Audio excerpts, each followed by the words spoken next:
Tantor Audio, a division of Recorded Books, presents Will Fain, U.S. Marshal, Book 4, by R.O. Lane. Narrated by A.T. Chandler. 1. El Paso, Texas, 1878. Will Fain sat in La Cantina de Miguel, in the Mexican barrio of El Paso, eating beef and cheese enchiladas with strong Yucateca beer and enjoying the festive atmosphere.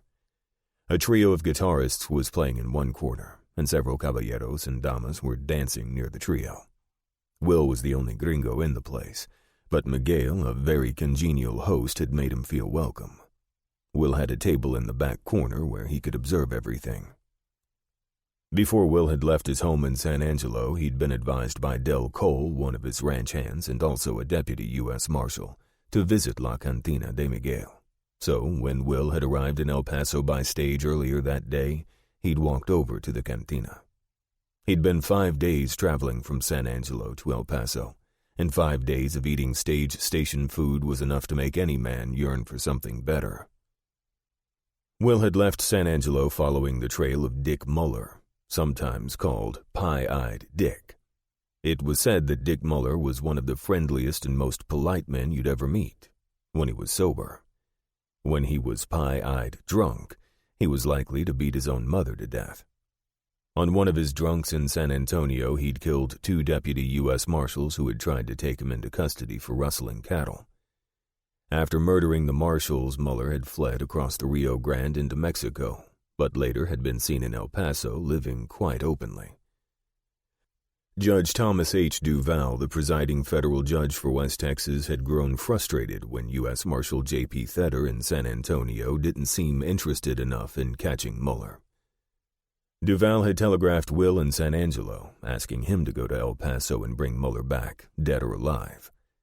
Duval was a law and order judge who always preferred that his marshals bring killers back alive so that he, the judge, had the pleasure of sentencing them to hang.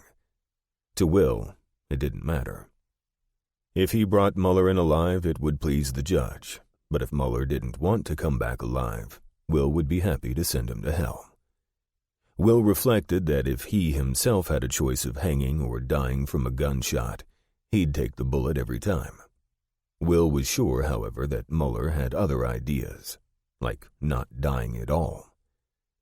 Usually, Will was accompanied on his manhunts by Chief Deputy Isom Wood, but Isom and Del Cole were pursuing a killer named Esteban Ruiz in Lincoln County, New Mexico territory. Ruiz had a gang involved in cattle and horse theft, and the gang had a fondness for killing whoever got in their way. So Will decided to pursue Pie-Eyed Dick by himself. He had confidence that Isom and Del would get the job done in Lincoln County. Will's thoughts were interrupted when a man stepped between him and the guitarists, blocking his view. He was a big man, dressed in a black broadcloth suit. He had a full black mustache and wore a gambler's low-crowned black hat. "Are you Marshal Fain?" the stranger asked. "Yep, that's me. What can I do for you?"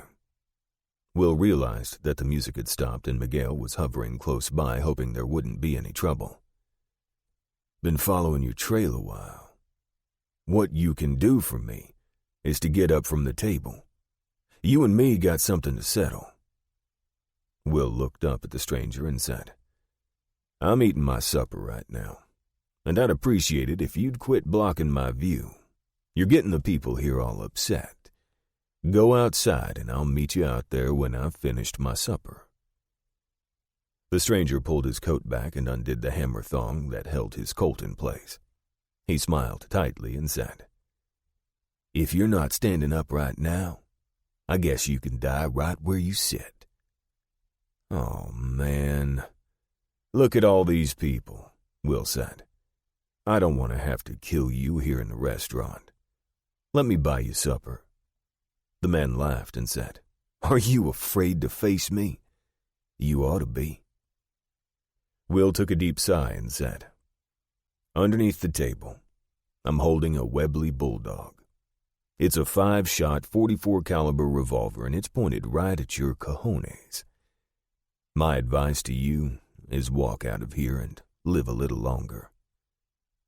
Will noticed a tick at the left eye of the man. His sunburned face had paled, and his eyes were slits. He no doubt wanted to take a peek under the table to be sure. Finally, he chuckled and said, "You ain't got nothing under there. You're bluffing." Will shook his head before saying, "I'm not bluffing, Mr. Whoever you are. Remember, there's no second chances. You only get to roll the dice once, and you're betting your life on the throw. It's a stupid bet." "I'm sending you to hell right now," the stranger said. "Don't do it," Will said through gritted teeth. The man's hand dropped to his Colt and Will squeezed the trigger twice, hitting the man in the belly. The stranger hadn't even gotten his Colt out of the holster. The salty stink of gunpowder and smoke filled the air. The cantina was deadly quiet. Will rose from behind the table and knelt beside the man, who was on his back on the floor. "Why?" Will asked. "You killed my brother when the posse came from Fort Griffin." The man gasped and clutched his belly. Will remembered the incident well. 4 years before, Will's thoroughbred traveler had won a race at Fort Griffin, and Will had bet heavily on the race and won. He collected his winnings right after, and he and Isom had left for home. Some of the men who'd lost heavily on the race decided to follow and get their money back. Will and Isom had ambushed them and killed several. "What's your name?" "Hotchkiss. Donald Hotchkiss," he said as he grimaced. Will stood and turned to Miguel. "Have someone run for the doctor," Will told him, even though he knew there was no hope. "But Senor Marshal, he shot in the belly. Ain't nothing no doctor can do," Miguel said. "You're right, but get the doctor anyway. An Anglo doctor if you can." Miguel spoke to a young boy, and he ran out of the cantina. A few minutes later, the doctor came through the door. He knelt by the moaning man on the floor without saying a word. He removed Hotchkiss's hands from his belly and looked at the 2 bullet holes. Everyone in the place heard the doctor expel a long, deep breath. The doctor reached into his bag and took out a blue bottle with a cork stopper.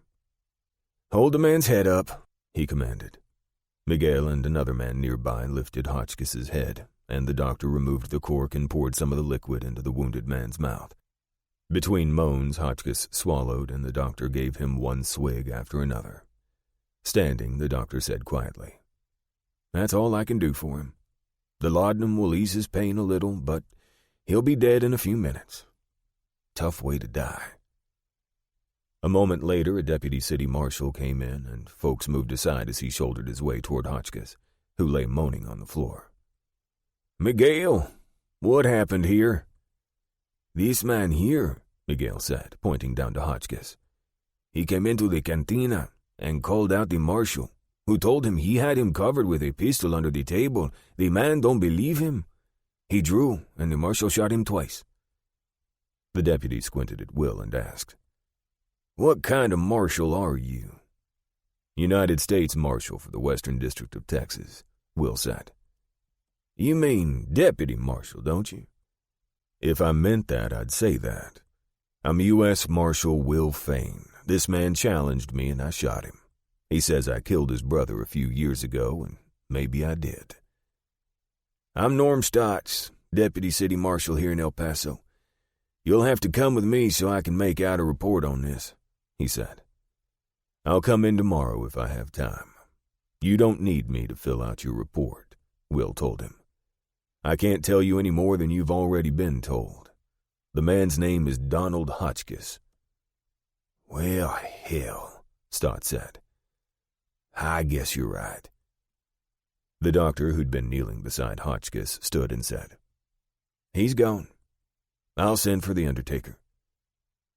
"How soon can the undertaker get him out of here?" Will asked. "The sooner the better. Miguel needs to get back to business." "I already sent for him, Senor Marshal. He should be here soon," Miguel said. "Meanwhile, Miguel, let's get a couple of men to carry the body outside. Then you can resume business, and maybe I can finish my supper," Will said. "I'm sorry about all this. Didn't mean to bring trouble to your cantina." 2. Will spent a pleasant night in the Hotel Paraíso. The following morning he walked down to the Café Grande, which had been recommended by the clerk in the hotel. It was breakfast time and the restaurant was almost full, but he was seated at a corner table and ordered bacon, eggs, fried potatoes, and biscuits. A young waitress brought the food, and Will started eating. Everything was perfect, until he heard the restaurant door open and 4 loud-mouthed men walked in, led by a brutish-looking, red-faced man with a big paunch. The man surveyed the room and couldn't find a single table. Will turned back to his breakfast before realizing the big man was coming over to his table. "Hey, buddy, we need that table. You can finish your meal somewhere else." Will looked up and took a chomp off a piece of bacon he was holding between the fingers of his left hand. "No, I have an attachment to this table." The big man edged up to the table, looked over his shoulder, and smiled at his 3 grinning friends. He turned back to Will and said, "What attachment would that be?" "My food's on it," Will said. "Son, you don't understand. I want that table. Now if you don't get up, me and my boys gonna throw you out of here." Will dropped the bacon strip back on his plate, pushed his chair back from the table a little bit, then smiled at the big man. He started stabbing with his finger. 1, 2, 3, 4 of you, Will said, shaking his head. "That's not enough to throw me out." The big man looked like he'd been slapped. He clamped his jaw and said, "Okay, boy, you asked for it." He reached for Will, but stopped when he found himself staring at the wrong end of a Colt 44 that appeared in Will's hand as if by magic. Will stood and pushed the Colt forward until it touched the man's head. "What were you saying?" Will asked. The big man swallowed hard. "I guess I'll find another table." "Yeah, I guess you will." "In another restaurant," Will told him. "Now get out of here before I get upset." Will dropped his Colt back into the holster. The big man, trying to save face, said, "You don't know who I am, do you?" "Yeah, I know exactly who you are," Will said. "You're a jackass who thinks he owns this restaurant and probably this town, and I don't want to see your ugly face again." "I'm J.T. Hemsley. You remember that name. I got the biggest spread in all of El Paso, the Circle H, and you'd do well to remember that." "You got a big spread, all right. Around your belly. Now get out of here, you're upsetting the patrons," Will said. Hemsley gave him a long stare before elbowing himself through his men and walking out. When the door clanged shut, the other patrons began clapping. Will shrugged his shoulders, sat back down, and resumed eating, but wondered about his new enemy. Some people just didn't know how to behave in polite society. After the meal, Will walked back to his hotel. He sat on the porch enjoying a cigarillo. He rarely smoked and never around his family, but when on a manhunt, he indulged once in a while. He was thinking about how he was going to capture Pie-Eyed Dick.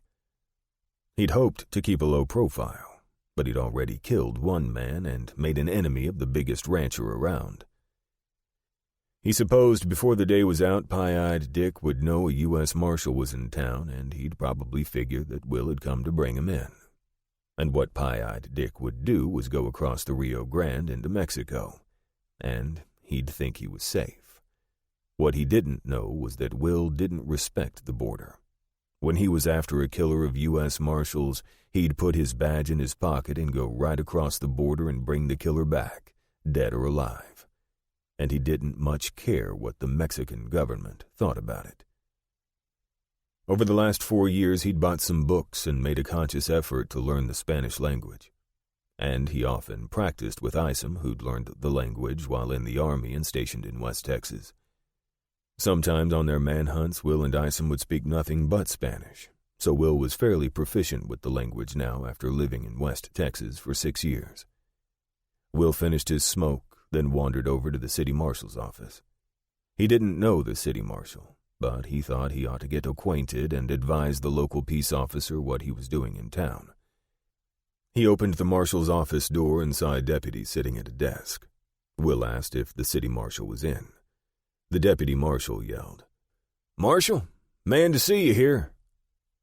A tall man, dressed impeccably in tight dark pants, hickory shirt with tiny stripes and string tie, came out of an office at the rear. "Help you? I'm U.S. Marshal Will Fain from San Angelo. I'm hunting a man named Dick Muller, sometimes called Pie-Eyed Dick. We heard he's here in El Paso. Have you heard anything about him?" "What's he wanted for?" the marshal asked. "Among other things, murder," Will said. "Murder? Who'd he kill?" Will gave the marshal a steely-eyed look. The marshal didn't have the courtesy to introduce himself, but Will didn't want to antagonize him. "He killed 2 U.S. deputy marshals in San Antonio." "Is that right?" Will had had enough. "Yeah, that's right. Have you heard anything of him around here?"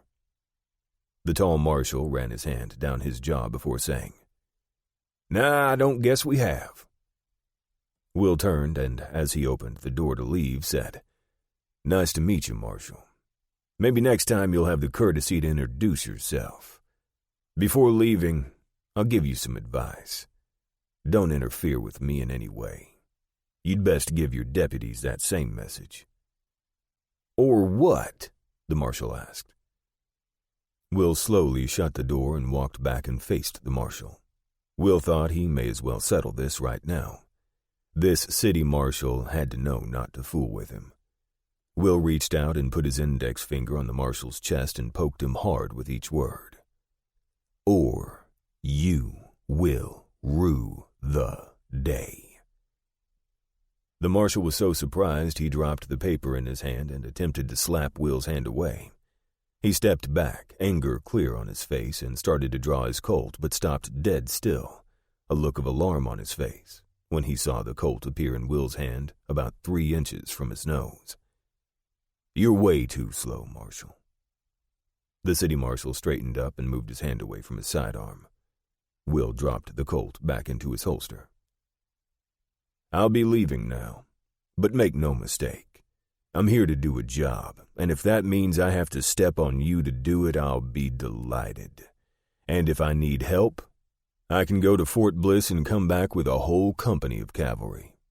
I've also got 2 deputies that can be here in no time at all. If we have to, we'll shut your office down and tell the town they have to appoint somebody else, or I'll appoint somebody else. I have the authority, don't doubt it." Will backed up, opened the door, and emerged into the sunlight. The whole experience with the city marshal made Will wonder.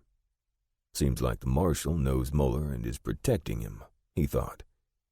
He walked down to the corner and secreted himself in a doorway so that he could watch the marshal's office. A few seconds later, the deputy came out of the office and walked quickly down the street. Will followed on the other side of the street. The deputy entered the Bull's Head Saloon on El Paso Street just beyond El Centro.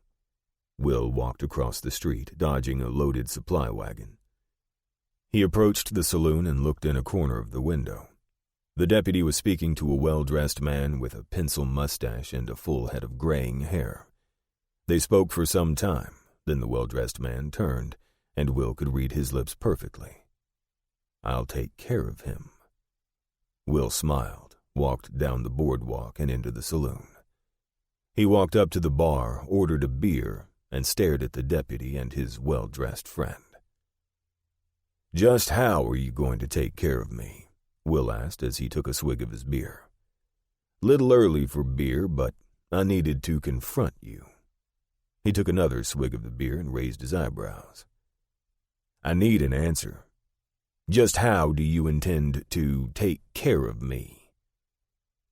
The deputy stepped back and the man stepped forward. "I'm Harlan de Plains. I own the Bull's Head, and we take care of every need here, Marshal. What else can we do for you?" "You know a man named Dick Muller?" Will asked. "Why, yes, I do. Matter of fact, I had to kick him out of here the other night. Got drunk and started 2 fights, knocked one cowboy's tooth out. Dick is a dangerous drunk. Your city marshal, what's his name? Nate Foster, DePlain said. Yeah, he just told me he'd never heard of Dick Muller. How is it that Muller caused all this trouble and never came to the attention of your city marshal? Will asked. Well, I don't have the answer to that, DePlains said. Will turned to the deputy and asked, What's your name? Giles Lambert? Can you explain to me how Muller can cause so much trouble and Foster doesn't even know the man? Will asked. I think maybe Marshal Foster just didn't understand what you were talking about, Lambert said. So, Foster does know him? Will asked. Well, I really can't say, but Muller has been in jail before, Lambert said. Mr. DePlains, as I'm sure Deputy Lambert has already informed you, I'm Will Fain, U.S. Marshal, and I'm here to arrest Muller and take him to San Antonio for trial on a charge of murder. You know where I can find him? I'm not sure, DePlain said. But last I heard, he was working for J.T. Hemsley. Will laughed out loud, then took another swallow of beer. This is going to be some shindig. I met Hemsley this morning. Quite a man, isn't he? He thinks he owns everything he sees, and he thinks everyone should move aside when he passes, DePlains said. I figured that out after I met him this morning, Will said. Now I want to ask you one more question. Will stared right into DePlain's eyes. And don't tell me a lie because I'll know. Will took another swallow of beer and let his remark sink in a little. After my run-in with the city marshal this morning, within seconds of me leaving the office, this deputy left the same office and trotted right down here to speak with you. Why is that? DePlains licked his lips, then laughed. Our city marshal gets a little extra money from me for keeping me informed about what's going on in town. The city doesn't pay him much, so I pay him a little extra on the side. Will stared at DePlains. That is lame. One of the lamest stories I ever heard. Surely a man of your intellect can come up with something better than that. DePlains laughed again. It may be lame to you, but it's the truth. Marshal Foster is on my payroll for a little extra cash, and he keeps me posted on what's going on in town. When a United States Marshal comes to town, that's news, and I like to be one of the first to know. Are you afraid of being investigated? Will asked. No, it's not that at all. I just like to be kept informed, DePlains said. Will placed his beer glass on the bar, all the while staring at DePlains. Now I'm coming back to my original question. How are you gonna take care of me? I told you. I run the saloon, serve fine liquors, and offer honest games of chance. I also have an arrangement with Annie's down the street. We take care of any man's most, shall we say, his most urgent needs, DePlains said. And I can take care of yours, Marshal. Will stared straight at DePlains for several seconds before saying, Let's get one thing straight. I don't need anyone to take care of me or my needs. I can take care of myself. I'll give you the same warning I gave the city marshal. Don't interfere in my business. If you do, I'll shut this place down, and you too. Now, Marshal, there's no need for threats. I'll help you in any way I can. I'm a law-abiding citizen, DePlains said. Really? Will said as he walked over to an unattended roulette table and felt under the edges all around. Then he flipped the roulette wheel over, and it hit the floor with a loud clatter. "What's the purpose of this button right here?" Will asked as he pointed to a small push button on the underside of the table. DePlains turned white. I don't know. What is it for?" "It permits the operator, the croupier he's called, to slow or stop the wheel whenever he wishes. Is that what you call an honest game of chance?" DePlains stared at Will. I don't know what to say. I know you won't believe I didn't know that button even existed." Will laughed and said, "You're right about that. I don't believe you. I could arrest you right now. Instead, I'll give you some advice. Don't use that wheel again, or any other wheel that's rigged. You've been warned, and I only warn once." DePlains watched as Will walked out the door. After Will was out of earshot, DePlains looked over at his bartender and said, "Henry, get Shiloh for me. I got a job for him." Henry untied his apron, threw it on the bar, and headed out the back door. A few minutes later, Shiloh Hawkins walked into the Bull's Head, saw DePlains, and walked over to him. "You wanted me, Harlan?" "Yeah, Shiloh. Come into my office. We got a U.S. Marshal in town looking for Dick Muller. He came in here and busted me for my rigged roulette wheels. You better get around to the other saloon owners and let them know he may be calling on them. Go first to the Gold Nugget and warn the little man, then the others. They can take whatever precautions they deem necessary." "I thought Nate Foster had that all in hand," Shiloh said.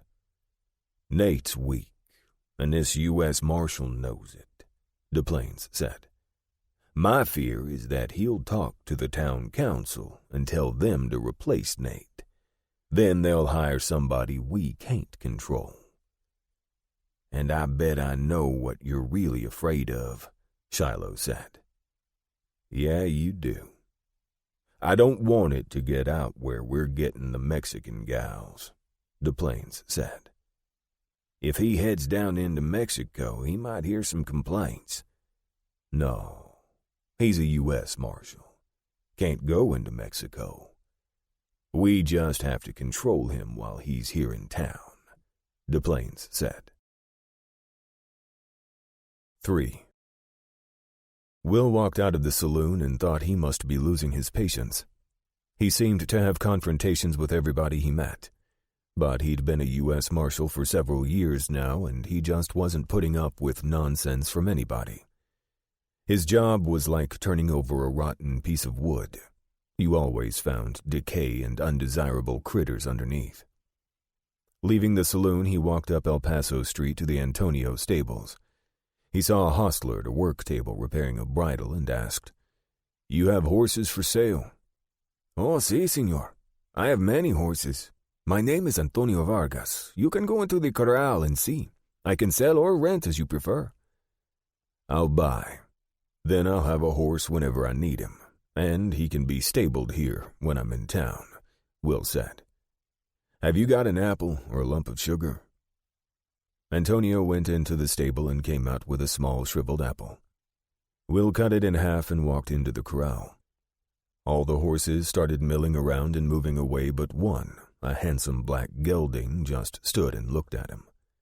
Will held out his hand with half of the apple in it and walked slowly toward the gelding, speaking very softly. He got close and the black took the half of apple, ate it, then came back to the hand for the second half. Will rubbed his forehead, which had a white star. "Okay, boy, your name's Star, and you and I are going to be good friends." Will asked Antonio what he wanted for the horse. Antonio told him $80. Will knew he could dicker and get the horse cheaper, but he didn't bother. He paid and bought a used but serviceable saddle and bridle. He saddled the horse and rode out of town toward the east. He was very pleased when he rode Star. The horse had a very easy stride that made Will think he was in a rocking chair. Using Vargas's directions, Will had no trouble finding the headquarters of the Hemsley Empire. Approaching the lane leading to the ranch house, Will saw a giant H surrounded by a circle, obviously the ranch's brand. Will clucked, and Star started down the lane toward the ranch house a quarter of a mile away. Before he'd gone more than half the distance, he could see two ranch hands mount their horses and head his way. The two men reached him in the lane about 100 yards from the house. The men stopped in front of Will, and one asked, "Help you?" Will looked at the two cowboys and said, "I'm U.S. Marshal Will Fain. I'm looking for Dick Muller." "What you want with Dick?" "So he is here?" "Didn't say that." "All right, let's cut the crap. Muller's wanted for murder. You know that. If you hide him, assist him in any way, or interfere with me, I'll arrest you as an accomplice. Now get out of my way," Will said as he urged his horse forward and rode between the two men toward the ranch house. Upon arrival, Will saw Hemsley come out the door. He stood there, glaring at Will, who dismounted. "I didn't give you permission to get down off your horse," Hemsley said. Will chuckled and said, "Don't need permission. I'm a U.S. Marshal. I'm looking for Dick Muller." "Dick Muller," Hemsley said, rubbing his chin. Never heard of him. Now leave." Will stared at Hemsley and said, "Yeah, you have. He's on your payroll. He's also wanted for murder. You hide him or interfere with me in any way, I'll arrest you as an accomplice, and trust me, Judge Duval in San Antonio will send you to prison for longer than your natural life. So don't mess with me." "Murder, huh? Who'd he kill?" Hemsley asked. "Two deputy U.S. Marshals. He'll hang for it," Will said. "Well, I guess you got to catch him first. Ain't never heard of him," Hemsley said. "Now get off my ranch."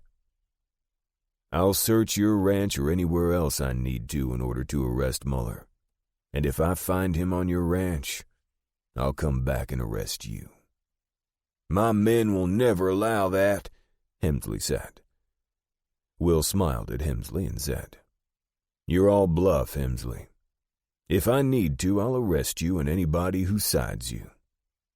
Will walked over to the corral and tied Star to the top rail. Then he started to walk toward the bunkhouse. "Hey, you can't go in there. Get the hell off my ranch," Hemsley said. When he saw that Will wasn't paying him any attention, he yelled, "Ray, Dick, get over here." When they came up, he said, "Get that damn guy off my ranch. Now, throw him off." The two men looked at each other and headed toward the bunkhouse, arriving just as Will was exiting. "Mister, you got to come with us. We're escorting you off the ranch," the man said, holding his hand on his sidearm. "Who are you?" Will asked. "I'm Ray Hutchins, the foreman here," he said. "And who's your buddy?" "Dick Connor. He's one of the hands," Hutchins said. "Mr. Hemsley wants you off his ranch. Now." Will stared at the two men until Hutchins said, "Let's go." "First of all, Hutchins," Will said, "I'm not a mister. As I told you earlier, I'm United States Marshal Will Fain, appointed by President U.S. Grant, and I'll stay as long as need be, and I'll leave when I get ready. You can call me Marshal or Marshal Fain, and nothing else." "Yeah, but the boss wants you gone, Marshal," Hutchins said. Will looked at Hemsley, who walked over to the corral fence, put his arms behind him over the top rail, and watched the conversation as it unfolded, expecting his boys to roust Will and put him off the ranch. "Hemsley, come over here," Will said. "You don't tell me what to do," Hemsley yelled. Will looked at the two men. "I'm arresting both of you men for aiding and abetting a murderer. Hand me your weapons," Will said. "Marshal, we ain't done nothing," Hutchins said. "I'm not going to tell you again. Hand me your weapons," Will said. Hutchins looked over at Hemsley, who said, "Don't do it, Ray. You ain't done nothing. He's got no call to arrest you. Run him off." "Yeah, boss, but he's a U.S. Marshal," Hutchins said. Will said, "Pull your Colts out with 2 fingers and drop them on the ground. Do it now." Hutchins and Connor eased their Colts out and dropped them on the ground. With Hemsley screaming and cursing in the background, Will said to Hutchins and Connor, "Now turn around and face the wall of the bunkhouse. You stay there no matter what happens." Will turned and walked over to Hemsley. "You're also under arrest," Will told him. Hemsley cursed Will roundly, and Will let him run down a while before saying, as he held out his hand, "I'll have your gun now, Hemsley." "The hell you will. I ain't giving up my gun to nobody." Will looked away a moment, considering his options. He'd put up with a lot from this man, and now he was done. Hemsley needed a lesson in respect for the law. Will took 1 step forward and hit Hemsley square in the jaw with a straight right cross. The blow sounded like a squashed melon. Hemsley dropped like he'd been hit with an axe handle. Will reached down and plucked Hemsley's Colt out of the holster before turning to Hutchins and Connor. "You two, saddle a horse for Hemsley and put him on it. Then get on your horses. You're all heading off to jail," Will said. "If you can't wake him up, strap him across the saddle face down. I don't much care how he goes." The city marshal, Nate Foster, was not in his office when Will arrived with his prisoners. Deputy Lambert said, "Marshal, this is J.T. Hemsley. I can't put him in jail." "Yes, you can. He's my prisoner, charged with interfering with a U.S. Marshal in the performance of his duty," Will told him. "Okay, Marshal, I'll do it," he stammered. "But this is all on you," Lambert said as he opened the jail cell. Will ushered all the men inside and Lambert locked the door. As he did so, he said, "I'm sorry, Mr. Hemsley, but the marshal made me do it." "Yeah, I'm going to have both your jobs," Hemsley said. The words came out garbled because Hemsley had his hand clamped to his swollen jaw. "I don't want these men released under any circumstances. They're my prisoners, not yours. You have no authority whatsoever to release them," Will said. "Okay, Marshal, I understand, but Marshal Foster is going to be smoking hot about this," Lambert said. "Where is he anyway?" Will asked. "He's probably over at the Bull's Head," Lambert said. "Does he spend a lot of time there?" Will asked. "Well, yeah, there's a woman over there that he likes," Lambert chuckled. "Name's Dottie Spencer." "All right. But you tell him when he gets back that he's not to release my prisoners under any circumstances. These are federal charges. If you or Foster release these men, I'll throw you both in those cells. Don't doubt me, Lambert," Will said as he left the office. 4. Dick Muller was chousing cattle out of the brush along the Rio Grande on the easternmost part of the Circle H. He and Slim Maxwell had been told to gather a herd and drive it to the north side of the ranch where it would join a larger herd headed to California. The twosome were staying in a line shack 8 miles from the ranch house and had had no contact with other ranch hands for 2 days.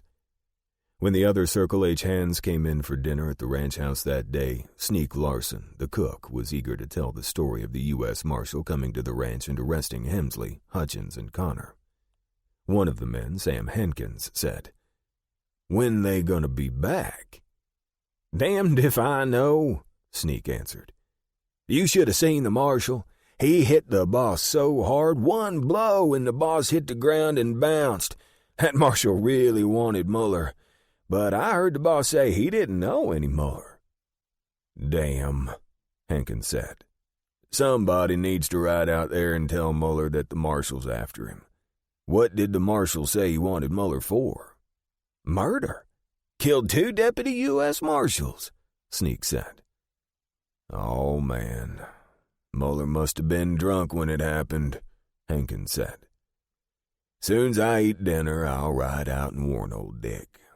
He can't hide nowhere but Mexico. He's got to get out of here till things cool off, or he's gonna hang." "I got a feeling," Sneak said, "things ain't gonna cool off. That Marshal was like a loco bull. He wasn't gonna take nothing from nobody. You mark my words, he gonna stay after Muller till he kills him or arrests him. Drunk or not, it's a damn serious thing killing not just one, but 2 U.S. Marshals." "Yeah, but we all know Dick's one of the nicest guys in the world till he gets drunk," Hankins said. "That may be," Sneak said. "But if he killed them 2 Marshals, he's gonna pay for it one way or t'other. And when Muller gets into court, getting drunk ain't gonna be no excuse with any jury I ever heard of."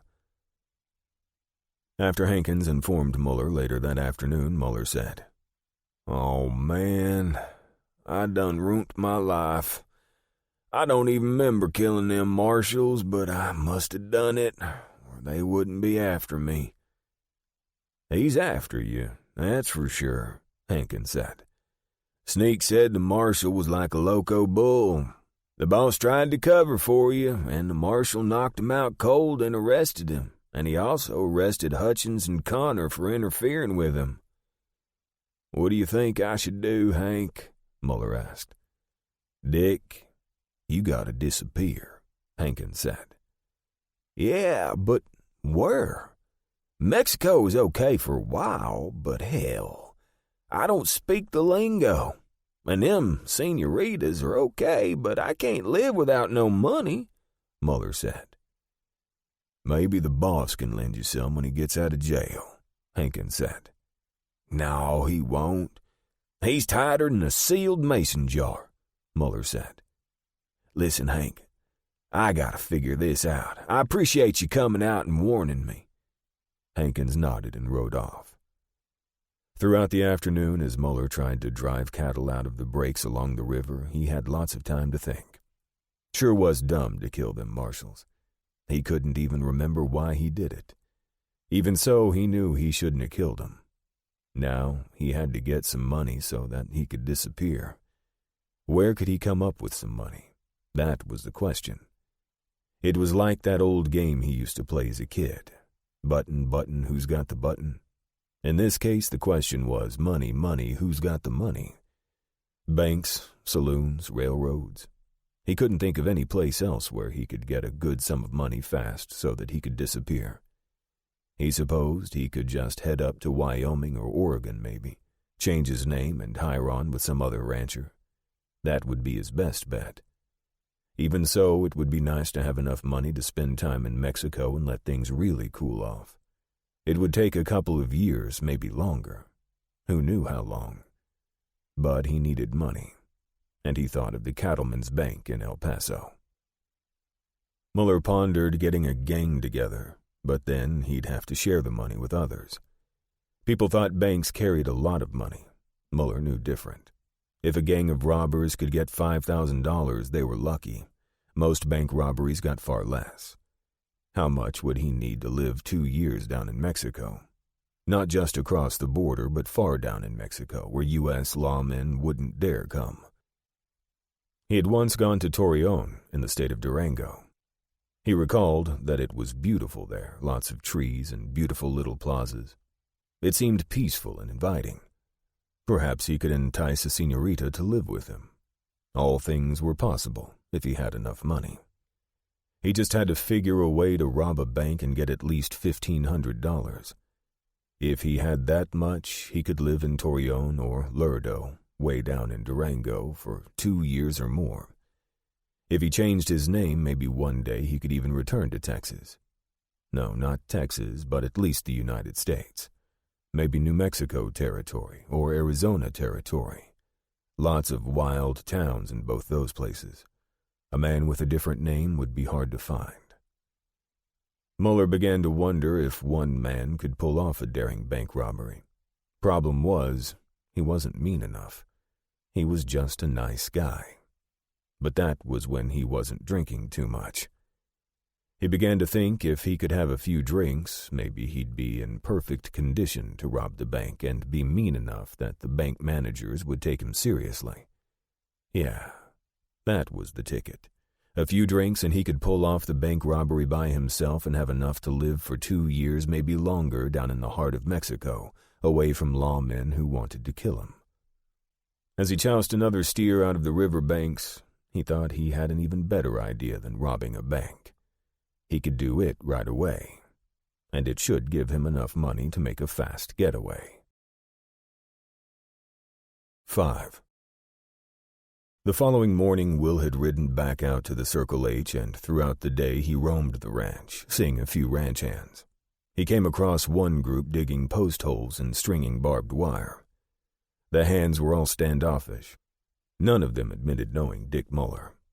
He knew they were lying, but he couldn't arrest anybody who might know Muller. In one way, he understood that these cowboys didn't want to be accused of squealing on a friend. He found another group gathering a herd. He spoke with the 3 cowboys, but the answer was the same. No idea where Muller could be.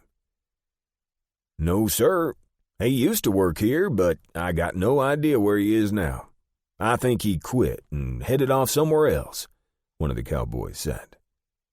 "How long ago did he quit?" Will asked. "A few days ago, I guess. I don't know. I don't even hardly know the man." Earlier that day, Marshal Foster had given him a rash of trouble for putting his prisoners in the city jail. Will listened for a few moments, then said, "Foster, I don't care what you think." Foster stared at Will for a few seconds, broke it off, and went back to his office. Will kept roaming the ranch throughout the afternoon. Later that day, he reached the far side of Hemsley's ranch. He rode along the Rio Grande for a time, enjoying the beauty of the day. It would be dark in a few hours, and he didn't want to be too late getting back, so he started to turn his horse when his eye caught a fresh trail down a ways. He rode down and found the pasture all torn up like somebody had taken quite a herd of cattle down into the water and across the river recently. He eased Star down the bank and crossed the river. The water came up to his horse's belly. He rode up the river bank on the Mexican side and saw the tracks heading straight south. Somebody was stealing cattle and pushing them south. He wondered who. Was Muller that smart, he wondered? If they're just cattle thieves, it wasn't worth the possibility of an international incident over cattle rustling. But if it was Dick Muller pushing those cattle, it definitely would be worth going after him. At least, that was Will's judgment. Judge Duval would undoubtedly disagree, and so would the Department of State. And so would Porfirio Diaz, President of Mexico. In fact, the Mexicans would object strenuously. Rutherford B. Hayes was now President of the United States, so Will didn't have the protection of a U.S. grant that he'd had when he'd first taken this job. Will's opinion was still the same. You kill a U.S. Marshal and Will was coming after you, even if it meant he had to pocket the badge and head down into Mexico as a private citizen. Will urged Star forward and began following the cattle trail. He continued to follow the trail south until he found the cattle on a rancho about 10 miles south of the border. Will sat off a ways and kept an eye on the herd. Looked like maybe a little over 200 head, and all were branded with the Circle H. He sat there about a few minutes when he saw 2 vaqueros galloping his way. He'd pocketed his badge when he'd crossed the river, and he didn't want to have a dust-up with these Mexicans, so he hooked his left leg over his saddle horn and looked like he was relaxed. The 2 vaqueros galloped up and stopped in a cloud of dust. "Señor, ¿qué quieres?" "Nada," Will said. "No quiero nada." "Nothing. I don't want anything." This befuddled the vaquero. A man was sitting looking at your stolen herd, and when asked what he wanted, he said he wanted nothing. "Entonces, ¿en qué podemos servirle?" "Nada," Will said. "Estoy mirando sus ganados." This befuddled the vaquero even more. They asked how they could help him, and he said he was just looking at the cows. "Escuche, hombre, esta es el rancho de Don Hernando Vázquez. Tiene que salir de aquí." No, he wasn't ready to leave like they were asking. Quiero conversar con Don Hernando, Will said. Maybe the ranch owner could tell him a little more. Bueno, ven conmigo, the vaquero said, and turned his horse toward the ranch. Will followed the men around the herd to the hacienda. Upon arrival, he was invited to dismount. He tied his horse at the hitch rail and gazed around the place. The hacienda consisted of a courtyard and a large casa of thick adobe walls, whitewashed and very clean. The outbuildings were the same. They looked immaculate in the sunlight. The vaquero said, Espere aquí. Wait here. Will waited, and soon a Mexican came out dressed in a beautiful gray and blue Mexican-style suit with a white shirt and black polished boots. You wanted to see me, senor? Yes. I'm wondering about your herd down here, the cattle with the Circle H brand. Can you tell me who sold you the cattle? Will asked. Si, senor. I bought them yesterday from a Chad Horton, who said he owned a ranch in Texas north of El Paso. He said the Circle H was his brand. Is there something wrong? Don Hernando asked. I believe the cattle were stolen from the Hemsley Ranch just across the border, Will said. Don Hernando feigned surprise. He wasn't a very good actor, Will thought. Of course I did not know, Don Hernando said. Are you certain they were stolen? I'm certain. I followed them here. Can I ask how much you paid? That is usually confidential, but in this case, I paid $13 each for 230 head, Don Hernando answered. How many men were there? Just 2. Did they say where they were going? Will asked. No, but they went south from here. Could you tell me what the men looked like? Well, the man I bought from, this Chad Horton, he had brown hair, was heavy, maybe 40 or so, and had a flushed face and a large, veined nose. He was dressed as an American cowboy. Both men were. I didn't see the other man too well. He stayed with the herd, Don Hernando said. I am sorry about this problem. If you recover the money, I will send the herd back. Sounds fair to me, Will said. I'll see if I can find them and get the money back. Thank you for your cooperation. Pardon me, are you a lawman? Or do you own the ranch? Let's just say I'm more interested in finding the thieves than getting the cattle back, Will said with a smile as he swung up onto his horse. When Don Hernando said flushed face and large veined nose, Will knew immediately it was Muller. His heavy drinking was evident in his face. Others had told him the same thing. As he headed back to El Paso, Will thought Muller and his partner had a good lead on him and enough money to live in Mexico for a couple of years if they were careful. Meantime, they could recross the border, change their names, and lose themselves in Wyoming or Montana or some other place. In his mind, he had no choice. If he didn't catch Muller now, he'd most likely never be caught. He had to find Muller and bring him back or kill him, one way or the other. You did not kill a U.S. Marshal and not face the consequences. And of course Don Hernando, despite his mannerly way, knew what he was doing. This wasn't the first time he'd bought stolen American cattle. For $13 a head, it was a bargain he couldn't pass up.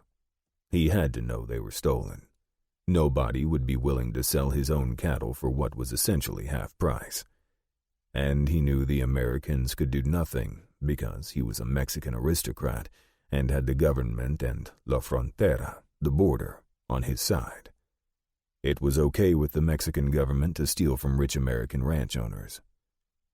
When Will arrived back in El Paso, he was accosted by Hemsley's lawyer, a man named Dietrich Field, who threatened all kinds of lawsuits if his clients were not released immediately. Okay, I'll release all 3 men immediately, Will said. You will? Field asked, the surprise evident in his voice. Yeah, I'll tell the city marshal to go ahead and release them as soon as I can get my horse taken care of, Will said. Well, I must say I'm very appreciative. I'll go tell my client I've achieved his release. He'll be quite pleased. Will took Star to the livery stable and asked Antonio to give him water, oats, and hay, and to rub him down carefully. I'm going to need him in the morning, and I want to buy another horse to use as a pack horse. Put together enough oats for both horses to have some each day for 2 weeks. You pick the pack horse out, Antonio, and make sure he's top-notch. I may want to ride him, too, he said. Si, senor. I will have them ready in the morning, Antonio said. Next, Will walked over to the Western Union office.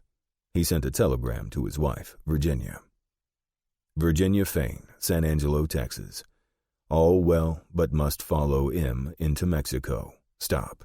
Will take some time. Stop. Miss you and children lots. Stop. Home soonest I can. Stop. Will. He sent a second telegram to Isom Wood, his chief deputy. Isom Wood, Deputy U.S. Marshal, Ruidoso, New Mexico. Following Muller south. Stop. You and Dell return to S.A. when finished. Stop. Take care of things until my return. Stop. Fain. Will then strolled over to the jail and walked in. Foster was not in his office, but Deputy Lambert said, "So, you're going to let him go, huh?" "Yeah, I don't have time to deal with them.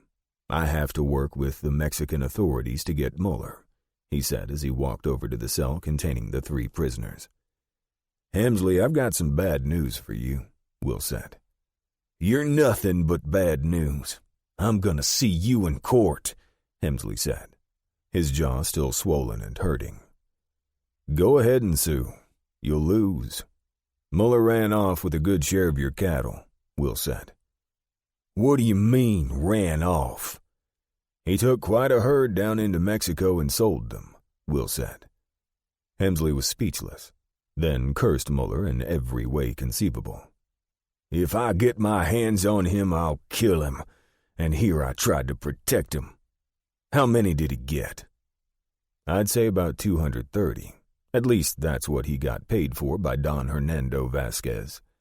I guess Muller figured he needed some money to live in Mexico. Whoever you had working with him helped him steal the herd," Will said. "Slim Maxwell. I knew he was rotten. Never should have hired him." "It's your fault, Hutchins. You hired him," Hemsley said as he turned on his foreman. "But, boss, how could I know he'd steal from us?" Hutchins said. "It's your job to know, Hutchins." "Maybe I need to get a new foreman," Hemsley said. "Let us out of here. I got to get my cattle back." "If we can catch Muller, I'll return the money to you that they haven't spent, but I'm not sure we'll ever get them. They headed south into Mexico," Will said as he walked out the door. 6. The following morning, Will was up early. He ate breakfast in the hotel restaurant, then walked to the livery stable. He thanked Antonio, who saddled Star and had installed side packs on the pack horse. He paid for the horse and pack saddle, then led the 2 horses over to the general store and bought enough supplies for 2 weeks. He left the store, then turned back, realizing that ammunition might be hard to find in Mexico. He stocked up on shells for his Winchester 76 and Colt 44 caliber. As he crossed the Rio Grande into Juarez, Will thought that the last thing he wanted to do was head into Mexico. Over the last 4 years, he'd tried to wrap up his manhunts as quickly as possible and get back home. Still, he'd been away from home nearly 20 weeks during the year. He missed his wife, Virginia, and Jacob and Annabelle, and the twins, Joshua and Jesse. The twins were 5 now, and he'd missed some of their growing up and didn't want to miss much more. When he headed out of town and his deputy marshals were gone, Virginia usually moved into their house in downtown San Angelo. It was safer since the town had a full-time sheriff and deputies. Jacob and Annabelle liked it because they could go to school with the other children in town. At Will's ranch, Alpha Tiwi, the black Seminole who lived nearby, took care of all the horses with some assistance from James, the youngest son of Isom Wood. They did a good job. All the horses got the proper exercise, and Will was already making enough money off the horse breeding to take care of his needs. His champion thoroughbreds were selling for up to $1,000, and lots of ranchers wanted to buy them to upgrade their stables, and horse racing was never more popular than now. He'd invested his money wisely, and his good friend and banker T.C. Frost in San Antonio, president of Frost Bank, had made him secure financially by steering him to good investments. He didn't need the money from being a U.S. Marshal, but he'd hung on to the job. More and more, though, he was thinking of how much he'd like to stay home. There was plenty to do. He'd been lucky, he knew, to have escaped any serious injury.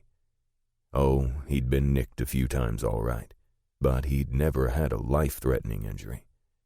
If he kept at it, sooner or later he'd take a shot that would either kill him or cripple him, and he didn't look forward to either.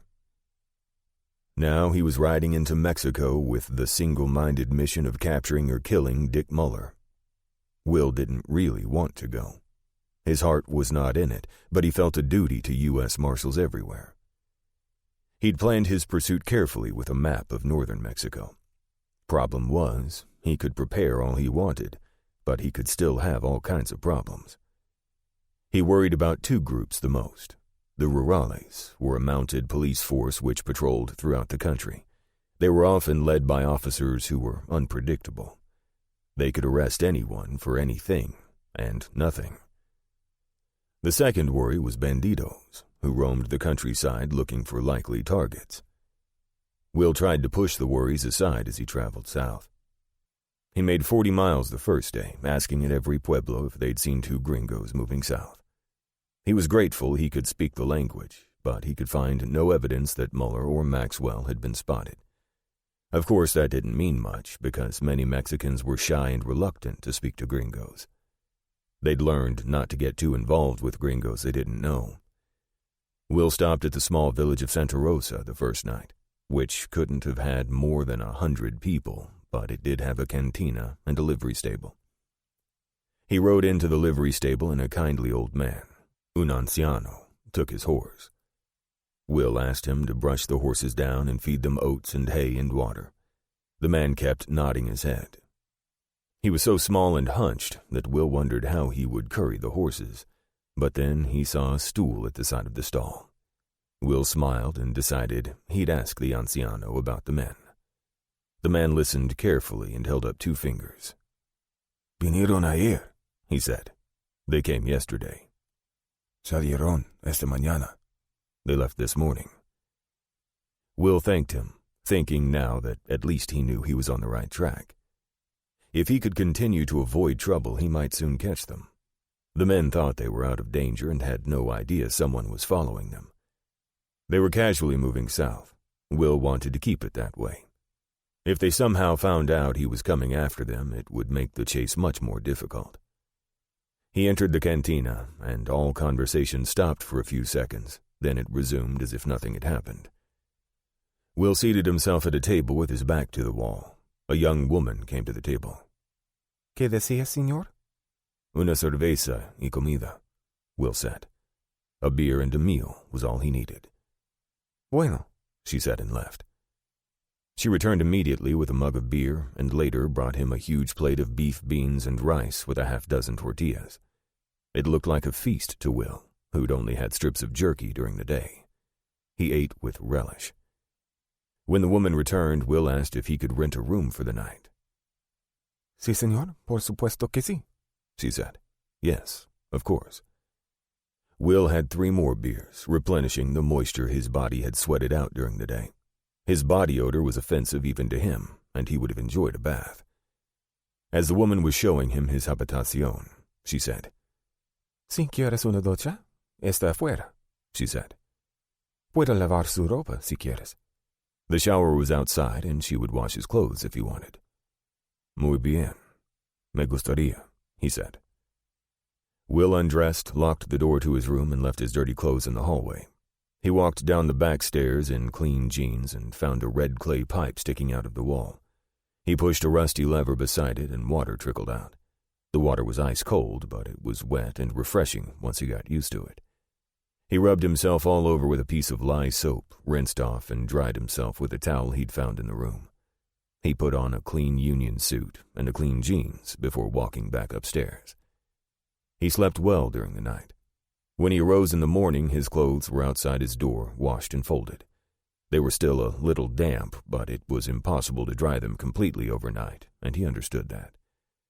He ate a good breakfast, paid and tipped the woman from the night before, who was also serving breakfast, got his horses and paid the anciano a huge tip of 50 pesos. He mounted his horse, and the woman from the cantina ran toward him. Senor, can I speak to you? She asked shyly. Yes, of course, he said as he climbed down from Star. This is hard for me, senor. It doesn't please me to bother others with my problems, but I can tell you are a good man, she said. Tell me what the problem is, Will said. My sister, and others too. Men come from El Paso, gringos, and they take the girls back and... And what? Will asked. They make them service men in the bordellos, she said very quietly. Will almost couldn't speak. They were stealing the women to be whores in the bordellos. He thought that's what she was saying. He had to clarify. You mean they're forced to have relaciones sexuales with the men in El Paso? He asked. Sí, es así, she said. Yes, that's it. Who is doing this? Will asked. One woman. She escaped and hid with her family in El Paso. The family has sent word that it is the people in a saloon called Bull's Head, she said. Uh-huh. I know the place. I've spoken with the owner. He is a cheat, and now I find that he's a kidnapper, Will said. See, but it is not him. He has a gang, and the leader, his name is Shiloh, she said. She pronounced the name with a soft eye, but Will knew exactly what name she meant. He didn't know anybody in El Paso by that name, but with a little investigation he was sure he could find the man. Crossing the international border and kidnapping women and bringing them back to the United States was a federal crime. Will smiled as he thought about it. Every one of them would get long prison terms. Any righteous judge would be appalled at such conduct. Do you know anything else about it? Will asked. Only that some of the girls' bodies have been found on the Mexican side of La Frontera, dead, when they can no longer serve, she said. Thank you for telling me. I have to find a man further south. Shouldn't take me long, and when I return I will arrest these men and stop them from kidnapping any more Mexican girls. You can count on me, senora, Will told her. You can do this? She asked. Yes, I have the power to do it, and I will, Will said. My sister that was taken. Her name is Elena Martin Romero. I'll see if I can find her and send her home to you, Will said. She nodded her head and returned to the cantina. Will was shaken a little. He'd encountered all kinds of criminals, but a group of men who would kidnap women and force them into prostitution for their own gain were the lowest rank of criminals. He was going to put a stop to it, and he was going to enjoy seeing DePlains and his fellow kidnappers sitting in prison. 7. Dick Muller and Slim Maxwell were still sleeping in the pueblo of Picacho. In fact, they didn't arise until mid-morning when they came down and ate a very relaxed breakfast. Afterward, they sat around sharing a bottle of aguardiente, the fiery alcohol made from sugar cane that is so loved in many parts of Mexico. Well, I guess we're in the clear, Muller said. Yeah, in the clear and with almost $1,500 each. I guess we can settle about any place we want for a couple of years, Maxwell said. Where are you thinking of going? I once visited Lerdo, and it was a beautiful little town down in Durango. It's a long way, though, Muller said. How far you think? Could be 500 miles, Muller said. Could take us 10 or 12 days to get down there, but it's a sweet place to live. That's a long way, Dick. Ain't there any place closer that will satisfy you? Maxwell asked. I'm not that particular, but I want to make sure I'm safe. "The stupidest thing I ever did was kill those 2 deputy marshals," Muller said. "If I hadn't done that, I could live anywhere I wanted. But I'm a different person when I'm drunk." Maxwell glanced at the bottle of aguardiente and thought maybe they ought to get moving so Muller didn't drink any more. "Maybe we ought to leave," Maxwell said. "Like you said, it's a long way to Lurdo." Muller looked across the table at Maxwell, who could tell from the look in Muller's eyes that it was already too late. Now he wasn't sure what to do. When Muller was drunk, the best thing was to distance yourself because Maxwell had seen Muller drunk and mean. He wasn't called pie-eyed Dick for nothing. Of course, nobody ever called him that to his face. "I don't want to leave yet," Muller said. "I'm going to sit here and have a few more drinks." "I think I'll just head out to the livery and take a look at our horses," Maxwell said. Muller didn't say a word, just stared straight ahead. Maxwell was hoping that Muller wouldn't do something really stupid and get them in trouble. He thought that being wanted in the United States was one thing, but being wanted in Mexico was another. And Mexican prisons, well, you just never wanted to be in one. Oftentimes, however, a criminal never made it to prison. He was put against a wall and shot. Maxwell got up and walked out to the livery stable. The horses were in stalls eating hay, and it was obvious the stable hand had brushed them and taken good care of them. As he wandered around town, he wondered what the hell he was going to do. He had to have a plan. If Dick got mean and hurt somebody here and word got to the rurales, the 2 of them would be running for their lives. He thought how stupid he'd been to side with Muller, who was as unpredictable as a loco mule. You never knew when Dick was going to hurt somebody. And sad to say, there was nothing he could do to stop it. Muller sat and drank more and more until he was so drunk he couldn't even walk. Fortunately, later that day he passed out, and Maxwell got some men to help carry Muller to a bedroom where he could sleep it off. Muller was going to have a massive hangover, and he wasn't easy to deal with during those times either. Maxwell ate dinner that night and thought carefully about what he wanted to do. He could leave, head south, and find his own place. But if he ever ran into Muller again, he'd be dead. Maybe the best thing was to go to New Mexico territory or Arizona territory and change his name. With $1,500, he might even be able to buy into a little ranch. It was more money than he'd ever had in his life. In the end, he decided he'd wait for Muller and try to keep him headed south. 8. Will stopped at noon that day, up under an overhang in an old riverbed. He built a small fire, cooked some bacon, and heated some beans. It was a good nooning, as far as he was concerned, since it gave the horses a lot of rest. He was just finishing up when he saw a lone rider heading his way. He quickly put everything away and got ready to leave. He stood by his horse and waited for the man to come to him. The man had a giant sombrero and the tight pants and short leather jacket whose conchos shone brightly in the sun and showed his Mexican heritage. Will watched him come. He had belts of bullets across his chest. He stopped about 20 yards away and touched his hat before saying, "Señor, buenos días." "Buen día," Will replied, watching the man very carefully. He didn't like the look of him. He had a scraggly, unshaven face and a smile that was so fake it looked like it was painted on. And the eyes, they looked malevolent. "Señor, we are going to take all that you have. You can save your life if you strip and give us everything," he said. "No," Will said. "Well, you're surrounded, señor, and we will take what we want," he said. "I'm doing you a favor, offering you your life, but we want everything else." "You'll give me my life if I give you everything I have." "Oh, sí, señor.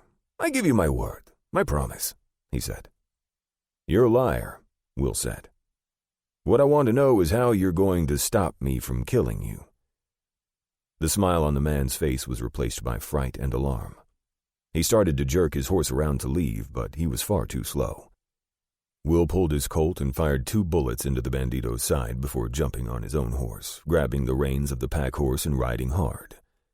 Bullets whined around him, but he slowed only long enough to grasp the reins of the dead bandito's horse before plunging ahead as fast as Star and the 2 horses behind could go. He heard more shots as he rode away, but none seemed close. Star was game, going all out to get him out of trouble. For a few seconds he thought he might have outrun the gang, until he looked to his left and saw 4 men keeping pace with him about 150 yards out. He knew he was in trouble now. When they saw him, they began to fire rifles at him. They drove him to the right until he saw 3 more men coming in from that side. They had him in a pincer movement. He rode Star hard and was outdistancing them. He looked for some place to hide, a good spot to fight that would be safer for him and the horses, but he could see nothing but rolling terrain. Then he realized what they were doing. His bad luck. There was a tableland, a broad plateau with no place to hide, and they were drawing closer to him. He pulled his Colt and fired at the men on his left. He saw one of the horses falter. Then he fired at the men on the right. Both groups moved further away but continued to pace him. He looked toward the horizon, and in the far distance he saw a small bluff that ran for some distance. Might have been an old riverbed. It looked like it would protect his back, and it had some large rock slabs that had broken off and rolled down in front of it. He thought he might be able to hide the 3 horses so that they didn't get shot. He didn't know if he could make it that far. The banditos continued to pace him, but he was slowly pulling ahead. No time to switch over to the bandito's horse. Star was more than proving his worth. As he went on, he could feel Star faltering just a bit, but that meant the horses of the others were faltering even more. He looked off at the banditos and could see them flailing away at the horses with the ends of their reins, trying to keep up with him. He made it across the plateau and galloped into the rocky terrain near the bluff as shots peppered around him. He pulled the horses into a little cove in the bluff, then ran back and hunkered down behind the slabs of rock. He was excited and realized that he loved this type of confrontation. He laughed a little. One day it might cost him his life, but he lived for these types of battles. He felt guilty because he loved his family, loved being with them, and he knew they needed him. But the exhilaration he felt at times like these was addictive. The banditos had dismounted and were firing into the rocks from about 100 yards out, hoping that a ricochet might kill him. He was grateful the horses were around the bend and protected a little. These men were fools. They wanted to steal the horses and yet were totally unconcerned that their bullets might kill them. Will scrunched down with a boulder at his back and another in front. He had good sight through a gap between 2 boulders in front. A ricochet pinged off the rock next to his head. He ducked lower, and as he did, he saw one of the banditos running to get closer. He rose up and fired, saw the man's rifle fly out, and ducked back down. This brought a fresh barrage of bullets and ricochets all over the place. One grazed the top of his left arm and stung like he'd been bitten by a horse. He spotted another bandito off to his right, trying to get close to the horses. He had no possible shot from down behind the rock, so he jumped up and fired, then ducked back down. As he was ducking, he saw the man go down. He wished he knew how many he had to kill. He'd only seen 7, but there could be more. If there were only 7, he had 5 more to kill. Finally, things settled down to sporadic firing. Will didn't fire at all because he couldn't see any targets. The afternoon dragged on, and he knew he had to do something or he and the horses would die from thirst. He'd forgotten his canteens, which were on the pack horse. He stayed hunkered down, hoping that the banditos would come closer and he could get a better shot. His greatest fear was the possibility of these men getting around to the sides or even in back of him. The bluff was only about 10 feet high and appeared to be level on top. He kept a sharp lookout, but there were big rock slabs all around that provided lots of cover. He caught a glimpse of a man crawling in the brush to his left. He pulled the Winchester up and aimed carefully and fired 3 bullets into the brush as fast as he could. He heard the man scream and rise up before falling over. 4 more to go, if that was all there were. and if he could last that long. He stayed down and snapped fresh shells into his Winchester. It was late afternoon when he heard the voice. "Senor, we are leaving. You can go." He saw 3 men running, hunched over and moving away from him. He rose, took aim, and fired, killing one. Before the others could react, he centered on another body and fired once more. He ducked back down. He knew what they were trying to do. 3 would leave, then 1 would stay behind. The best rifle shot, most likely, and kill him when he rose up. His mouth felt like he hadn't had water in a week, and the horses must also be suffering. He was peeking through the rocks in front when he heard a scrape behind him. He flipped himself to the side, landing on his back and pulling his Colt as he rolled. A bandito on the top of the bluff fired and missed. Will pulled the trigger of the Colt and did not miss. He shot the man, then fired a second shot into him as he fell from the bluff right behind where Will was lying. The roll to his side had saved his life. Will wiped the sweat from his brow. That was close, about as close as you can get. He lay there a minute, trying to calm himself. He thought maybe there was only 1 more. Will got up on his knee and quickly ran to another rock slab. He drew no fire. Trying to play possum, Will thought.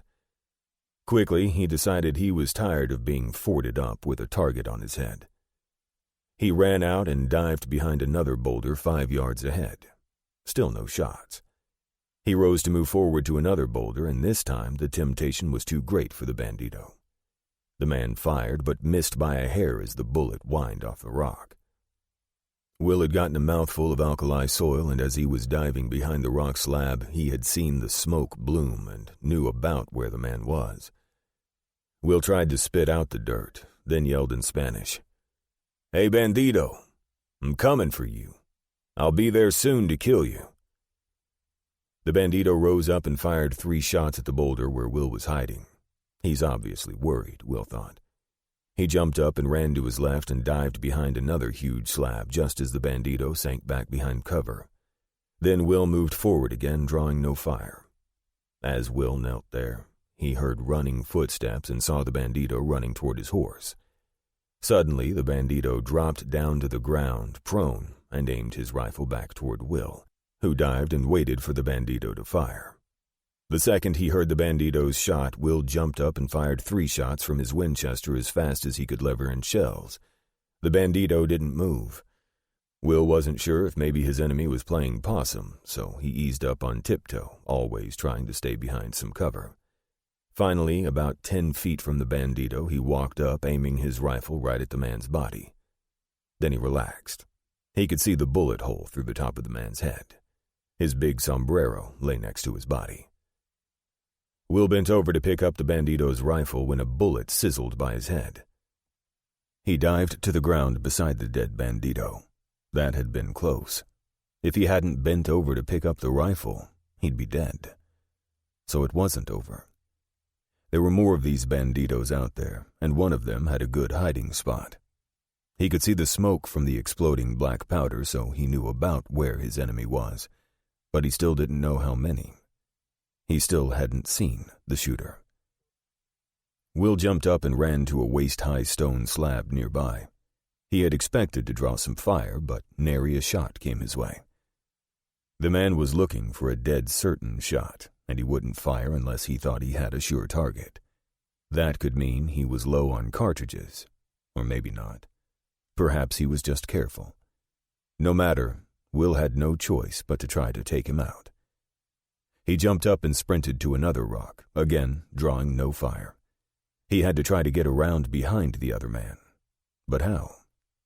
He was on the flat desert floor, and the shooter was on a shelf above his position with a full view in all directions. Will's mouth felt like it had been sucked dry. He couldn't even make spit. He prepared himself and ran once more to another slab of rock, closer to his horses. But the bandito wasn't dumb. He knew Will was headed toward the horses and water. Therefore, he would have his rifle trained this very moment on the far side of the slab where Will was hiding, the side toward the horses. He'd be expecting Will to run to that other rock slab out there about 10 feet away. That was the time when he'd shoot. How did Will know? Because that's what he would do. Will took off his hat, stuck it out, and immediately drew fire. At least, he had the shooter figured out. Not that it did him any good. His thirst was so overpowering he could think of nothing else. He had to get to the canteens on those horses. Yeah, the water would be hot, but it would also be wet. Thoughts of the water propelled him as he jumped up and headed for the next rock. The shooter fired and missed. Will immediately ran to another rock, the one where he'd hidden when he first got off his horse. The horses were in a little cove hidden from the marksman as the shelf turned. If he could get to that cove, he could hunker down and fill up on water, maybe even give some to the horses. Surely they were as thirsty as he was, and that made him angry. He jumped up and sprinted toward the little cove. The shooter fired, and the bullet came so close it took a groove out of his back, but he had reached the cove, and he was still alive. He grabbed a canteen and slurped down the hot water. Wasn't refreshing, but it was wet, and that's what his body needed. He felt his back, and his fingers came away bloody. Not too bad, he thought to himself. Better a groove across the back than a piece of lead somewhere inside his body. He filled his hat with water and gave it to Star, who drank greedily. He did the same for his pack horse, and then for the bandito's horse. He was now down to one canteen, which he left on the pack horse. He stuck his head above the cove and saw the bandito as he fled from one rock to another. Will grabbed some shells out of his saddlebags and stuffed his pockets. This could end in the next 5 minutes, or it could last until dark. Will thought if he were careful he could work himself down to the side to the bandito's position by walking and crawling underneath the edge of the shelf. He began creeping along, being sure to keep his body below the shelf so that the bandito could not see him. Will crept along, thinking he'd gone about half the distance to the shooter. Suddenly a man jumped down off the shelf right behind him. Will dived to his right, turning his body to bring the rifle barrel around. The bandito fired once and missed, jacked in another shell, and Will fired and hit the man in the shoulder, turning him, making his shot go off. Will jacked in another shell and centered a shot on the bandito's chest. The bullet hit its target, and the man collapsed, dropping his rifle. Will lay back against the shelf. Was it over? He thought it might be, but he couldn't be sure. He stood and looked around carefully, trying to see if there were any more shooters out there.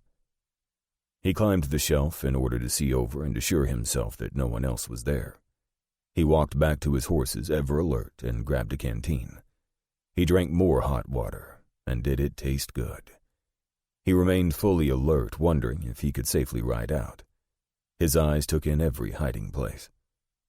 He had no idea what would happen to the bandito's horses, but he didn't want to be caught by the rurales with a bandito's horse. No telling where the horses came from or who might recognize them. He stripped off the saddle and bridle from the bandito's horse and let it go free. He mounted Star and rounded up each bandito's horse. He stripped all the saddles and bridles, dumped them on the ground, and let all the horses go free.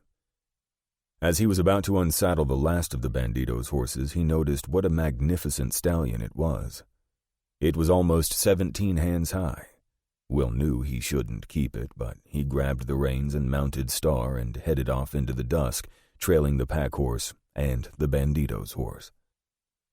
He had gathered as many of the bandito's weapons as he could find and stowed them on the pack horse. He didn't know what care they had received or if they were of any real value, but when he stopped, he'd check them out and give each a good cleaning. Then he'd know. Weapons not properly cleaned after use quickly became pitted inside the barrels and were not of much value. He hoped he didn't run into any more banditos or the rurales. The rurales could ask embarrassing questions and do unexpected things, like throw a man in jail for nothing. He rode off trying to put as much distance as possible between himself and the dead men who lay behind him, because the buzzards would come soon and draw attention to the site if anyone was around.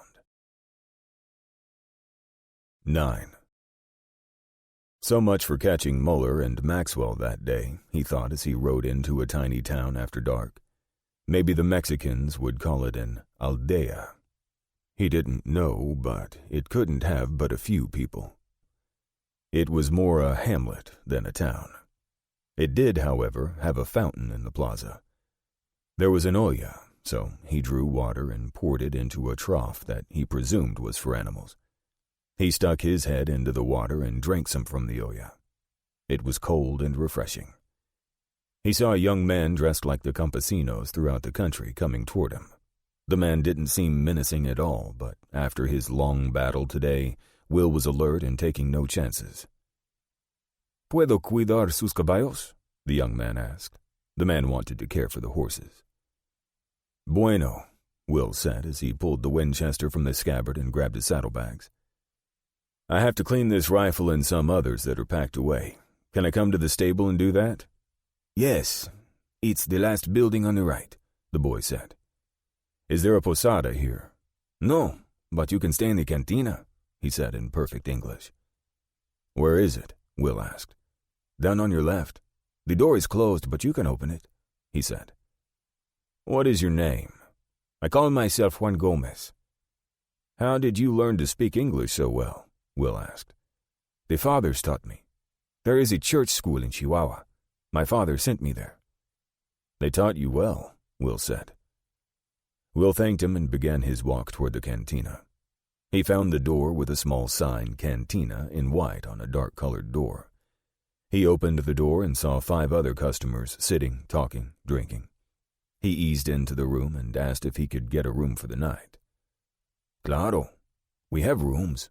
The man speaking was tall and stout and also spoke English. "We also have good beer, whiskey, food, whatever you want." "Gracias," Will said. "I'll have a beer and food, and the room, of course." Will found a table and sat down. The bartender brought over his beer and set it on the table. "We'll bring the food in a few minutes. My woman is fixing it. Afterward, she'll show you to your room." Taking a big gulp of beer, Will nodded to the bartender. The food came soon thereafter, and Will ate with gusto. It was the same meal that he'd had the night before, and it was delicious. He wondered how they made the beans so tasty. He ate it all and drank his beer down, then had another and one more after that. Will walked over to the bar and asked the bartender how much he owed for everything, including the room and breakfast tomorrow. He paid the bill in full and said, "I have to look after my horses. I'll be back shortly." The man nodded, and Will left. He found that Juan had removed his packs. They were on the ground in a corner of the stable. Will knelt and was removing the rifles when Juan came out. "Can I do something more, senor?" "You want to help me clean these rifles?" Will asked. "I don't know how, but I am willing to learn," Juan said. So over the next hour, Will cleaned his weapons and all the outlaw weapons, which included 4 Winchester 73s, a Winchester 66, and 3 Henrys. These bandidos had pretty good weapons, Will was thinking. Better than the Mexican army, he'd bet. After they had been cleaning the weapons a while, Juan said, "You have many weapons, senor." "Yeah, I do. If you had a rifle, what would you do with it?" "I don't know, senor. Perhaps I could shoot a deer in the mountains and bring it home for my family," Juan said. Will picked up one of the Winchester 73s and handed it to Juan. "It's yours then," Will said.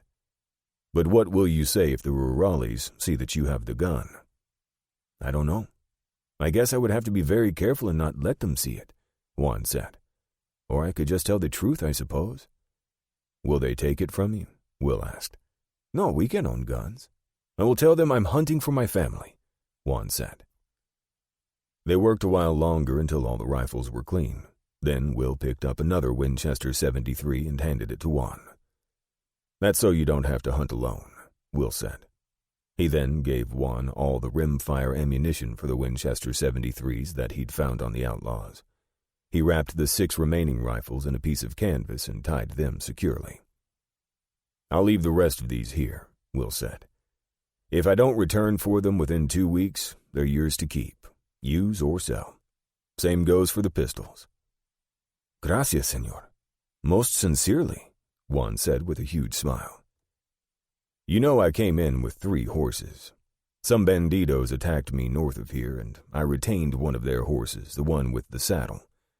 I trust you will not tell. Do you have a use for such a horse? Will asked. Juan looked at Will with steady brown eyes before saying, I don't know what to say, senor. He is a magnificent horse. Would he plow, do you think? Will laughed. I think the pack horse is more likely to plow, and you can also ride him. I'll give the pack horse to you, and you can put the packs on the horse with the star on its forehead. I will ride the stallion, but you can have the saddle from the bandito's horse. ¿Está bien? Sí, senor. It is a magnificent gift. Gracias, Juan said. Will gave Juan instructions on the care of the rifles, telling him they had to be cleaned out after every use or they would pit and rust. Afterward, he returned to the cantina, and the woman came from the kitchen to lead him upstairs. She showed him to the room and left. He was going through his saddlebags for soap when the woman came back with a bucket of water and filled the bowl in his room. She left the bucket with the rest of the water. Señor, tienes un rasguño grande en la espalda, she said. You have a large scratch on your back. Sí, lo sé, Will said. The bullet that had almost cost him his life that afternoon had caused the big scratch. Will recalled it well and considered himself the luckiest of men to have survived with only a scratch. Puedo ayudarle, the woman said, then left. She was going to help. The woman returned. Will removed his shirt and she cleaned the wound with water and put salve on it. She then bandaged it with a pad tied down with a strip of cloth around his back and across his chest. She left without saying another word. Will arose and thought about how he would clean himself. The shower the night before in ice-cold water had been nice, but tonight he had to clean himself with a rag in cold water, which was fine. He'd done it many times. After he'd cleaned himself, he put on a clean union suit, stuck a ladder-back chair under the door handle, and lay down on the bed. He slept well during the night. Nothing disturbed him. The following morning, he left the woman a nice tip on the washstand, then carried his rifle and saddlebags downstairs. His back didn't sting at all, so he thought it must be healing. He was grateful to the senora, and his generous tip would let her know. He ate breakfast and left the cantina. The bandito's magnificent horse was saddled for him, and Star was carrying the packs. Will paid Juan and asked, Juan, how do you earn enough money to live here? It is difficult. I work in the fields and we grow a lot of vegetables and we have fruit trees. My father and mother live here, and my brothers and sisters, he said. We have some goats and often eat goat meat.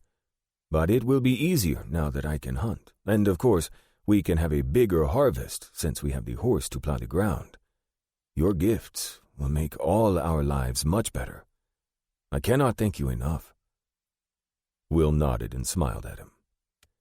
I'm going south, Juan. Is there any problem with the rurales or soldiers that you know of? I don't know, Juan said. The rurales have a big office in Chihuahua, and they patrol up here from time to time. They cause us no problems, but you, a gringo, I don't know. Did 2 gringos come through here in the last 2 days? Will asked. Yes, not yesterday, but the day before, Juan said. But they didn't stay long. They ate at the cantina and had some beers, then they left going south. Will handed Juan a 50-peso note and bid him goodbye. As the sun rose in the east, he rode south to find Muller and Maxwell, hoping he wouldn't be held up by another gang of banditos or the rurales. He arrived in Picacho at mid-morning and halted for food and information. In the cantina, Will ordered a meal and beer. He sat at a table in the corner and was surprised to see no one else in the cantina. But it was early, and they'd probably come later. When he stepped to the bar to pay his bill, he asked the barkeep if 2 gringos had been through here. Sí, salieron esta mañana, the barkeep said. They left this morning? Sí, esta mañana. Will's confidence soared. He was right on their heels. With any luck at all, he could catch them today. It was obvious they weren't worried about pursuit at all. They had rested a whole day here. Will didn't know why, but he was grateful. The less distance he had to travel in Mexico, the less difficult it would be to bring his prisoner back safely. 10. Isom Wood and Del Cole were in the foothills just south of the small community of Ruidoso, New Mexico territory, watching the campfire of Esteban Ruiz. There were 8 rustlers gathered around a huge campfire, and Isom could see Ruiz clearly. With a fire that big, they had no fear of being caught. Nobody needs a fire that big. It's asking for trouble, Isom thought, and they were prepared to give these rustlers more trouble than they could handle. Del was set up on the opposite side to support Isom when he asked the rustlers to surrender. The Ruiz gang had spent the day driving a herd of roughly 150 head of stolen cattle south to sell them in Mexico. These men were all excellent vaqueros who knew how to keep the herd moving south. The cattle had been stolen from Homer Markham, who had a small ranch just north of Ruidoso. Markham had discovered the cattle missing about 2 hours after they had been stolen. He'd sent one of his hands to check on the cattle that morning, and the cowboy had come streaking back. "Fence has been cut. Cattle are gone," he shouted. Markham had sent a rider to get help in Ruidoso to recover the cattle, and Isom and Del were there when the rider arrived. They rode out and had spent the rest of the day tracking the cattle. Isom had deputized Markham and 3 of his hands to help them recover the cattle and arrest or kill the rustlers. Isom suspected it was the Ruiz gang, which he and Del had been sent to New Mexico to arrest or eliminate. Tonight was the night it would all happen. At that moment, Markham and his hands, and Del, had rifles pointed at the men around the campfire. Isom figured that Del and the deputized cowboys were about in position, so he centered his Spencer on Ruiz before calling out in a loud voice, "U.S. Marshals, drop your weapons or die." As soon as Ruiz turned to jump into the darkness, Isom pulled the trigger. He heard the scream as the bullet slammed into Ruiz's body. The rest of the gang tried to scatter and run as well, but Del and the others were firing steadily, and it appeared at least 5 were down. The fight continued for another few minutes. Then Isom saw a white flag raised on the barrel of a rifle. "Come out with your hands on your heads," Isom yelled. 2 men came out into the firelight, and Isom yelled, "On your bellies, hands behind your back." Isom still wasn't sure about this. No telling who might be out there in the dark waiting with a rifle to knock off the first men to step out. Isom yelled, "All you deputies stay in place, rifles ready. You see anybody other than these 2, shoot 'em. I'm going down." Once down, Isom put manacles on the 2 men, then yelled, "All right, come on down." Soon all the deputies were looking over the bodies surrounding the campfire. Markham walked up to Isom and said, "I'm sending my boys out to round up as many of the cattle as possible tonight.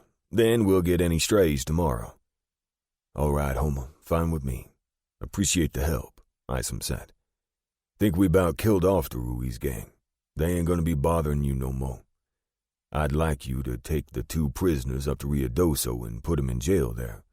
The prosecutor will file charges, and you and your men can testify. You won't need us, and we've got other business. We've got to hit the trail." After the cattle were settled down, the men dug a single grave and threw the 5 bodies in it.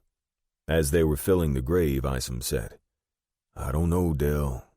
I'd like to get home, and I know we got that telegram telling us to head home, but I got a feeling Marshal Fain gonna need us. We better get down to El Paso." "You know," Del said, "for some reason, I've had that same feeling. Just kind of an uneasiness about Will." Isom and Del had been employees of Will Fain, working on his ranch in San Angelo. Eventually, Will appointed them both deputy U.S. Marshals, and they had been involved in various manhunts in the last 6 years. Both were now experienced lawmen. Isom's family lived on Will's ranch, and Del had married a young Mexican woman, Elena Obrero, who had come to the ranch to help Virginia Fain with housekeeping. Del and Elena had a house on the ranch as well, and Elena was expecting her first child. So the following morning, Isom and Del headed straight south to El Paso. It took them 2 days of hard riding, and they arrived hungry and thirsty. They stabled their horses, then went to the city marshal's office. Deputy Lambert was there and told them that Marshal Fain hadn't been seen for several days. He had been looking for Muller, but Muller had gone down into Mexico. Isom thanked him, and he and Cole headed over to the hotel. They got rooms, grabbed some clean clothes, and walked down to the barber, where they each got a bath and a shave, then went to eat and have as many beers as they could hold. No doubt the marshal's after Muller in Mexico. We done it before. When the marshal is after somebody, he don't let no borders stop him, Isom said while they were eating. I'd feel a whole lot better if at least one of us was with him. If there's any possibility he needs us, we better haul butts tomorrow, Dell said. There's all kinds of trouble you can get into down there, and lots of Mexicans don't much like Americans. And we both know the marshal can find trouble without even looking. Both men laughed, and Isom said, You got that right. The following morning they spoke with Antonio at the stables, and he said, The marshal, he came here, bought a horse, then bought a pack horse. He loaded up and headed south, I think, Antonio said. All right, Antonio. Can you swap out our horses for fresh ones and give us a fresh pack horse with side packs? Isom asked. We're going after the marshal. He might need some help. We'll help saddle up, Dell said. We got to get moving soon. Isom paid Antonio, and he and Dell headed to the general store where they bought enough food for a week and packed it away. Looking at a map of northern Mexico they'd gotten at the store, Isom said, We'll just take the regular trail south to Chihuahua and ask about the marshal along the way. Within minutes, they had crossed into the little town of Juarez and were heading south. 11. A quarter hour later, Will was headed south as well, and at a fast pace. He was thinking of the best way to apprehend Muller. He figured Muller was no more than 20 miles ahead, maybe less, and if he and Maxwell stopped at noon for some food and to give the horses a rest, that might bring him even closer. The stallion was rested and seemed eager, so Will let him gallop for a while, even though he knew that he had to take his time and do this right. Best thing would be to get ahead of Muller and set up. Coming from behind was a definite disadvantage, Will thought. In mid-morning, Will saw a small village ahead. As he approached, Will noticed a tiny hand-painted sign that said San Felipe. He rode on into town and stepped down at the cantina. Inside, he approached the bar, and a man came out and welcomed him. Señor, bienvenidos. Will thanked him and asked for a beer. As he was drinking it, he asked the bartender, "Have two gringos ridden through here today?" No, señor. I have seen no one, the bartender said. Now that was a puzzle. Are there any other towns near here? No, señor. There are no others. Will wondered what could have happened to Muller and Maxwell. As he pondered, the barkeep asked, "Would you like something to eat, señor?" "Yes, gracias," Will replied. Soon he began eating his meal, pork in a delicious green sauce with the ever-present rice and beans. It was a fine meal, and Will enjoyed it. All the time he was eating, he kept wondering what could possibly have happened to his quarry. Will thanked the barkeep and asked, "You said there are no towns nearby.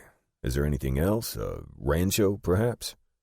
No, there is nothing near here, señor. I have lived here many years and I know of nothing, the barkeep said. Will had no way of knowing he'd passed by Muller and Maxwell 2 hours back up the trail. As the two men had been riding south, Muller had taken a bottle of tequila from his saddlebags and started drinking, this after a full evening of drinking the night before. Within a short while, Muller vomited violently and fell off his horse. He kept vomiting for nearly an hour. It was obvious to Maxwell that Muller was too sick to continue, so he pulled off the trail and found a rock overhang that provided a little shade from the afternoon sun and could not be seen from the road. He pulled Muller off his horse and prepared his bedroll so that he could lie down. Muller lay there all afternoon in a coma-like state. Maxwell had tried several times to wake Muller to give him some water, but he couldn't get Muller to sip. Maxwell poured the water into Muller's mouth, but it was obvious that none of it was getting down his throat. He thought there was a real possibility that Muller might die. Damn you, Muller, Maxwell thought. He had come south with Muller, and now he might be stuck by himself. As he was sitting watching Muller, his thinking changed. Maybe it would be good if Muller died. He'd take Muller's money and head back to the States, change his name, and buy into a little place somewhere far away from El Paso. He knew he'd be wanted for cattle theft, but cattle theft was so common they didn't often offer rewards for cattle thieves. He decided he'd actually be better off with Muller dead. Will waited in the cantina until it was dark, expecting that Muller and Maxwell might show up. When they hadn't come by sundown, he didn't know what to think. He walked outside and found a small stable where he could leave the horses and made sure they were settled for the night. He returned to the cantina and spoke to the barkeep, whose name he had learned was Enrique. "Enrique, my friend, can I get a room for the night?" he asked. "Si, senor. We have rooms upstairs. You are welcome to stay." Will deposited his rifle and saddlebags in the room, then returned to the bar for a few beers and supper. Afterward, he slept well and arose early. He had breakfast and began retracing his trail from the day before. He was angry with himself for not being alert enough to see where they'd left the trail. 2 hours later, he found the tracks leading off the trail. It looked like someone had fallen off a horse, for there was a partial body print in the sandy soil. Will got down from his horse and examined the area. He found the vomited food that someone had partially kicked dirt over. Either Muller or Maxwell was definitely sick. Will left his horses ground hitched and followed the trail back a ways. He was careful, always watching, his rifle in his hands. When he got back a few hundred yards, he peeked over a rise and could see a campsite, but it was abandoned. They'd had a small fire, but it was out, and the men and horses were gone. He walked down and examined the site. He felt the ashes and they were cold, so the men had not had the fire this morning, but last night. Maxwell had lain on the other side of the fire from Muller and had a pretty good night's rest until now. Muller had awakened in the dark with a thirst and a raw throat. He wanted a drink, but he struggled to his feet, found a canteen and drank, then drank some more. Maxwell heard Muller get the canteen and sat up in his bedroll. "How you doing, hoss?" he asked. "Not too good," Muller said with a hoarse cough. "Guess I drank too much." "You were sicker'n a poisoned possum, hoss," Maxwell said. "Yeah, don't I know it," Muller said. "I can't do no more of that. I gotta quit drinking or I'm gonna kill myself." "You gonna be able to travel today?" Maxwell asked. "Yeah. Matter of fact, let's get going." "Now? It's night, hoss." "Yeah, let's go. I want to get on down the road. I can see well enough," Muller said. It took them no more than a quarter hour to saddle up and pack their saddlebags before hitting the trail south. It was still dark when they passed through San Felipe. "You want to stop and get breakfast?" Maxwell asked. "No, I can't eat. Can't even think about food. Let's just keep going." So they rode their horses through San Felipe and continued south. As Will looked at the tracks heading out of the campsite and going south, he thought, "Damn, I missed 'em. Don't know how it's possible, but I did." He walked back to his horses, mounted the stallion, and followed the trail south. When he got to San Felipe, he stopped at the cantina and asked Enrique if he'd seen the men. "No, senor. I have seen no one, but Armando, who runs the livery, said 2 men on horses rode through in the night. He heard them."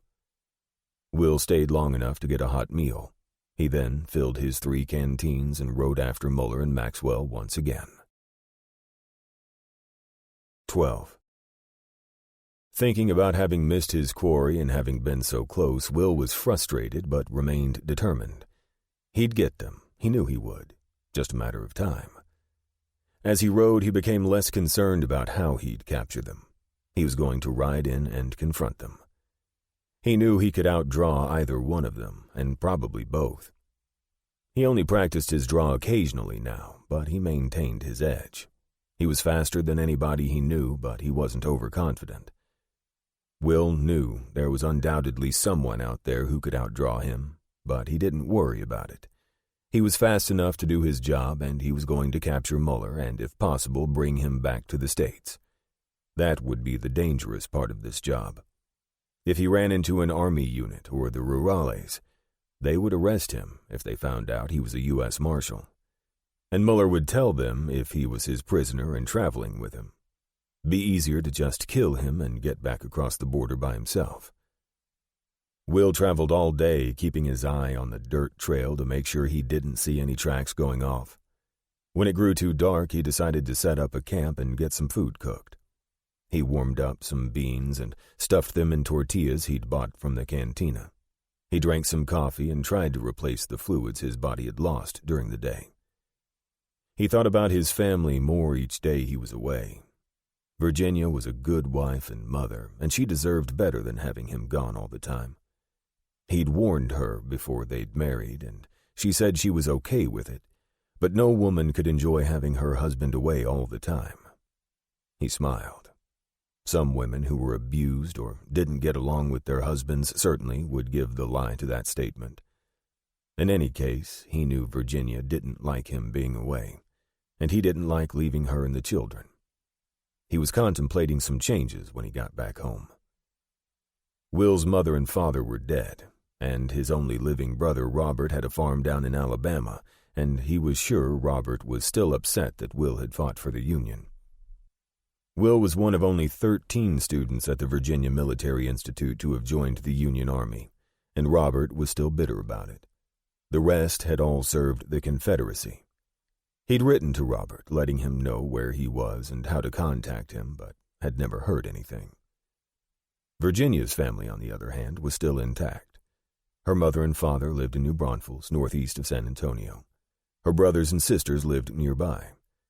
Will had been thinking lately that family was so important that he didn't want to deprive his wife and children of being near relatives. He was seriously thinking of moving the entire family to New Braunfels so that all the children would know their grandparents better and be close to their cousins. Besides that, Will had a herd of thoroughbred horses that he couldn't race in San Angelo. He was too far away from other cities, and there was no rail service. In New Braunfels, he would have rail service and the ability to transport his horses to wherever they needed to race. He hadn't talked to Virginia about it, but he was sure she'd agree, though he knew she'd never insist on it. He was sure that she would love living closer to her parents and brothers and sisters and their families. What would he do with the ranch on the North Concho? He supposed he'd keep it. It was a good property. Maybe Jacob or one of the twins would want it someday. The house was made of limestone, so it would last forever if taken care of properly. Decisions. He had lots of them to make. These thoughts distracted him from thinking about Muller for a few minutes. He was single-minded when it came to a mission which was both good and bad. When he went after a criminal, there was no backing down in him, no thoughts of not arresting or killing the criminal. He knew he'd get Muller and Maxwell. He went to bed with those thoughts, got up early, fixed his breakfast, and was on the trail while there was just enough light to see the trail. He was careful not to move too fast. He looked for tracks as he rode along. Finally, he saw the tracks of 2 horses moving off the trail. He followed them carefully. After riding a little distance, he ground-hitched the horses and walked ahead, Colt in his hand. He found where Muller and Maxwell had camped last night. He knelt, picked up the ashes, and found them still warm. Haven't been gone long, he thought. He walked back out to his horses, mounted the stallion, and continued down the trail. The stallion got into a lope that ate up the miles. An hour later, he came to a rise where he stopped and gazed down the trail through his field glasses. He could see a little cloud of dust, so he figured he wasn't too far behind. Will continued to follow the pair, and by noon he could see them in the distance. Problem was, they could see him too, and he figured Muller would be skittish enough to pull off the trail until he was certain the follower was not a lawman after him. Will decided to pull back a bit. If they hadn't seen him already, he could surprise them in the night, right after they set up their camp. So he walked his horses and kept his distance from the 2 men, never permitting a line of sight. He walked his horses through the night until he could see a campfire off to the right of the trail. Ground-hitching the horses, Will walked silently toward the light of the campfire. He walked around the area to a little rise on the far side. And there was the campsite and fire, but no Muller and Maxwell. Will had a feeling he'd been tricked. He eased back slowly and got into the deep shadows. If those two were not by the fire, where were they? They'd seen him on their back trail. No other answer was possible, so they had built this fire knowing he'd come. He had to get back to his horses. They'd built this fire for a reason. If they weren't here to ambush him, then they were going to steal his horses. He floundered back to the trail and found nothing. Damn those two criminals. They sure got the best of him. He had to admire it. It was a great trick. Then he heard horses galloping away farther down the trail. They had stolen everything, his food, his blankets, his rifle, his horses. He was afoot in the Chihuahuan desert without water or food. There was nothing left to do. He started walking. His pace was about 4 miles an hour. At that rate, he'd catch up with them in 3 or 4 hours. They weren't going too far, just far enough to think they were safe. And that was about 10 miles, maybe, he thought. He could do 10 miles in under 3 hours. Problem was, he had no water. It was a matter of life and death that he'd find them. If he didn't get to them tonight, he'd die of thirst tomorrow. A few hours later, he didn't see any fire, but he caught a faint odor of wood smoke. He kept walking, and the odor grew stronger. Some more walking, and the odor became just a little weaker. He walked another few minutes and found a spot to settle himself behind 2 tarbush plants about his height, which were surrounded by creosote bushes next to the trail. It wasn't much of a hiding place, but it would have to do. He settled down in the limestone soil and tried to get some sleep. He awoke long before daylight to some noise, and then he realized it was horses' hooves coming down the trail. He knelt behind the tar bush and waited.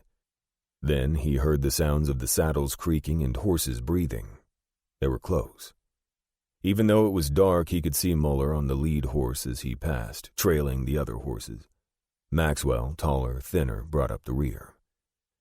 When Maxwell passed, Will stepped out, took 6 running steps, jumped, and clobbered Maxwell upside the head with his Colt. Maxwell hit the ground, and Muller looked back to see Will pointing his revolver at him.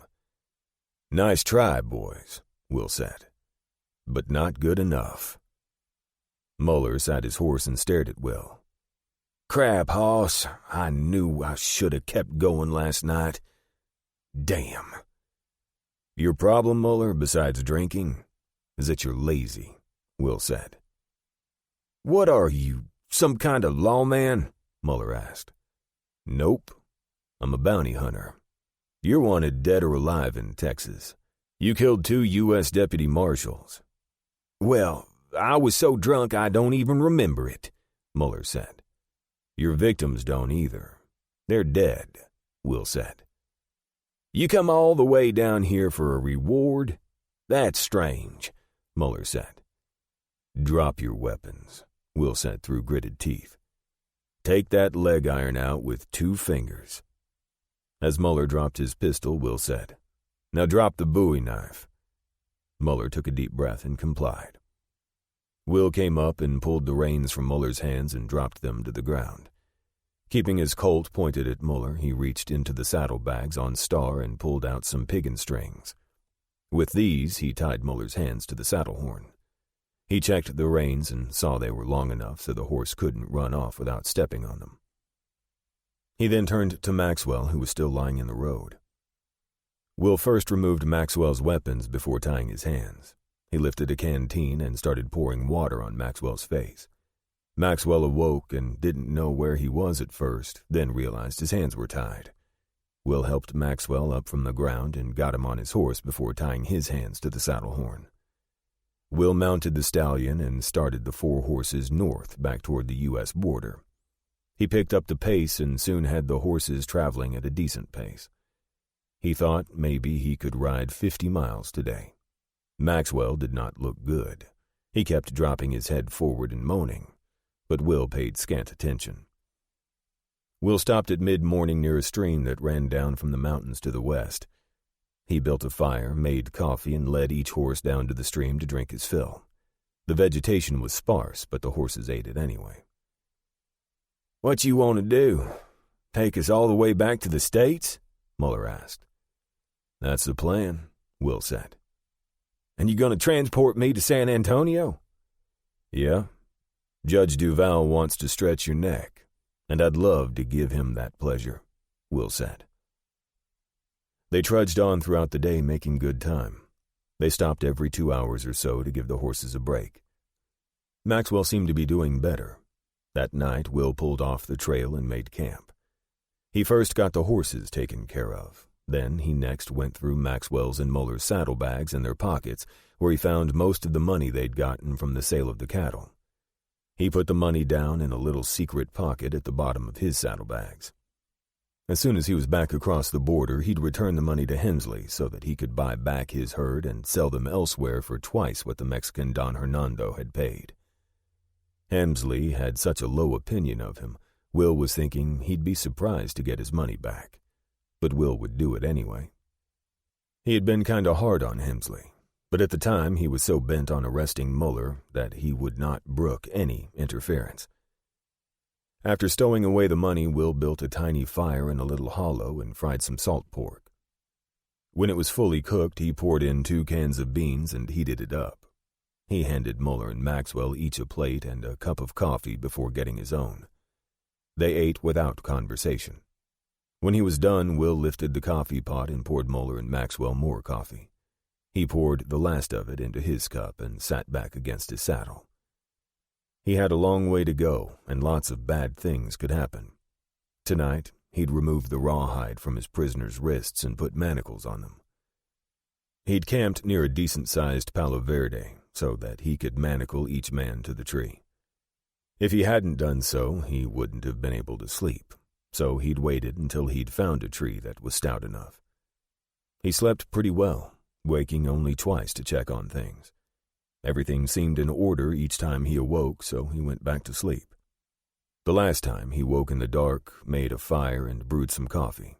He took the manacles off the men one at a time to allow them to relieve themselves, then clamped them right back on. As he was cooking bacon for their breakfast, he heard Maxwell say, "Hey, man," and looked up to find himself staring down the twin barrels of a Derringer. "You should have checked my boots, bounty hunter," Maxwell said. "Looks like you're right," Will said as he stood up with the frying pan.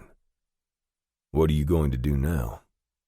"You're going to come over here and unlock these manacles and get them off me and Muller," he said. Maxwell was about 8 feet away. He could make the shot, but it would be easy to miss, too, with that length of barrel. Will bent over as if to put down the frying pan, but suddenly flipped the pan with its hot grease at Maxwell.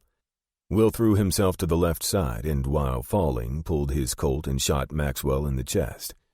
Maxwell did fire the Derringer, but in trying to get away from the hot grease, the bullet missed Will and hit Muller in the thigh. Muller let out a high-pitched wail and clutched his leg where the bullet had entered. Will stood and said, "That was a stupid play, but it was my fault I didn't check his boots." He walked over and jerked off Muller's boots and found nothing. He picked up the Derringer and put it in his pocket. Kneeling over Maxwell, he felt for a pulse and found none. "He's dead," Will said. In checking Muller's leg, he found the bullet had gone through the fleshy part of the upper thigh. "You gotta get me to a doctor." "I hear there's a shortage of doctors out here in the middle of nowhere," Will said. "What are we gonna do?" Muller asked. "I'll clean it and bandage it. That's the best I can do," Will said. He found a clean shirt in Maxwell's saddlebags and began tearing some strips to bind compresses on both sides of the wound. He found a pint bottle of carbolic acid in his saddlebags and knelt over Muller. "What are you gonna do? What is that you got there?" "It's carbolic acid. I've got to clean the wound out best I can and pour this in it. It's gonna hurt a bit," Will said. "Lie back and stay still." He poured the carbolic acid into the wound and Muller howled. "Roll over to the other side. We've got to do the back side," Will said. Muller rolled over and Will poured the carbolic acid solution into the wound, which resulted in more howling from Muller. Will put compresses on both holes in the leg and bound them tight with strips from the shirt. "That's the best I can do," Will said. "Looks like it's just you and me, bounty hunter. I'll guarantee I'll get you before we get to the border," Muller said. "We'll see." Muller gave a wolfish smile and said, "I hope we don't make it." Will picked up his pan and cut some more salt pork. He cooked it well and poured in some beans. He dug out the stale tortillas and gave 2 of them and a plate of beans and salt pork to Muller. That and coffee was breakfast. They ate, each with his own thoughts. Then Will set down his plate and started looking around. He found a fairly deep hollow in the soil, dragged Maxwell's body over to it, cleaned out his pockets, and dumped him into the trough. He caved the soil in around the body before piling as many rocks as he could find on the grave. It wasn't any too good a burial, but it was the best he could do without a shovel. A shovel might not have done any good anyway. No shovel would go through the caliche which underlay the entire desert floor. That caliche was a limestone layer as hard as concrete. You'd need a full-sized mining pick to get through that, and even that might not do it. Will cleaned everything and loaded all the supplies onto the horses. He tried to redistribute some of the weight from the pack horse to Maxwell's horse, but was limited because all Maxwell had were saddlebags. He filled another set of saddlebags and strapped it on top of the others on Maxwell's horse. "I can't ride no horse," Muller said. "This leg's killing me." "You got no choice," Will said. "I can't stand up with this leg," Muller said. Will sighed and said, "Muller, you're lucky. You can still feel pain. Those 2 deputy marshals never will again." Will grabbed up the remainder of Maxwell's shirt and tore some more strips off. When that was done, he walked over to Muller and pulled his Colt out. He put the barrel next to Muller's face. "Open your mouth." Muller looked up at Will and said, "You ain't gonna shoot me. You want to see me hang too bad. I ain't opening my mouth." Will hit Muller on the head with the side of his Colt. When Muller collapsed, Will pushed his jaw down and stuffed remnants of the shirt inside his mouth. Then Will tied them in with the strips torn from the shirt, which he wound around Muller's head. When Muller regained consciousness, Will told him to get up and get on his horse. He glared at Will a few seconds, realized there was no give in him, then rolled over and struggled to get to his feet.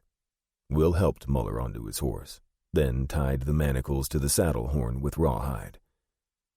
Muller tried to say something through his gag, but Will ignored him and climbed into the saddle. He led out the little cavalcade toward the trail, then stopped a minute and thought he was over 100 miles from home. He'd probably be better off if he avoided the main trails. He moved off to the west into the foothills, thinking he was less likely to run into a rurales patrol if they couldn't see him. At noon, Will stopped and made a small fire. He took the gag off Muller, who said his leg was hurting. He asked if Will would take a look at it. Will got the coffee going before looking at Muller's leg. "Wouldn't hurt to put some carbolic acid on it, but it doesn't look bad," Will said. As he turned around to get the bottle of carbolic acid, Muller threw his hands forward and dropped the manacled chain around Will's head and pulled as hard as he could. The chain had tightened on Will's chin, and he was almost helpless as Muller grunted with the strain of pulling on the chain. This was life or death. If the chain slipped off his chin and onto his throat, Will knew he was a dead man. He got his left hand under the chain, relieving the tension on his chin, but he knew he was in a desperate situation. His left hand was pinned to his face, and he was like a turtle on its back. He pushed forward on the chain with his left hand, and with his right, he pummeled Muller's injured leg. Muller grunted each time Will hit the leg, but Muller didn't let up on the chain. Each man knew it was life or death, and neither said a word, but they traded grunts and groans. Muller was on his back on the ground, so Will shoved his body up toward Muller's face. He hoped to get high enough that Muller could no longer apply sufficient pressure to disable him.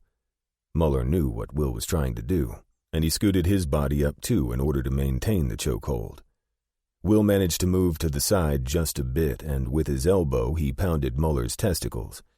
Muller screamed with each blow, but didn't lessen his pressure on the chain.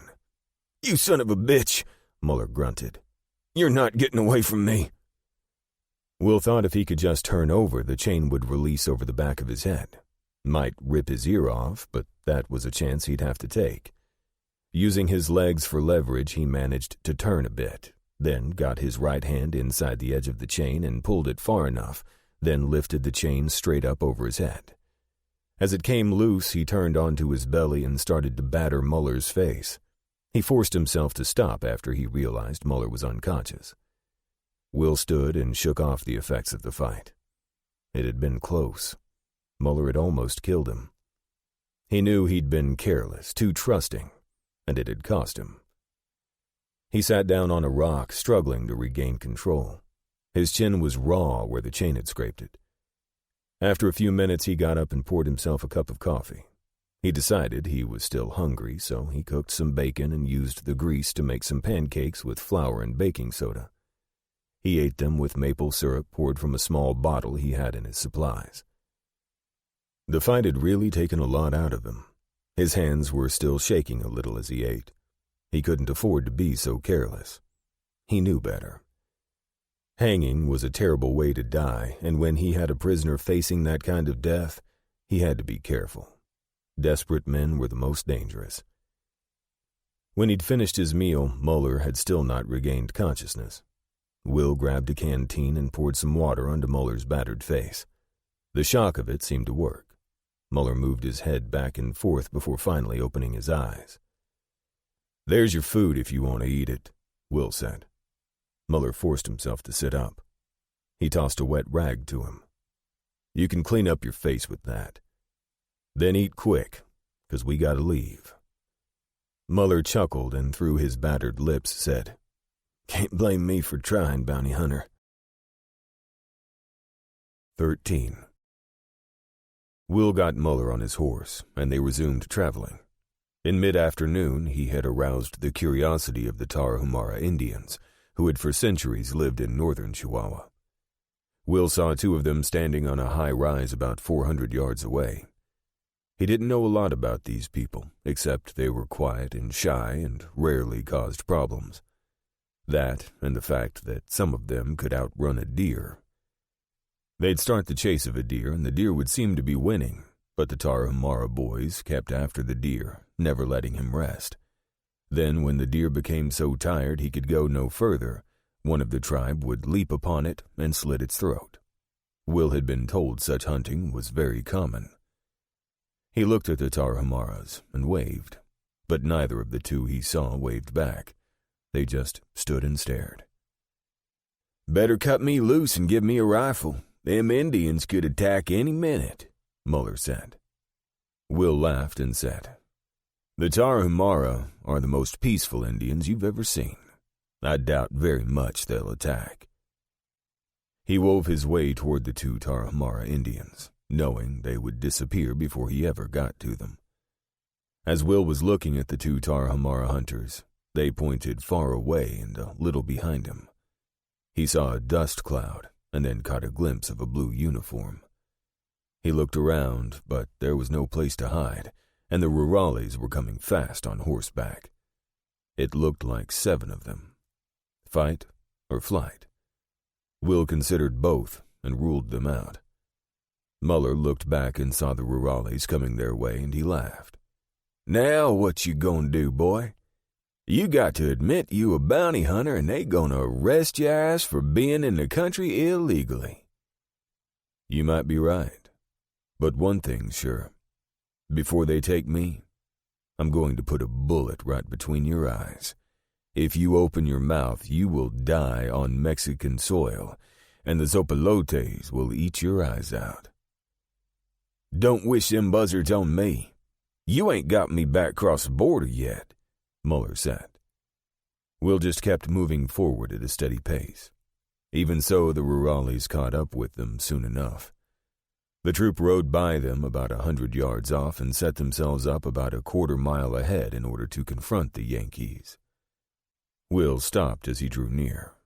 The troop was led by a sergeant who said, "Buenos dias, señores." The sergeant obviously expected some response, so Will said, "Buen día, sargento." "Oh, habla español. Bueno. Un poco solamente," which was not quite true. Will spoke and understood it very well. "Estoy tratando de aprender más." "I'm trying to learn more." The sergeant nodded. "Well, in that case, we can speak English so that we both can be understood perfectly. Who are you, and where are you going?" "I'm a bounty hunter, and I've come into Mexico to capture this murderer," Will said, as he gave Muller a threatening look. And his statement about being a bounty hunter was not entirely untrue. Muller had $1,000 bounty on his head, and when he delivered the murderer, Will intended to collect that bounty.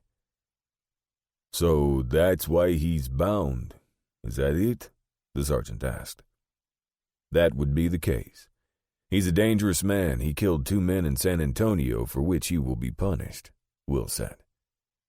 The sergeant looked off across the terrain and said, "The problem we have, senor, is that you're in our country, and you've arrested this man, and that violates our sovereignty.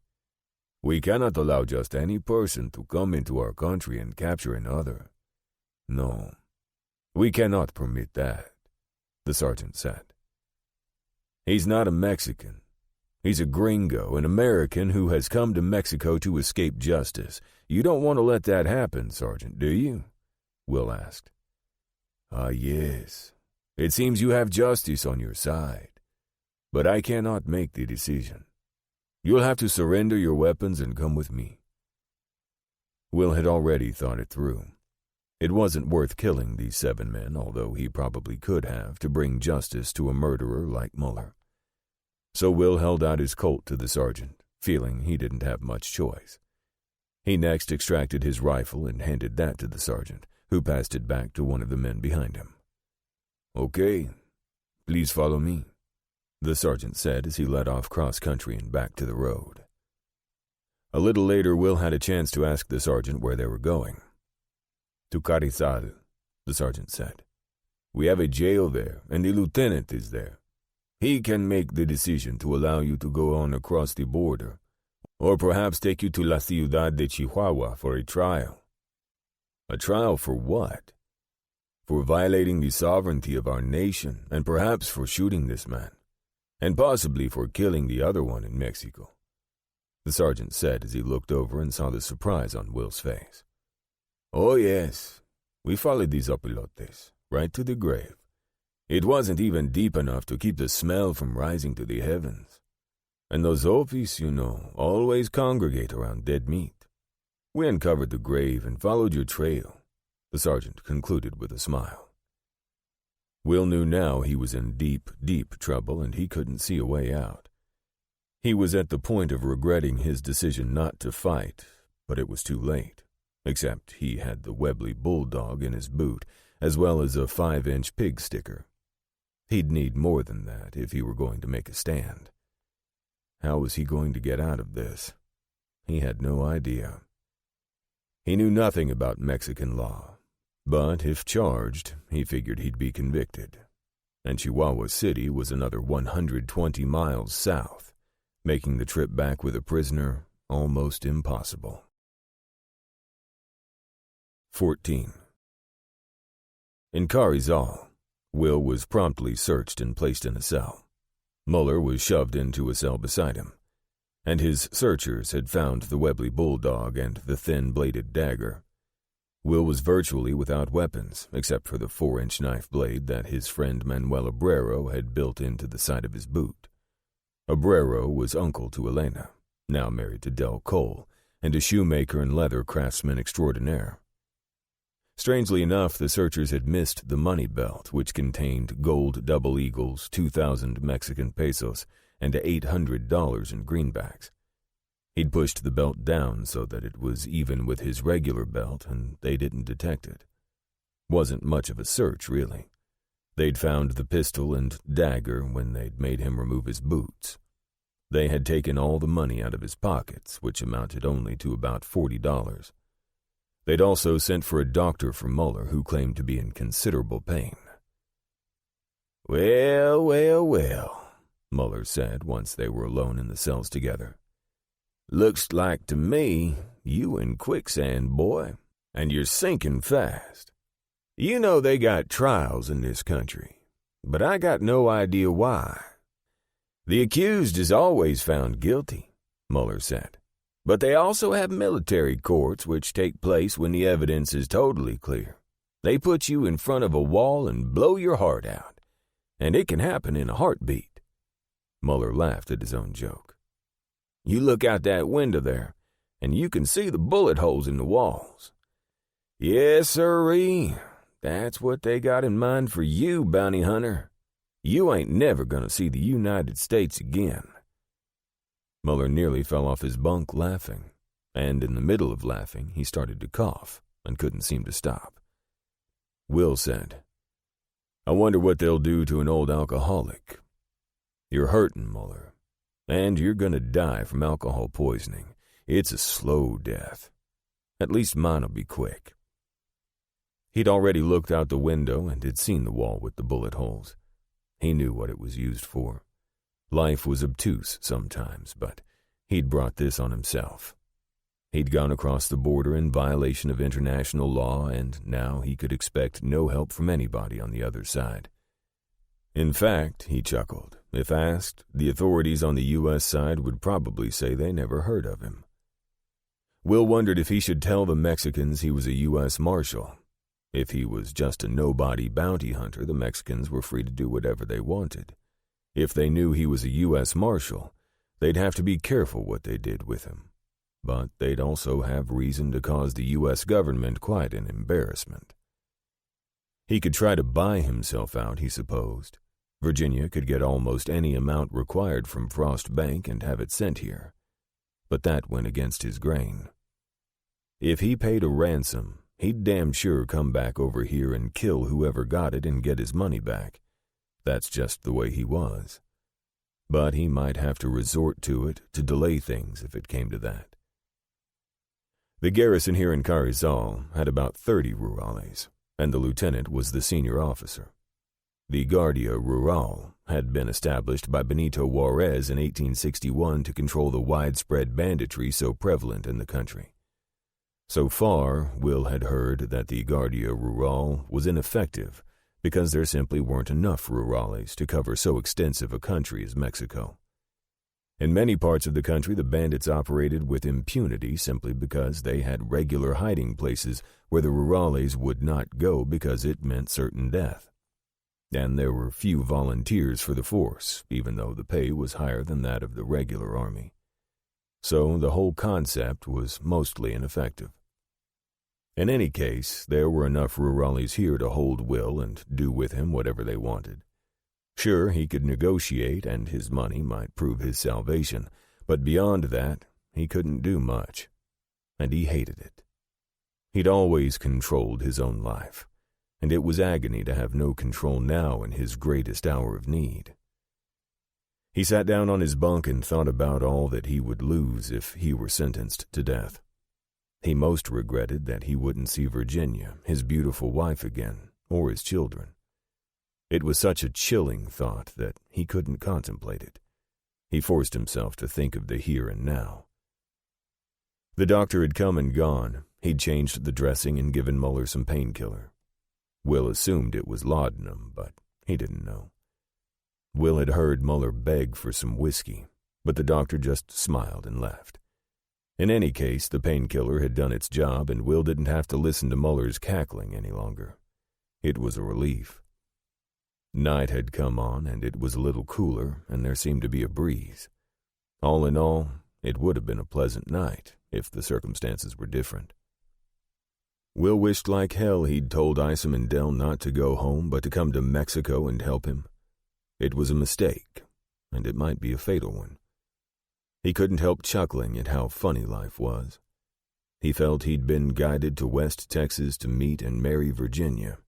He knew she was going to be his wife the minute he saw her in that little shack outside San Angelo, and she'd known it too. If there had ever been two people who fell in love at first sight, it was the two of them. And he still loved her with a love that was pure and true. He'd do anything for her, and he knew she felt the same about him. Virginia had had 2 children by her first husband, who'd been killed by Comanche raiders. After his death, Virginia had lived alone for a year with the children, Jacob and Annabelle, out on the property she and her husband had claimed as a grant from the state of Texas. Will thought how he loved those children. If they'd been his natural children, he couldn't have loved them more. Jacob was nearly 12 now, and Annabelle, his sweet angel eyes, was 9 and just as beautiful as her mother. He and Virginia had twin boys, Jesse and Joshua, now 5 years old. The boys were always into something, always challenging each other. One day Jesse had climbed the windmill in the yard. There was really no room at the top, but Jesse was hanging on to the wood framework that held the blades up. Josh was standing on the ground, urging Jesse to come down, not because he was worried about his brother falling. No, he wanted Jesse to come down so that he could climb up. When Virginia saw them, she walked out and watched for a while, hoping neither would get hurt. She was patient about most things, and especially with her children. She eventually got them both down safely and took them in for dinner. Later, she had Will talk to them and urge them not to climb the windmill again. Will had such wonderful memories of his children. If and when he got back home, he was taking a vacation, and all the family was going down to visit Virginia's family in New Braunfels. They were always welcoming and loving, and her parents were willing to keep the children for a few days while he and Virginia went into San Antonio to shop and have some time just for the two of them. These thoughts distracted him from the possibility that he might die as a result of this venture. He'd have to see what the Mexican lieutenant had to say tomorrow. He reflected that it could change his whole life, or might mean the end of his life. 15. The marshal just turned over his Colt to that sergeant, Isom said, all the while looking through his field glasses. Looks like he's arresting him. Now the marshal's pulling out his rifle and handing it over. Isom continued to stare into the field glasses. I don't like the looks of this, Dell. The marshal's in deep trouble. Damn good thing we came down here, Dell said. Dell had fought in some of the bloodiest battles of the Civil War, including Gettysburg and Antietam, and Isom thought Dell was tougher than a wild Texas hog. Dell didn't often talk about the Civil War, but one time he'd said, "The bullets flew so thick at Antietam that I could have reached up and grabbed a handful." Isom himself had been a Buffalo soldier in the U.S. Cavalry, so no one with any sense doubted his courage. It took guts to head off into Comanche country time after time and fight hostiles. Isom had been trying farming after he left the army when Will Fain came along one day and asked him if he'd like to work for him on his ranch. Isom had left his farm and accepted Will's offer, and it had changed his life. He had become a deputy soon after coming to the ranch. He and Will had ridden on manhunts together many times. Will was always generous with the rewards on any criminals they ran down, and both Isom and Dell had more money now than they'd ever had in their lives. They both were loyal without reservation to their boss. Well, Dell, what do you think we ought to do? Let's follow him for now. But if we have to kill every rural in Mexico to get the marshal back, I'll be on the front line. Right next to me, Isom said, punching Dell in the arm. They got on their horses and followed the rurales all the way to Carzal. They got themselves a room in a posada and started studying the layout of the garrison and the town itself. The jail was inside the garrison and heavily guarded. "We'll have to shoot our way into that jail," Dell said. "Be nice if we had some dynamite, but we can't get none down here," Isom said. "You think you can engine up there at night and get the marshal out?" Dell asked. "What? How dark is the night?" Isom asked. "Really dark? Ain't no moon now," Dell said. "Then I'll blend in perfectly," Isom said with a smile. "Oh, crap. I should never doubt you. You've proved me wrong time after time, Dell said, nudging Isom with his shoulder. You see that wall over there with all the bullet holes? Isom asked. Yeah, kinda scares me. If they start that in the morning, we gotta be ready. I mean, we gotta be loaded for grizzly bears, Dell said. Well, we got plenty of ammo, Isom said. I got 2 boxes of double-aught. If they line up to shoot, that whole firing squad going down. Wish we could let the Marshal know we're here. He gotta be worried. This situation could get out of hand in a hurry. We'll be ready for anything. I don't know what they're gonna do, but whatever it is, it'll be the wrong thing, Dell said. The wrong thing for them, you mean? Isom said. Yeah, don't matter what they do. We're gonna come out on top. We got no authority down here, Isom said. Yeah, we do, Dell said. We do? Isom asked. Yeah, we got the greeners. All the authority we need. Ain't no doubt about that, but it would be nice to avoid something gonna embarrass the Marshal. Of course, I'm pretty sure he'd rather be alive and embarrassed instead of dead and not embarrassed, Isom said, and both men laughed. I bet you're right about that, Dell said. Let's get something to eat and get to bed. Sometimes those firing squads start at daybreak, so we gotta be there before that with all the artillery we can manage, Isom said. And if they sentence the Marshal to die, that lieutenant we saw strutting around over there ain't gonna live to eat his breakfast. Isom and Dell went to bed early, knowing they had to get up early. Isom woke an hour or so past midnight, got dressed, put on his knee-high moccasins, and left the room. He eased down the stairs and out the door. Without a sound, he went directly to the garrison. He could see the jail guarded by 2 men outside. The garrison wasn't a fort. It was a group of buildings, barracks, headquarters, hospital, livery stable, and others. So it could be accessed, but the rurales had guards everywhere. Isom went from shadow to shadow until he could see the back of the jail. He could see the guards at the front, talking and sharing a cigarette. Isom tiptoed up to the back window of the jail and whispered, Virginia. He knew no other word would get Will's attention like that one. Will came to the window. Oh, man, am I glad to see you, he whispered. Is Dell with you? Hell yeah, he with me. We loaded for Grizz. What they gonna do? I don't know yet. Haven't heard from the lieutenant. I suppose I'll hear in the morning, Will said. Isom passed a Remington pocket pistol through the bars, then a slim dagger. Put those in your boots. Might come in handy. Don't worry about nothing. We got it covered. If we have to use those greeners, we will. I hate to do it, but when it's 2 against 30 or more, we ain't got no choice. Thanks for ignoring my telegram and coming down, Will said. What telegram? Isom asked. Will chuckled. It must have slipped your mind. I'm grateful. I know. Don't you worry now. We got it covered. I better get going. We'll be on hand an hour before daylight. There's gonna be the Alamo all over again. Only this time, the American's gonna win, Isom said quietly as he slipped into the darkness. 16. Well, senor, what is your name? The lieutenant asked the following morning before daybreak.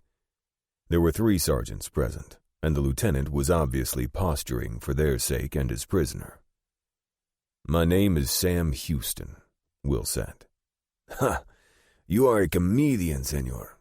I am Lieutenant Ramirez, and I'm in charge here. I come from a good family, an aristocratic family, as you Americans like to say. My father is a general in the army of President Porfirio Diaz. So, Senor Houston, it doesn't matter what your name is. Did you know when you came into Mexico that it was illegal to do so? No, I thought Americans were welcome, Will said. Well, yes and no, you see. Americans tourists are welcome, But when you come into the country hunting and killing other men, that's a different story, a much, much different story. The man that I killed had a gun in his hand. He was trying to kill me, Will said. That is some sort of defense, I suppose. But when you came into Mexico for the express purpose of capturing another man, you violated the sovereignty of our country. Mexico is an independent country, not an extension of the United States, as some of you Americans would like to believe. You Americans have already stolen half of our country, and we intend to protect the rest from people like you. The lieutenant paced up and down outside the cell as if gathering his thoughts. Now we come to a difficult decision. What is the proper punishment for this violation of our sovereignty? What do you think, Mr. Sam Houston? What I think doesn't matter. It's what a judge thinks, Will said. Ah, yes. You are versed in American law. Everyone gets a trial, even the lowest peasant. But in Mexico, it's simply not true, the lieutenant said. Foreigners who come into our country have no rights, and so it's up to us to determine what we will do with you. Will stood quietly, gazing through the cell bars at the lieutenant. Will thought he appeared to be preening himself as if he were the general himself and not his father. So, for violating Mexico's sovereignty and killing another in our country, even though it was only another gringo, for these crimes, I sentence you, Mr. Sam Houston, to death by firing squad. The lieutenant looked directly at Will to get his reaction.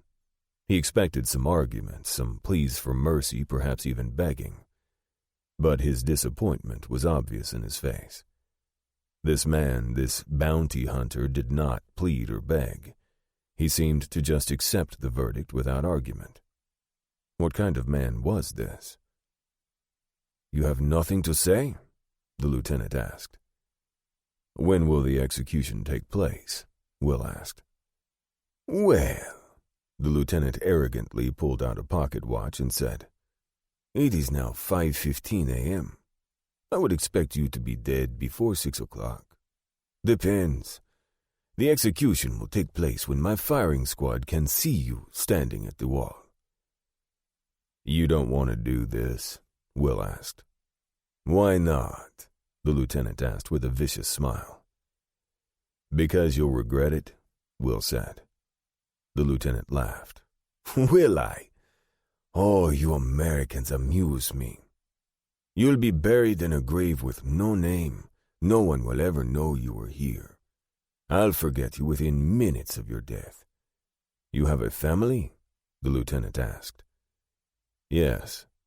I'm sorry, but your wife and children will spend the rest of their lives wondering what happened to you, Mr. Sam Houston. Yeah, I'll bet you're sorry. Oh, Senor Houston, you do not think I can have compassion? The lieutenant asked. No, I don't. And the reason you're doing this is because you know you can get away with it, Will said. No. I'm doing it because you killed a man in Mexico and violated my country's sovereignty, but I'm able to do it because you are a nobody, the lieutenant said with a casual smile. What about my prisoner? Will asked. He didn't kill anybody in Mexico. He will go free. In fact, I've decided to let him witness your death by firing squad since you killed his friend, the lieutenant said. Anything more to say? Will smiled at the lieutenant and said, Just one question. Will you be there to witness the execution? Of course. I wouldn't miss it. In fact, I've ordered the whole garrison to be there to witness it. It's not often we get to execute Sam Houston. Will gave him a big smile and said, Good. I'll look forward to seeing you there. And the lieutenant looked at him with a strange look of surprise and shook his head. Lieutenant Ramirez started to leave, then turned and asked, By the way, where did you get that magnificent black stallion? I stole him from some bandito that I killed, Will stated. "Well, you've done me a favor.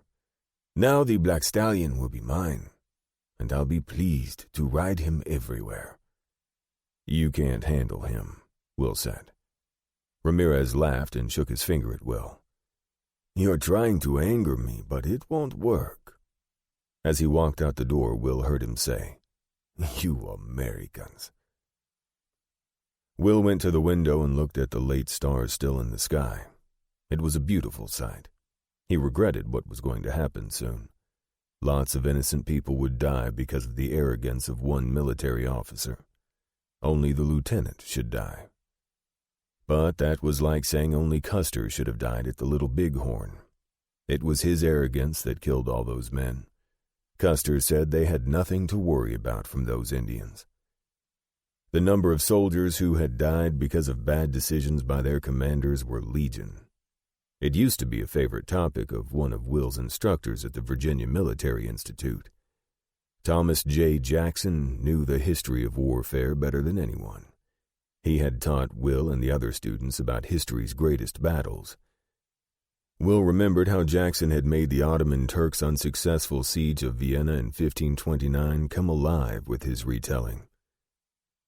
The battle had stopped the spread of Islam to Europe, but Jackson could point to every commander's bad decisions during that battle that had cost thousands of lives.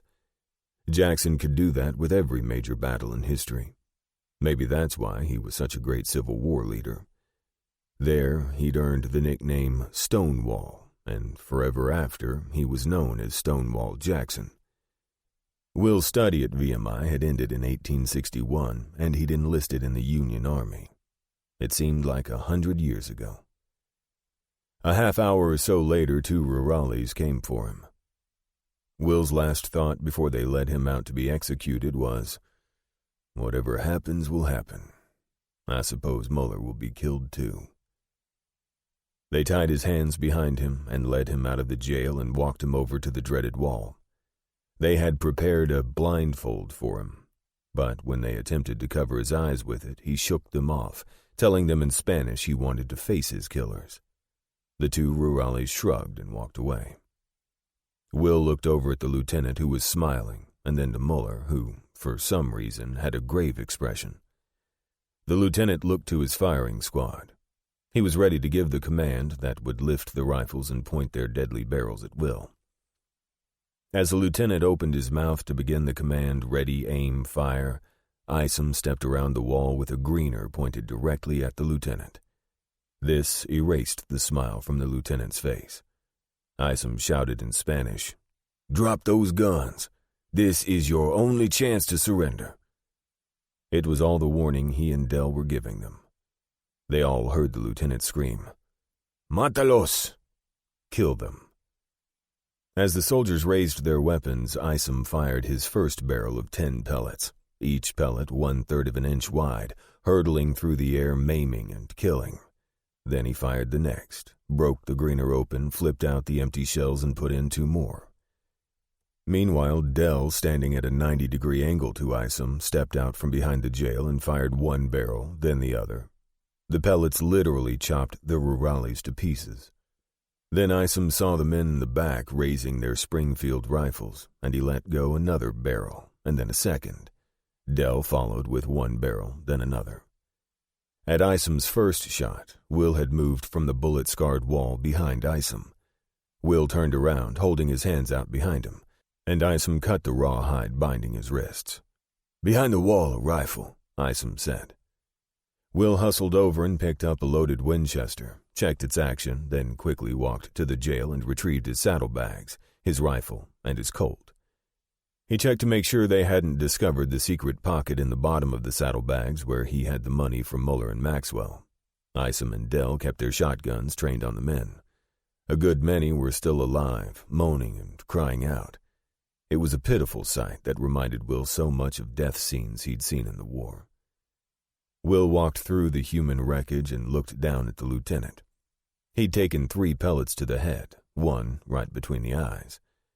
He looked for Muller and found him under 2 of the soldiers. He had been shielded by other bodies from the worst effects of the shotgun pellets and was alive. Will jerked him up and got him stumbling toward the stables. He'd taken one pellet in his shoulder, and another had grazed his scalp. The marshals ran to their horses.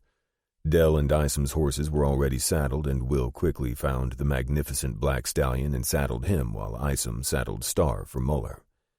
Isom handed Will a sack and said, "Cram that food in your saddlebags." They didn't want a pack horse to slow them down. Will tied Muller's hands to the saddle horn, and they were finally ready. They rode out of Carrizal at a gallop, destination El Paso.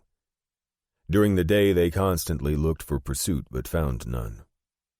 The first night they camped off the trail, made a hatful of fire in a low spot, and ate bacon, beans, and fry bread. It was satisfying after the morning shootout and the long day of traveling. They opened 2 airtights of peaches, which they shared. Will doctored Muller's wounds as best he could. He had to dig out the pellet in his shoulder, and it was no doubt painful. Muller howled, but stayed fairly still through the ordeal. He howled even more when the carbolic acid bit into his shoulder, but the disinfectant was necessary to save his life. Will told Isom and Dell about his fight with Muller and suggested they be careful. Muller was sullen and looked defeated. He seemed resigned to his fate, but Will knew that could be a ruse, so Muller remained manacled, except for short stints to relieve himself. "I don't understand it," Muller said while riding back the second day. "What don't you understand?" Will asked. "You were in front of the firing squad set to die, and that Mex lieutenant was going to let me go. And now look at me," he said. All 3 marshals chuckled. Isom said, "Nothing to understand. Those greeners can change a lot of things right around." They arrived in Juarez at the end of the second day. They had traveled so fast that no messenger could have reached the Rurales garrison in Juarez, and there was no telegraph between Carrizal and Juarez. As they walked their horses across the border, Will said, "The rural garrison here doesn't know yet about the massacre at Carrizal, but they soon will." "I expect they'll know soon enough," Isom said. There were rumors for weeks afterward, but no official complaint from the Mexican government to the U.S. government, which surprised all of them. Maybe they don't want to admit how bad it was. They know some Americans did it, but they don't know who, Will said. "I told them my name was Sam Houston, a bounty hunter." Will left Dell and Isom in El Paso and told them to get rooms in Hotel Paraíso, while he took Muller up to the brig at Fort Bliss. The military prison was under guard full-time, and there was much less chance Muller would escape from the military brig than from the jail in El Paso. After Will got back from Fort Bliss, the 3 marshals ate at La Cantina de Miguel, where Dell, a longtime friend of Miguel's, was welcomed with open arms. After welcoming Dell, Miguel turned to Will and said, "Marshal, I hope you don't have no shootout tonight." "Me too," Will said with a laugh. It was a relaxing evening with lots of good food and enough beers to make sure they slept the sleep of the dead. They were all happy they were alive and had survived the shootout at Carrizal, which none of them would ever forget. "All right, what else we got to do down here?" Isom asked. "Let's talk about it at breakfast, if that's all right. I'm ready to head over to the hotel to bed," Will said. They walked over to the hotel together, each man knowing that he'd never have better friends in this life. 17. The following morning they met at the barber's shop and had baths, got shaved, and had haircuts before having breakfast in the hotel restaurant. The restaurant was crowded, and they avoided talking about the problems they needed to address here in El Paso. On the porch afterward, they enjoyed a cigarillo and discussed the problems Will had found. "First thing I have to do is go out to the Hemsley Ranch and give him the money that I recovered so that he can go reclaim his cows," Will said. "Muller and his buddy Maxwell stole the cows and sold them to Don Hernando Vasquez about 10 miles down into Mexico. He said he'd give the cows back if he got the money back, so I have that obligation to fulfill. But here's our real assignment," Will said. When I was here before, I sort of sensed there was something the city marshal, whose name, by the way, is Nate Foster, and others were hiding. When I got down into Mexico, a woman in the posada at Santa Rosa, where I was staying, approached me and told me they're stealing young Mexican women from down there and bringing them up here and forcing them into prostitution. "Who's doing it?" Dell asked. "We don't know exactly who's involved in it, but the woman said a young Mexican girl had escaped and sent word back that the Bull's Head Saloon was involved. The owner's name is Harlan DePlains, and the woman said he had hired another man named Shiloh to kidnap the women and bring them back," Will said. "He can't do that by himself, this Shiloh. He has to have at least a few men helping him," Dell said. "I think that's right," Will said. "And I don't want to show our hand until we can wrap up everybody involved. I especially want to get DePlains and Shiloh, but it would be nice to get them all." "What you think the judge gonna give them for being kidnappers?" Isom asked. Will looked at Dell and could see his jaw working hard, flexing in and out. He was married to Elena Obrero, a sweet and pretty Mexican lady. She was pregnant, and Will was sure Dell thought of his own wife being caught up in this against her will. "I don't know, but it's so cruel and heartless, this kidnapping and forcing them into prostitution. I don't think the judge will have any pity whatsoever. He'll give them long prison terms if we can get the evidence," Will said. "But it's got to be solid, so we don't want to go off half-cocked. First of all, while I go out to the Hemsley place today, why don't the two of you discreetly ask some questions and see if you can identify who this Shiloh is?" Will suggested. "He'll be fairly close to DePlains, I'm thinking. This kidnapping won't be the only illegal thing he does for his boss." "How do we know who we can trust?" Isom asked. "We don't. That's the whole problem. Dell, you spent some time down here before. If you've still got any contacts in the Mexican barrio, I'm sure they'd be willing to help if they know they can trust you." "Yeah, I know quite a few. I'm sure we can get a lead on this Shiloh guy, so we'll pursue that while you get that other matter cleared up," he said. "Then tonight we can talk again." They separated, and Will took the stallion out to the Hemsley ranch. He got a pretty chilly reception from the hands, especially the foreman, Hutchins. "I just need to speak to Mr. Hemsley for 1 minute. Then I can be on my way," Will said. Hutchins went up to the house and walked in. Shortly, he came back out with Hemsley, who had a mean look on his face. "You still looking for Muller? We ain't seen him. He ain't nowhere around here," Hemsley said. Will stepped up and held out the greenbacks to Hemsley. "We caught Muller and Maxwell. The Mexican rancher Don Hernando said he'd paid Muller and Maxwell $13 each for 230 head. They didn't spend much, so here's almost all of it. I think it's about 30 short. Not sure what those boys spent it on." Hemsley seemed perplexed and just held the money for a few moments, like he couldn't believe it. He started to say something, but words failed him. Finally, he pocketed the money and said, "Thanks. There's one other thing, Mr. Hemsley. I went over and spoke with Don Hernando. He told me he'd exchange the money for the stolen cattle. If you want to get your cattle back, I'm willing to ride over with you and your crew so that he can't back out on what he told me." "Why would you do that?" Hemsley asked. "Well, you can get twice as much for those cattle in Los Angeles, and I want to see you treated fair," Will said.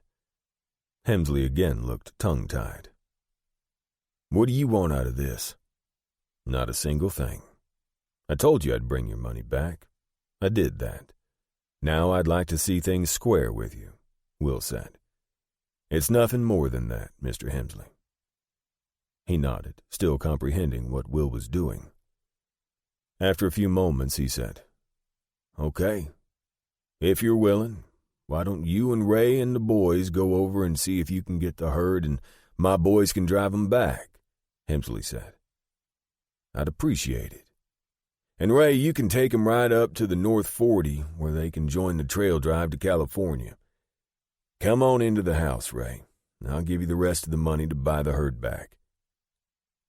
It took most of the day, but Hemsley's crew was first rate, and once the deal was settled with Don Hernando, the cowboys brought the herd back by late afternoon and ran them on down to the stockyards. Will was back in town about supper time, and he was hungry because he'd skipped dinner that day. 18.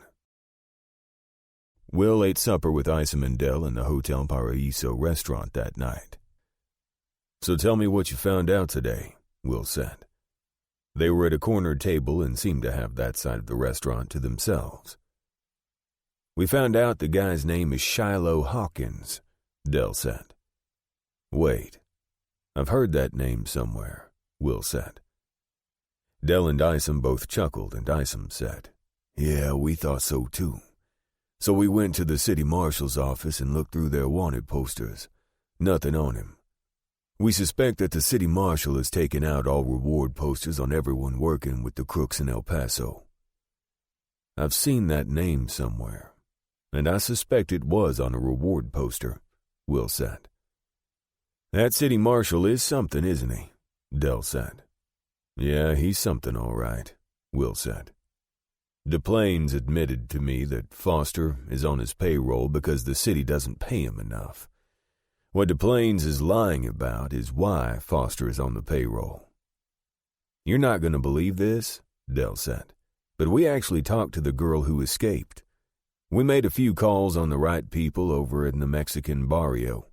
I know a man named Mario Cruz Silvas, and he's sort of a leader in the Mexican community in El Paso. Everybody looks up to him, and he put us in touch with her uncle. She's still living there under the protection of her aunt and uncle." "Okay, what'd she say?" Will asked. "She said she was taken right off the street in Santa Rosa. Hard to believe, but these men swept in toward evening and just took her. This man, she said everyone called him Brownie, just reached down off his horse, grabbed her arm, and pulled her onto his horse. He clamped his hand over her mouth to keep her from screaming. Next thing she knew, they offered her some coffee that night at a campfire, and it must have had something in it because it knocked her out. Later, she was taken to Annie's place. All of the women there are forced to work in the bordellos, and this kidnapping is not limited to Mexican girls. They also grab up white girls when they can, and they disappear. Once you're in Annie's place, they never let you out. She also told us there's another bordello where they do the same. It's called the Palace." "So how did she escape?" Will asked. "Annie's place sends out the laundry, and there's a lot of it," Dell said. "So they have a laundry service. A wagon comes weekly and picks it all up and takes it to the Mexican barrio where the laundry is located. This girl who escaped, her name is Isabella Trujillo, jumped into the laundry wagon and covered herself with dirty laundry. When the driver pulled out of Annie's place, she revealed herself to him and asked him to take her to her uncle, which he did." "Who runs this Annie's place?" Will asked. "Two older madams, she told us," Isom said. "We don't know their names, but they have to be pretty tough to keep these kidnapped girls in line." "All right, here's what we're going to do. Dell, you go over to Annie's," Will said. "Look over the women there and ask to spend some time with the one you think might talk to you. Take her upstairs, shut the door, and lock it. Then interview her if you can. Of course, you'll have to pay her the usual fee and pretend like you had relations with her and enjoyed it.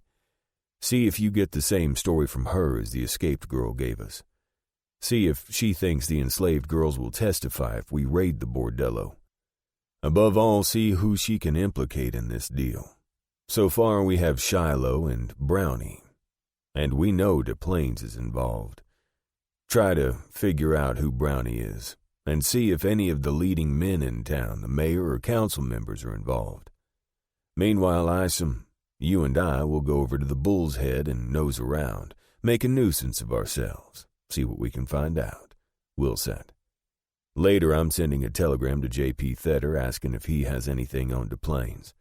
I'm betting he's wanted somewhere." Will thought, too, that he had to send a telegram to Judge Duval and let him know Muller's status. He'd be happy he was jailed, but he'd want him back in San Antonio immediately, and Will wasn't prepared to do that. He had to wrap up things in El Paso first. Will was satisfied he'd done all he could. The Marshals would be avenged when Muller took the last plunge through the floor of the gallows. Dell walked into Annie's as just an ordinary cowpoke, no badge showing. He thought that if his wife Elena knew he was even near a bordello, well, it wouldn't be pretty. And he wouldn't blame her a bit, but this was part of the job. As he walked in, a blonde, middle-aged woman who looked harder than an old anvil walked over and said, "Welcome to Annie's. Haven't seen you before. What's your pleasure?" "Like to spend some time with one of your ladies," Dell said. "Well, those are the ones that are available right there," she said. There were 2 darker-skinned girls that looked Mexican and 2 white girls. They all looked jaded and tired, but still smiled at him a little. "How about the Mexican lady on the left?" Dell said. The blonde gave a big chuckle. "Listen, bub, these women are lots of things, but they ain't no ladies. These are whores here," she said. Dell just stared at the blonde. "I'll take the one on the left, like I said. And if I want to call her a lady, you got nothing to say about it. Got it?" "Yeah, I got it, big boy. Have fun," she said. Dell walked over and took the hand of the little Mexican gal and walked upstairs with her. When they got into the room together and had shut the door, she began to take off her dress, and Dell whispered, No, leave it on." "We can't do much with me dressed," she said, speaking softly. "I just want to talk to you for a few minutes. Don't worry, I'll pay the usual fee." The woman sat in the chair with a puzzled look on her face. Then she leaned forward like she was inviting Dell to go ahead and tell her what he wanted. "What's your name?" "Carmen Suarez," she whispered.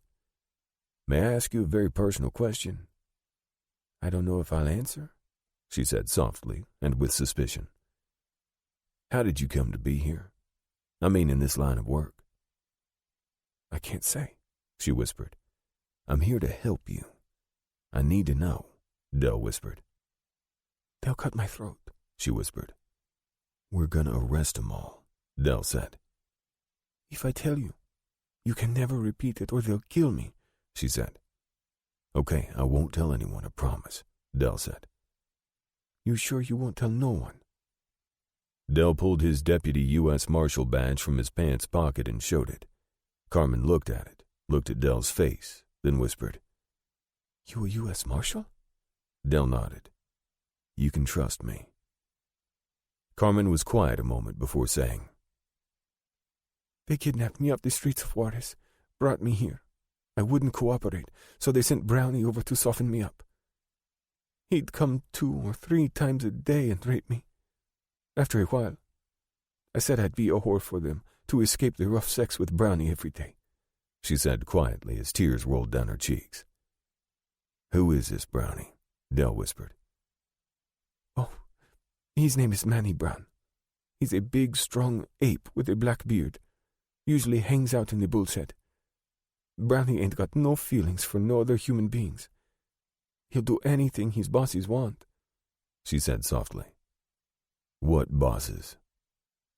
"The Plains from the Bull's Head Saloon and Marvin Decker from the Gold Nugget. They own Annie's and the Palace, and they get the women for them by kidnapping them where they can," she whispered. "By the way, we better make some noises in here like we're having el sexo, or they might get suspicious." For the next few minutes, Dell moaned like he was in ecstasy, and Carmen got on the bed and made it bounce and make noise like vigorous sex was underway. While they were doing that and laughing together, they continued to talk. "Who are your customers?" Dell asked, trying to keep his voice as low as possible. "Everyone in town, and strangers too," Carmen murmured. "The mayor? The city councilman?" She nodded. "All the time." "How about the city marshal?" "He's a regular. Usually sees Margaret," Carmen replied. "We better wrap this up," Dell said. "Do you think if we arrested all of these people that the women would testify against them?" "We would. But you'd have to assure us that once arrested, these men would stay arrested and not be able to come after us," she said almost silently. Dell peeled off the cash, gave it to her, and whispered, "I'll see you soon, Carmen. Mum's the word all around. Let's walk down the stairs together and show everyone what a happy customer I am." Carmen nodded and walked out with Dell, who put his arm around her. He was smiling all the way down the stairs. As he left, Carmen's hopes soared. Maybe this Marshal could get her out of this. Maybe she could have a life despite everything that had happened to her. She thought no man would ever want her, but maybe she could be free and live with her parents or something. Anything would be better than Annie's place. 19. There were some survivors of the massacre at Carrizal. 2 men were in the infirmary when the shooting took place, and 7 others crawled away from under the sea of bodies and managed to recover. One of these men was the jailer, who had been present when the lieutenant questioned Will. One of the survivors lost an eye. Some had serious wounds, but they were healing. A messenger was sent to the city of Chihuahua, and more rurales were sent to the garrison at Carrizal. When Lieutenant Martinez's father, a general in the army of Presidente Porfirio Diaz, heard what had happened to his son, he wanted revenge. He sent for the colonel in charge of the rurales. "Have you identified the men responsible for my son's death?" he asked. "No, General, we haven't," said Colonel Luis Falcon. "Why not? Surely we must be able to identify these murderers," General Jose Martinez said. "General, here is what happened. The sergeant there in Carrizal was patrolling. The patrol found the body of a gringo buried in shallow soil. Later they apprehended an American who said he was a bounty hunter. He had another man named Muller with him as a prisoner, and the bounty hunter admitted killing another man and burying him. The sergeant arrested the bounty hunter and brought him to Carrizal, where your son was in charge of the garrison. Lieutenant Martinez made a summary judgment that the bounty hunter should be executed for having killed the gringo on Mexican soil. The morning following his capture, they put this bounty hunter against the wall, and the whole garrison, except 2 men in the infirmary, lined up there to watch the execution. Just as the firing squad was ready to fire, 2 men appeared with shotguns and killed many in the garrison. It was so easy with virtually the entire garrison all lined up. Those shotguns, loaded with huge pellets, are like scythes. They can cut down whole groups of men at once. And they had 2 of the shotguns. It is said that your son had asked this bounty hunter his name earlier in the morning, and he said his name was Sam Houston. Your son's comment was that it didn't matter, because he'd soon be dead in an unmarked grave. So the bounty hunter's true identity was never revealed. And when the massacre was over, the bounty hunter recovered his weapons, saddlebags, and horse. There was 1 pack horse left, but the pack contained only food items, nothing to identify the man or his shotgun-wielding friends. That's all we have. We'd like to avenge our rurales, including your son, but we don't know who to kill." The general had listened carefully, growing more and more agitated. "But we do know they were gringos, right?" "Yes, there were 3, and they were gringos. 1 was black, the other 2 white," Falcon said. "All right, that's something right there. Let's put out a description in the Mexican parts of the border cities like El Paso and see if anyone can identify 3 Americans working together, 1 black and 2 white. Can you do that, Colonel?" "Yes, General, I can do it immediately," Falcon said. "And I'll authorize a reward of 10,000 pesos to anyone who identifies these men for us," the general said. Colonel Falcon rose to leave the general's office, but the general said, "Wait a moment. I have another idea. Let's send 2 of your best men to El Paso. I have a feeling we might find these men there. You can do that, can't you, Colonel? You know the type of men I want. Assassins, fully capable of executing these men. We cannot let them go unpunished. They violated the sovereignty of our country." Colonel Falcon returned to his office and sent for one of his troop commanders, Major Antonio Fernandez. When the major arrived, Falcon asked, "I need 2 of your best men, killers, assassins. I'm sending them to El Paso, to see if they can identify and execute the gringos responsible for the massacre at Carizal.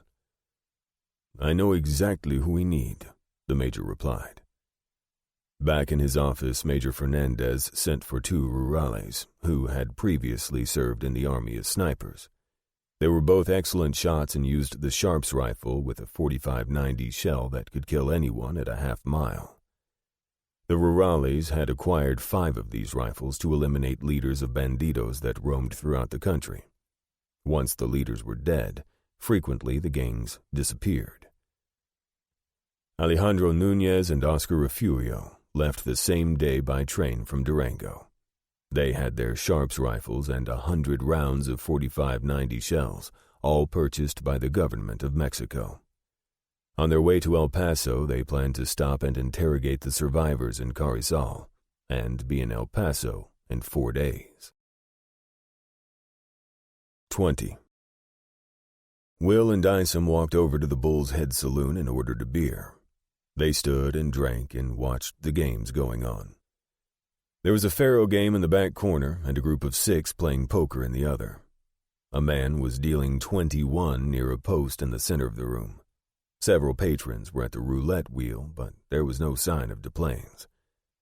"Hey, this beer pretty good," Isom said. "Yeah, you never met a beer you didn't like," Will laughed. "That's true, but as I always say, some better than others," Isom said before swallowing half the glass. Will looked around and found nobody near. They were alone at one end of the bar. "Probably the first thing we ought to do is shut down the city marshal," Will said. "We're going to need that jail. If we could get a marshal in there that was honest and would help us, it would be a big step forward," Will said. "Yeah, you're right," Isom said. "That Mexican lady we interviewed said the city marshal practically lived at the bordello. He gotta know what's going on, and he either don't give a crap or he being paid to ignore it. But how in the hell could any decent human being not care about women being enslaved to prostitution? I'm telling you, Isom, they're a whole lot different from you and me," Will said. "You right. They got bad hearts. Can't feel nothing for others. If it was one of our daughters enslaved, we'd kill everyone who had anything to do with it. And the fact it happened would pain us our whole lives," Isom said. The 2 of them looked around the saloon for a while and saw a dark, evil-looking man with a black beard standing in the back and keeping his eye on them. Will brought up his beer mug and said behind it, "You see that black beard in the back?" "Yeah, look mean," he said. "Uh-huh. That's one of DePlains' men with an evil heart. I think that's Brownie," Will said. "Yeah, I'd like to get a hold of him. I'd make him sorry he alive," Isom said with a laugh. "I'll let you have him when the time comes," Will laughed. They bought 2 more beers and enjoyed the downtime. "What we really need is a plan going forward," Will said. "We need to get everything in place. Further, we're going to have to hit 2 bordellos and 2 saloons at the same time and arrest everybody in sight." "Yeah, and there's only 3 of us," Isom said. "I'm thinking we're going to need at least 6 men for each bordello and about the same for each saloon. And that's not counting rounding up any stragglers like Nate Foster and any city officials who might be involved. We need another 20 or so marshals to do this job right, if we're going to arrest the guilty parties all at once," Will said. Just then, DePlains came out from the office and looked around the saloon. He spotted Will and walked over. "Well, Marshal, it's good to see you again.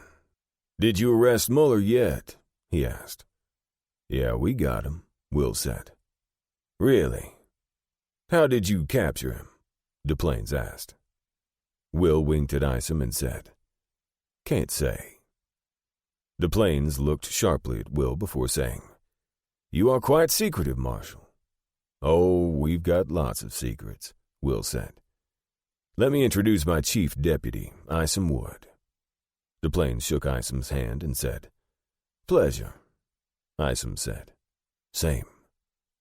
If Muller's in jail, DePlain said, he won't be in here causing any more trouble. And that's good for business. DePlains looked around the saloon, then stuffed his cigar in the corner of his mouth. Well, Marshal, enjoy yourself. If I can do anything for you, please let me know. I'll get back to you on that, Will said. He and Isom smiled at DePlains as he walked away. Yeah, you gonna get back to him all right. And it ain't gonna be pretty, Isom said before finishing his beer. I need to get over there and send my telegram to Theder in San Antonio, Will said. If there's any paper out on DePlains, I'm sure Nate Foster has destroyed it. But we'll find out for sure from Marshal Theder. J.P. Theder was the U.S. Marshal in San Antonio. He'd been there when Will came to Texas, and he was none too friendly, thinking Will had used friends in high places to get his appointment. And it was true. Can't get much higher friends than the President of the United States.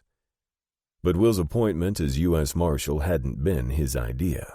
It had been the idea of U.S. Grant himself to reward Will, who had served on his staff in the Civil War. After the war, Will had continued to serve the President as a Secret Service agent for 7 years.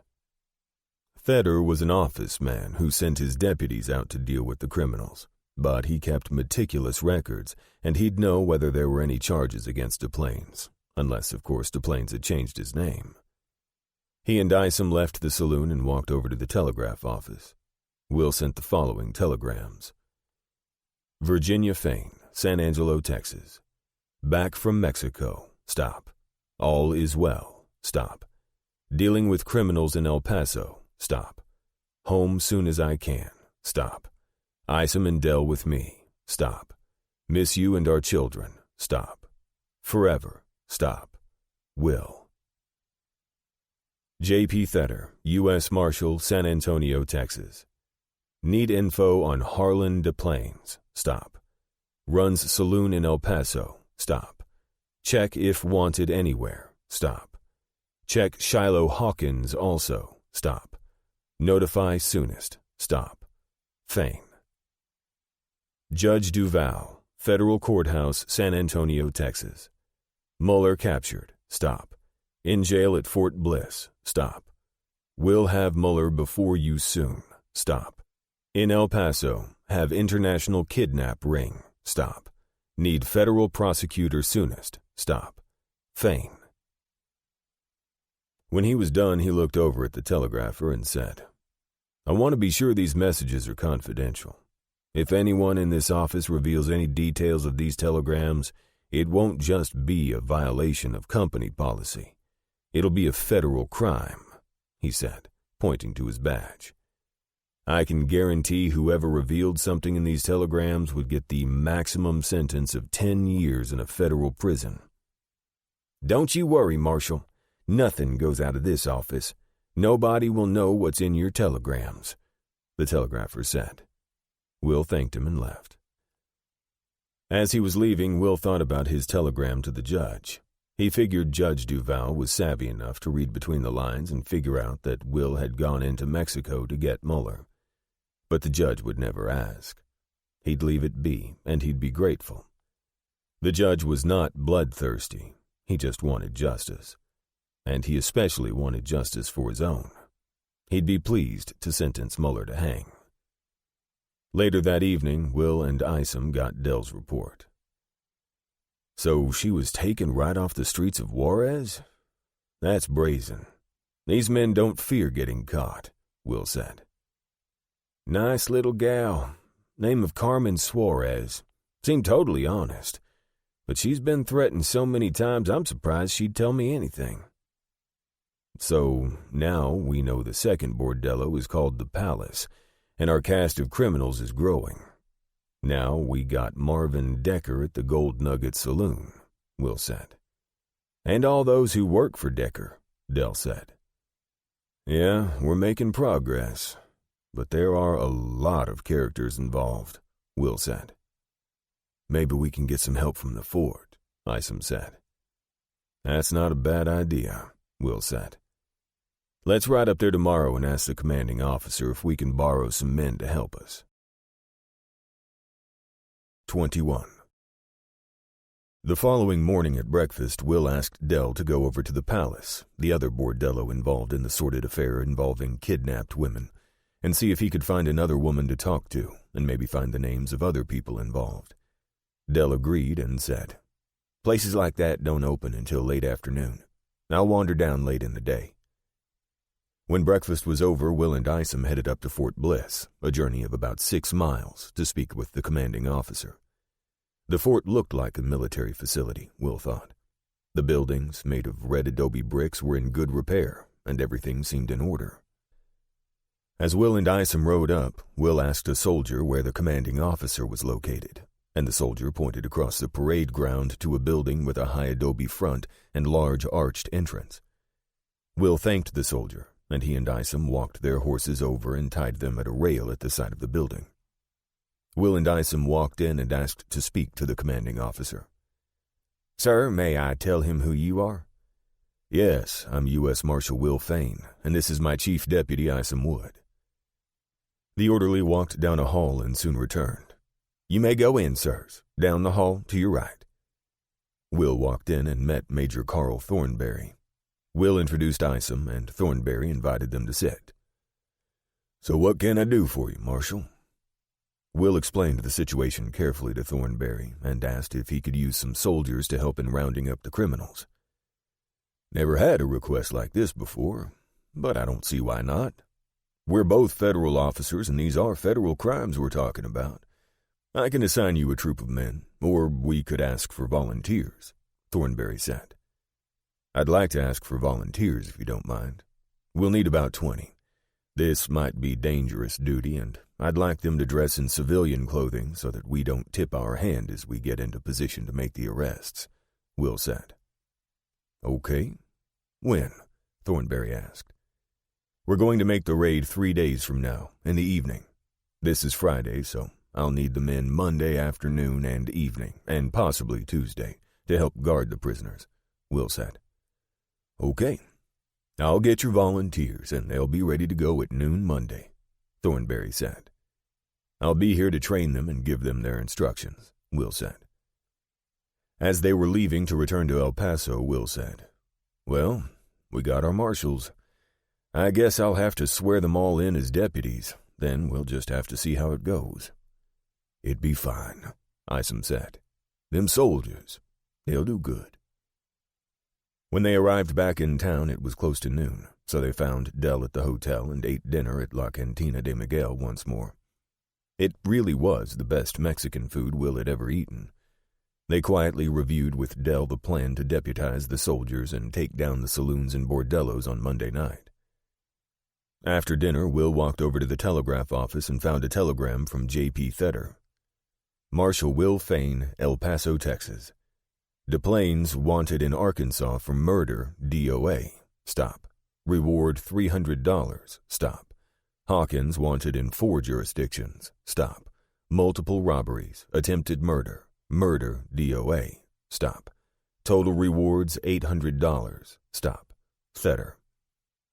Will also had a return telegram from Judge Duval. "Marshal Will Fain, El Paso, Texas. Exceptional work. Stop.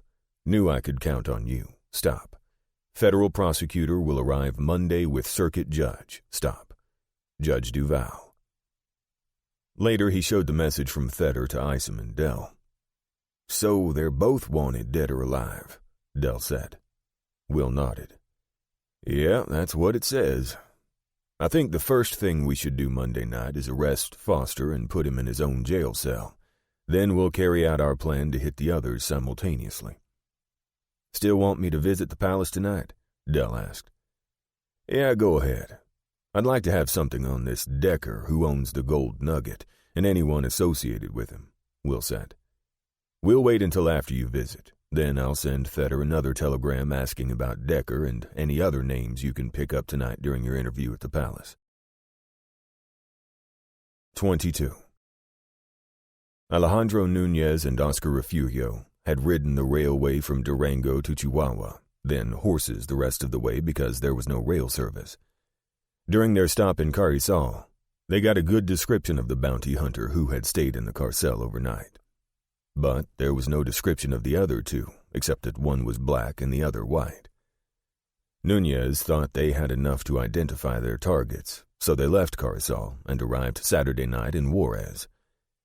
They went directly to the alguacil and let him know they were in town. As the law enforcement officer, equivalent to city marshal of the little town of Juarez, the alguacil had nothing much to say. I have not seen anyone of that description, but in any case, they would be staying in El Paso. Americans never stay on this side. Why would they? He said with a shrug of his shoulders. Of course, I can ask around, but we are a tiny village. I can tell you that I saw a black man and white man walking through town 4 or 5 days ago, but I've not seen a black man and 2 whites together, he said. The other thing you have to realize is that Fort Bliss, which is only 7 miles to the north, has 2 regiments of buffalo soldiers, black cavalrymen. They're Indian fighters, very tough men, and they're seen often in El Paso and occasionally on this side of the border. Nunez sighed and said, Well, we'll have to track them down. May take a little longer, but if they're still around, we'll find them. Nunez and Refugio left the alguacil and got a hotel room in a nearby posada, left their rifles in the rooms and rode their horses across the border into El Paso. Their plan was to visit a couple of saloons and other public places and see if they could see their targets together. After all, they had a good description of the bounty hunter. They visited several saloons, nursing their beers along, and did not find anyone who looked like the bounty hunter and his friends. They decided to return to the posada and wait until the following day when they'd be able to observe the whole town in daylight. The next day was Saturday, and El Paso was like most towns in the West. All the ranch hands and many of the owners came into town to get supplies, have some drinks in the saloons, eat in the restaurants, and socialize. El Centro was filled with people. Many of them knew each other, and they stopped to speak on the boardwalks or in the stores. Everyone seemed happy and carefree. Nunez and Refugio arrived early Saturday and began looking around the town, wandering up and down the streets, their keen eyes observing, seeking. By noon, they hadn't identified any group that looked like their targets. They wandered around town all morning and still hadn't seen their quarry. I don't know, Nunez said. They may have left already, or maybe they didn't come here. Who knows? Refugio said, Just be patient. We'll find them. They passed by La Cantina de Miguel and decided they'd go in for the noon meal. They were enjoying their food when Will, Isom, and Del walked into the cantina. Miguel greeted them and seated them in a corner of the dining area so that Will and Isom had their backs to the wall. Del didn't worry about sitting with his back to the room because he knew Isom's and Will's sharp eyes would protect him. Nunez kicked Refugio under the table. Refugio looked first at Nunez, then at the men walking in the door. A black man and 2 whites. One of the whites matched the description of the bounty hunter almost perfectly. Will saw them and nudged Isom with his knee. Uh-huh, Isom grunted. He raised his beer mug and said, They interested in us, trying to pretend they ain't. Yep, Will said. Will laughed and slapped Del on the back. Don't turn around. 2 Mexicans showing way too much interest in us. Will laughed again, and Del laughed like Will had just told a joke. It was all an act. They knew how to play the game. A waitress came and they ordered their meals, laughing and joking all the time, acting as if they were paying no attention to the Mexicans. But their faces were now imprinted in both Isom's and Will's minds. The meal was delicious as usual. Despite the unwanted attention, the marshals were at ease, feeling confident they could handle whatever came. When the marshals finished their meal, the 2 Mexicans were still there. As they were getting ready to leave, Isom said, They hanging around so they can follow us. Well, let's give them a chance. See how good they are, Will said with a laugh. We'll lead them on a merry chase. The marshals wandered up and down the streets with toothpicks hanging from their lips, looking in store windows, talking, joking around, and acting as if they were having a grand old time. When they came to the general store, Will walked in and the others followed. He ordered 3 cigarillos and passed them out. They lit them up and strolled back out and down to a hotel that had some chairs out front. They sat down and started chatting, always alert to the two men. "You get a good look at 'em, Dell?" Isom asked. Oh, yeah, Dell said with a smile. Sneaking around like some amateur spy. Ain't very good at it. "Well, what do you two think?" Will asked. "I think they up here to kill us," Isom said. "All the way from Curacao, or even further south?" Will asked. "Yep. Somebody sent these two to find 2 white men and a black man," Isom said. In between comments, they were laughing and shoving each other like they were joking around even though the conversation was dead serious. "Well, they's only 2. Ain't gonna hit us straight up. Only leaves one thing," Isom said. Dell and Will had both fought in the Civil War and they knew all about snipers. Dell laughed and said, "We gonna have to stay on our toes till we get rid of those 2. I ain't got no hankering to get a long-range rifle bullet in my gizzard." "Uh-huh," Isom said. "You got that right." 23. The 3 marshals came to the Hotel Estefan, and Will walked inside to the reception desk. "You got a room with a view out the front of the hotel?" Yes, sir, we do, the clerk said. "I'll take it," Will said. Are you all 3 going to be in the same room? The clerk asked with a look of disbelief. "No, I'll be in the room. They're just coming up to play poker," Will said. The 3 marshals went upstairs and, so as not to be seen from outside, stood back in the room to look out the front window. They could see the 2 Mexicans, who were no longer trying to hide. They were standing on the end of the boardwalk across the street and staring at the hotel.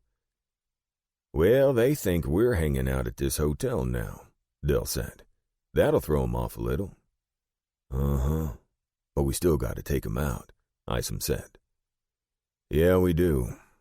But first let's follow them and see where they're hanging out," Will said. "That's a job for you, Dell. You go out the back of the hotel and stay well back. They won't expect anyone to follow them, and they're so clumsy with their own surveillance I'm sure they won't even think to look behind them." Dell left the room to begin his surveillance of the 2 Mexicans. About an hour later, the Mexicans gave up waiting on their 3 targets to come out of the hotel and walked down the street. A few minutes later, Isom and Will saw Dell following the Mexicans. So they walked out the back of the Hotel Estefan and returned to their rooms in the Hotel Paraíso. Dell came into the Hotel Paraíso later that evening and knocked on Will's door. Isom's room was next door and he came out when he heard the knock. The marshals all went into Will's room. "What did you find out?" Will asked. "They're staying at a little posada in Juarez. Beyond that, I couldn't find out much more about them, but it's pretty evident they came to Juarez quite recently," Dell said. "I followed them to a restaurant. They don't know anybody, and they stick to themselves. Looks like they're on a mission to me." "Good work," Will said. "Question is, what should we do about them?" The following morning, Dell and Will were on the roof of a building with field glasses looking at the front door of the little posada where the 2 Mexican sharpshooters were staying. Will and Dell were protected on the west side by a brick wall that extended above the roof by about 18 inches. Will's idea was to steal the sharps' rifles and reduce the chances of being shot from long range. They waited for the men to leave their hotel room, but after an hour, and just as the sun was rising, Will said, "This is strange. I wonder if we've missed them, and if we did, we better be alert." He put down the field glasses, and both he and Dell looked up over the brick wall. "Get down, get down, get down," Will said as he and Dell fell flat and a rifle shot thundered through the small community of Juarez, the bullet whining as it flew by overhead. "How did they outsmart us?" Dell asked with a shocked look on his face as he and Will scrunched up against the brick wall. "Is there any chance they saw you yesterday?" Will asked. No, I don't think so. But they got us pinned down now," Dell said. "Yeah, and the only way down is the stairway on their side of this building," Will said. "We'd be sitting ducks. I don't know what we can do. We don't have a rifle that can reach them," Dell said. "Well, we're safe for now. Let's think this through," Will said. "If they didn't see you, then somebody else saw you and told them." "Who would do that?" Dell asked. "Could be anybody, but I'm guessing the local law. We're in Mexico. They stick together, Will said. And they sure ain't going to help us now that we're pinned down, Del said with a chuckle. We might have to wait until dark to get out of here, Will said, raising himself up just a little to look over the brick wall. He quickly ducked back down, and another crack of a rifle shot reverberated through the entire town. The bullet hit the top of the brick wall and careened off, the sound loud in the early morning stillness. Pretty distinct sound, Del said. Sounds louder than the .45-70 shell that we used in the Army, Del said. They'd been scrunched down on the rooftop for a half hour when they heard what sounded like a firefight. They looked up over the parapet and saw the two Mexicans were firing at someone on a building on the American side.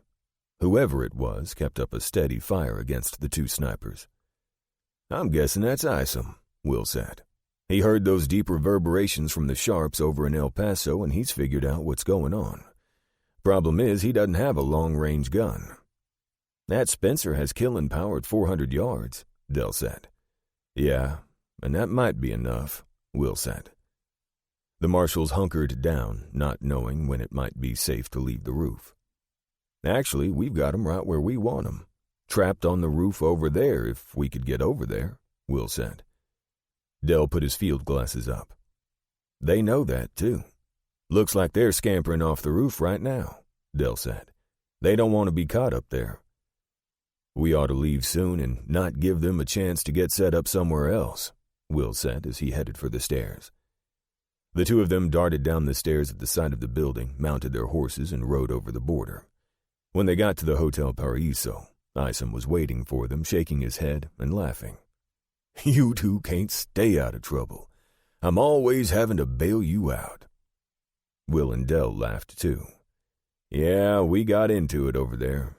I don't know how they knew we were watching them, Will said. Somebody saw Del and reported it to the police over there. Probably that simple.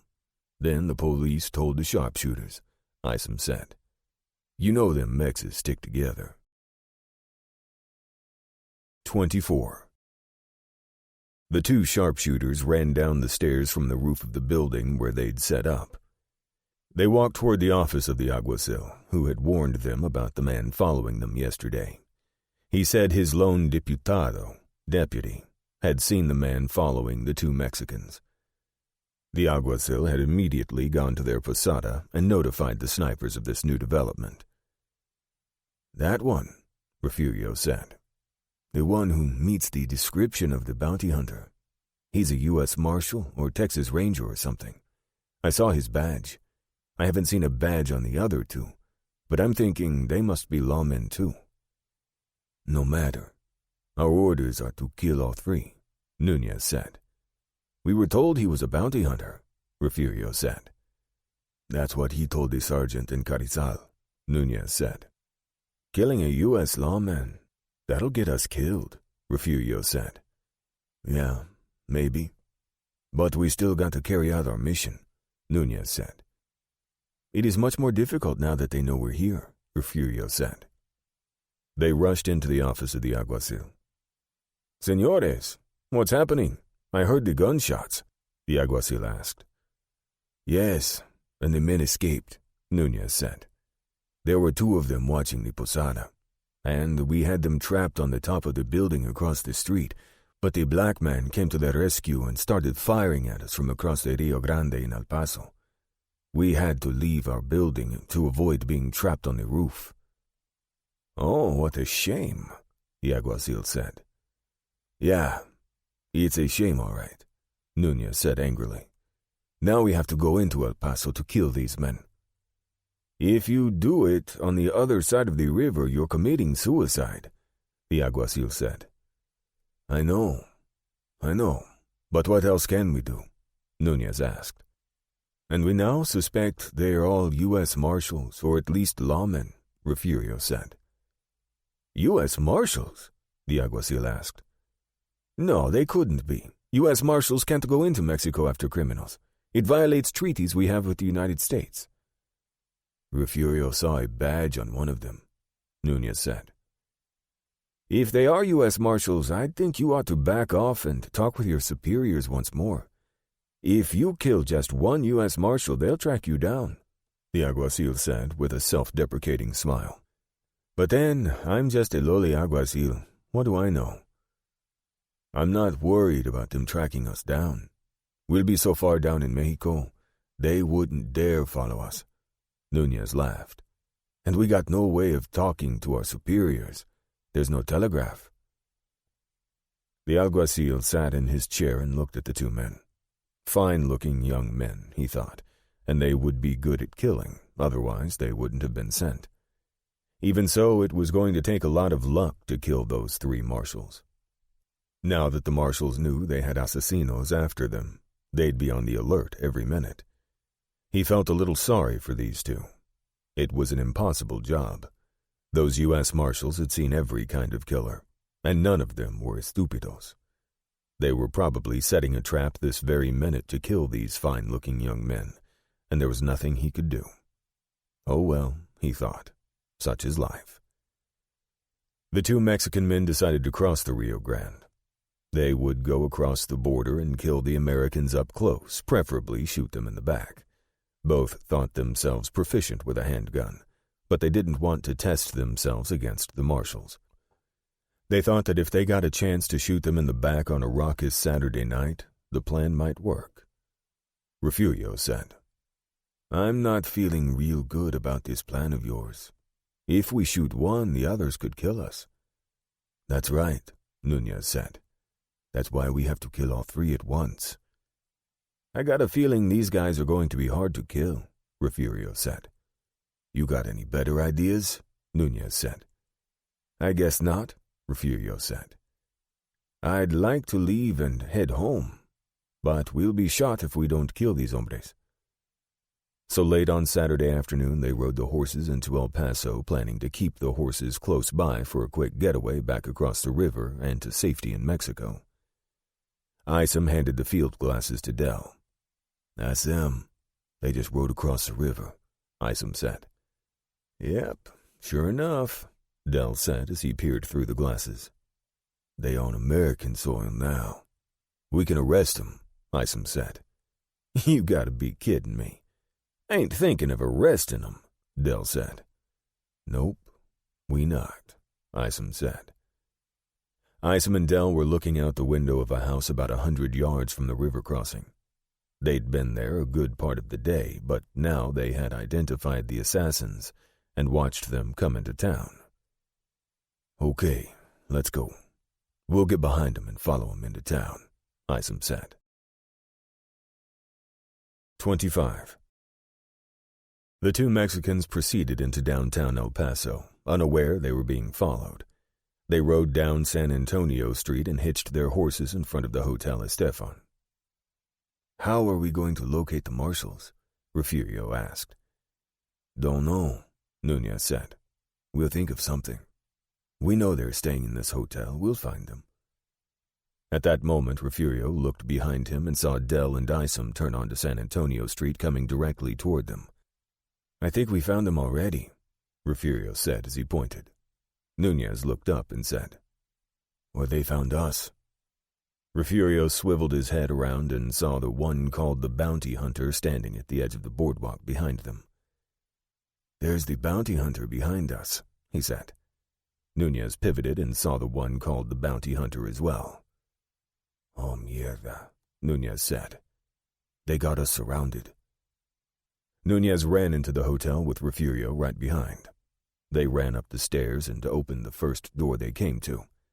When Refugio entered the room, Nunez yelled, Bar the door. Refugio grabbed a chair and shoved it underneath the door handle. At that moment, they heard a gasp from the other side of the room, and a woman asked, Who are you? What do you want? The marshals ran into the hotel and up the stairs behind the Mexican killers. As Dell started to ascend the stairs, Will leaned over and said, Dell, find out who's staying in this room. A few moments later, Dell came back and said, It's a woman, Emily Prather, and the clerk thinks she's in the room. That do complicate things, Isom said. Dell, I think there may be a window in that room. Go outside and see. If there is a window, don't let anyone leave, and be careful, Will said as Dell took the stairs two at a time. Will was on the left side of the door and Isom was on the right. Will pointed to the knob, indicating that Isom should try to open the door. Isom reached over and turned the knob and pushed. He shook his head. "Got a chair or something under it," Isom whispered. Reaching over, Will knocked loudly on the door. He got no response. "Hey, you're surrounded. There's no way out. Give yourselves up," Will shouted. Will and Isom heard a laugh from inside the room. "We got the woman, and if you want to see her alive again, you better do exactly what I say," Nunez shouted through the door. "Ah, so you're a macho guy that hides behind a woman?" Will asked. The Mexican laughed before saying, "We're the kind of guys that want to live. So tell me, you gonna do what I want, or does the woman die?" "Okay, we'll do what you want. Tell us what it is," Will asked. "We want safe passage across the river. Guaranteed, gringo, you hear me? I want your word I'll make it across the border. If not, we kill the woman," Nunez said. "All right, I give you my word. We'll have your horses outside," Will said. "Yeah, that's good. You'll get our horses right outside the front door," Nunez said. "No problem. Your horses will be there." "When are you going to let her go?" Will asked. "When we get safely on the other side," Nunez replied. Yeah, right, Will thought. He motioned to Isom, who jumped over to Will's side of the door. "Get the horses ready," Will whispered. "After that, you and Dell get down to the river crossing with your rifles and hide. Be prepared to blow their butts out of the saddle." "All right, we're getting the horses right now," Will shouted through the door. "I'll let you know when they're ready." No reply, but Will hadn't expected any. A few minutes later, Isom came charging up the stairs. "Horses ready," he said. "All right, the horses are ready," Will yelled through the door. "Nobody will interfere with you. You have my word." Will backed up down the hall and waited, his pistol in his holster. The room door opened just a crack, then wider. They shoved the frightened woman out into the passageway. One of the men was right behind, holding the woman's hair with a pistol shoved to her head. The Mexican saw Will at the end of the passageway and said, "Okay, Mr. Bounty Hunter, Marshal, or whatever you are. We're going down these stairs, but you go first." Will walked up the passageway, moved around the woman, turned, and started down the stairs, continuing till he reached the front door. He could hear the others right behind him, walking carefully. Will walked out onto the boardwalk and stepped down by the horses. A crowd was looking on, and when the Mexicans came out with the woman, there was an audible gasp, followed by lots of voices speaking softly. Nunez pushed the woman down the steps off the boardwalk while he maintained an iron grip on her hair. When Nunez got to the horse, it was obvious he didn't know what to do. "Climb onto the saddle, woman," he commanded his hostage. The woman tried, but could not get her foot in the stirrup. It was too high. "Hurry up! Hurry up!" Nunez commanded. The woman started weeping, and Nunez was becoming more agitated. Will said, "I can lift her up for you." Nunez looked around carefully, trying to ascertain any danger. He didn't see any, so he said, "Okay, you lift her, but don't try nothing." He stepped back and kept his pistol trained on the woman. Will put his hands around the woman's waist and lifted her into the saddle. "Don't worry," he whispered. "This'll be over in a few minutes." When she was safely in the saddle, Will moved back and stood, holding the bridle. "Move forward, woman," Nunez said. He put his foot into the stirrup and swung up behind her. Refugio, revolver in hand, mounted the other horse, and the two men and the woman started down the street slowly. Nunez had his pistol under the woman's chin as the tears rolled down her cheeks. Will was more than a little worried about the woman. If the Mexican released her, was he going to throw her off the horse, hand her down, or what? And it would not be easy killing the man with the woman in front of him on the horse. In fact, it would take a perfect shot, but if anyone could do it, Isom and Dell were sharpshooters of the first rank. Will would have to take whatever chance he had to save her life. It seemed like it took forever to get to the Rio Grande, but really it was not much over a minute. The Mexicans stepped their horses down into the water and began the crossing. When they had pulled up on the far side, Will was standing on the U.S. side. Will shouted, "Okay, let her go now." "I don't know, amigo. She feels awful nice," Nunez said as he cupped her breast and ran his hand up and down her body. He turned his horse sideways so he could speak to Will. "I bet she'd feel even better naked. I think I'll just keep her and find out how she really feels." "Now," Will said very calmly, and the bullets from 2 rifles hit Nunez and Refugio between the ribs and plowed through their lungs and hearts. Both men dropped from their saddles without another sound. Isom and Dell came forward, rifles still pointed at the 2 men until it was determined there was no danger. The ordeal was over. The woman began sobbing hysterically. Will grabbed the reins of a nearby horse and rode across the river. He collected the reins of her horse and brought her back across the river. By the time they reached the U.S. side of the border, the woman had gained some measure of control, though she was still crying. Will helped her dismount and said, "It's all right, miss. It's over now. You'll be fine." An older woman stepped up, put her arms around her, and walked off with her toward the hotel. Isom and Dell came over, and Isom said, "Well, Marshal, you guaranteed them safe passage to the other side, and they got it." "Yep, but I didn't say what would happen on the other side," Will said. "I knew he wouldn't let the woman go." "Are we going to get any kick from the Mexican government about shooting men across the border?" Dell asked. "Better not," Will said. "But if they do complain, I'll tell the truth. I'll say they kidnapped an American woman, and we did it to secure her release.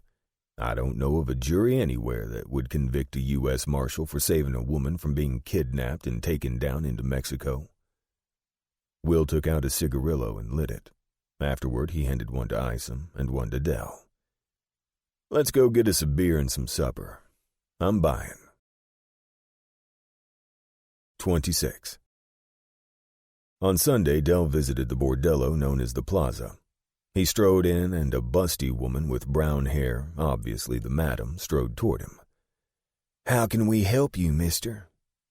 "I'd like to spend some time with one of your ladies," Dell said. "Okay. Those are your choices at this minute. Others may be available shortly if you want to wait," she said.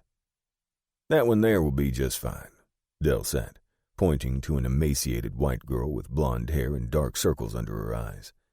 She smiled, but it was obviously put on for courtesy's sake.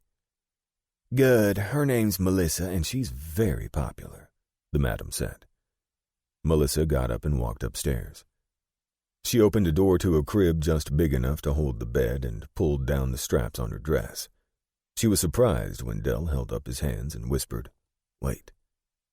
"What do you want?" she whispered back. Dell came close. He could smell the cheap perfume. "I just want to talk," he said. The blonde started shaking her head. "I don't understand. You're going to get me in trouble, mister. Let's just have sex, then you can get out of here." "Sit down," Dell said.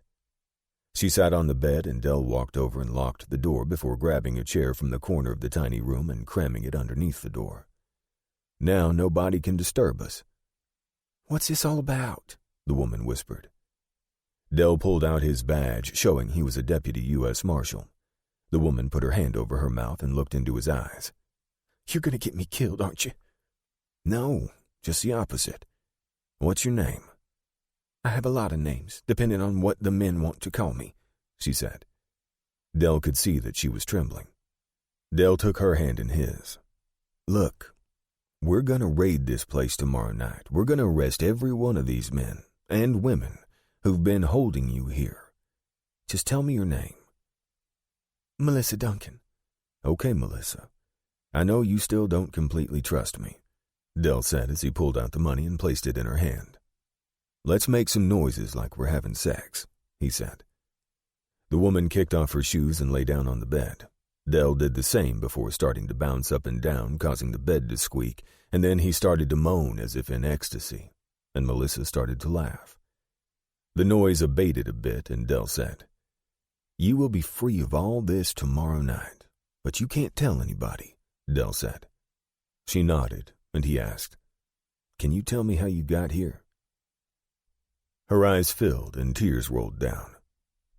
"My pa has a ranch up near Ruidoso, you know. I fell in love with this boy who worked for my pa. His name was Johnny Mitchell. We came to El Paso and things were going okay, but he started drinking and gambling. And one night I was in this little house we rented and some men came and said I had to go with them. I didn't know what to do, but they said that Johnny was in trouble and needed me. So I went with them, and they took me to Johnny, who was drunk in the back of the saloon.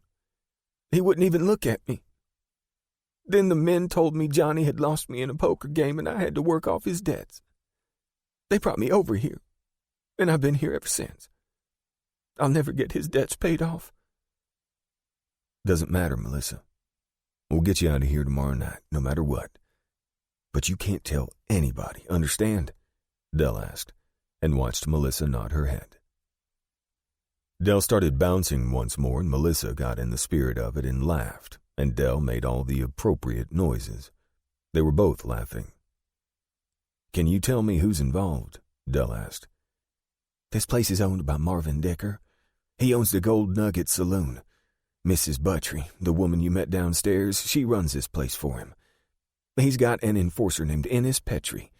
He's a mean, bald-headed, wide-bodied man. If they have a problem with one of the girls, he gives her what he calls an attitude adjustment." "What's that mean?" "He beats the crap out of us, but leaves no marks so that we can still work," Melissa said. "Okay. Can you keep our secret?" Dell asked. Melissa nodded before saying, "Cross my heart and hope to die." Dell looked at her sweet face and asked, "How old are you?" "I'll be 17 next week," she said. 27. Monday morning, the three marshals were up earlier than usual. They had breakfast and walked over to the city marshal's office. Deputy Lambert was there. He looked up and said, "Surprised to see you so early, Marshal. What can I do for you?" "Where's Marshal Foster?" "He should be here in about 15 minutes. You can wait if you want," Lambert said. The three marshals took seats. "How long have you been here?" Will asked. "I've been working here for 4 years, he said. "Long time. Foster been the city marshal the whole time?" Will asked. "Yeah, he has," Lambert said. He gave Will a puzzled look and asked, "Why are you asking all these questions?" "We need a new city marshal, somebody who can't be bought off, somebody who has character and will do the job and live on the pay he gets from the job," Will said. Lambert stared at Will and said, "I didn't know Marshal Foster was quitting." "Yeah, he doesn't know either. We'll tell him when he gets here," Will said. "Why are you doing this?" Lambert asked. "Because Marshal Foster is crooked as a broken wishbone," Will said, "and we're going to arrest him and throw him in jail." Just then Foster came through the back door of the jail and said, "Just a bunch I don't want to see. What the hell do y'all want now?" "Marshal Foster, you're under arrest," Will said as he stood. Isom and Dell also rose from their seats. "What the hell is this? You got no call to arrest me," Foster said. "I'll have your sidearm," Isom said. "Take it out with 2 fingers." "Ain't doing no such thing. And ain't no black man in this whole state of Texas gonna arrest me." In the blink of an eye, Isom's fist was buried in Foster's solar plexus. Foster's breath whooshed out of his lungs, and he looked like he'd been broken in half. He was bent over and couldn't breathe. He started gagging and turning blue. Isom reached over and took the Colt out of Foster's holster. "He'll be okay in a minute," Isom said. "He just thinks he gonna die." "Lambert, give us a key to the cells," Will said. Lambert opened a desk drawer and rushed over with the key. Will opened the cell door, and Isom ushered Foster into the cell. "Search him carefully," Will said. While Isom and Dell searched Foster, Will turned to Lambert. He cannot, under any circumstances, see anybody until tomorrow morning. No friends, no lawyers, no nothing. You understand me, Lambert? The whole jail is off limits to anyone but the three of us. Got that?" "Yes, sir, I do," he said. "Do not let Marshal Foster play on your sympathy and tell you all the good things he's done for you over the last 4 years. Just ignore him," Will said. "Yes, sir, Marshal," Lambert said. "Okay, Lambert, I'm naming you temporary city marshal," Will said. "We'll see what happens when everything is known. You're in charge here, but we're going to have a lot more arrests throughout the day and especially tonight. By tomorrow, we'll have all these cells filled." At noon, the three marshals were at Fort Bliss talking with the 20 volunteers. One of those who volunteered was a sergeant named Dylan Murphy. He was older and seemed to be a natural leader, so Will put him in charge of one group of 5 men to invade one of the 2 bordellos that night. They agreed that all the men would come into town right at sundown in 2s and 3s wearing civilian clothes. They'd gather at the jail around 9 o'clock, where they'd get their instructions and assignments for the night. In the late afternoon, Will met the stagecoach that he expected would be carrying the circuit judge and federal prosecutor. Sure enough, they were both on the stage. "Are you Marshal Fain?" the older man asked as he stepped down from the coach. "Yes, I am," Will said. "I'm Horace Bickford, the circuit judge, and this is Hamilton Case, the prosecutor. Judge Duval sent us out at your request." "Pleased to meet you both," Will said. "Glad you're here. We've got some serious cases, and I'm anxious to discuss them with you."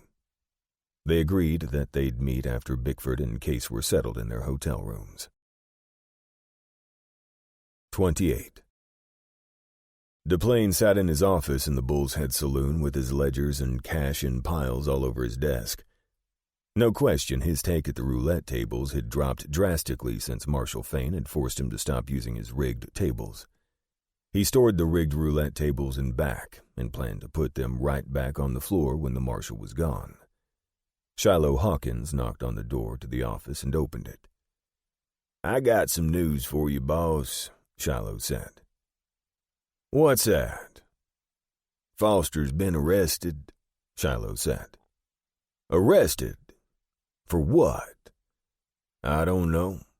He doesn't know either, but he's in a cell over in his own jail," Shiloh said.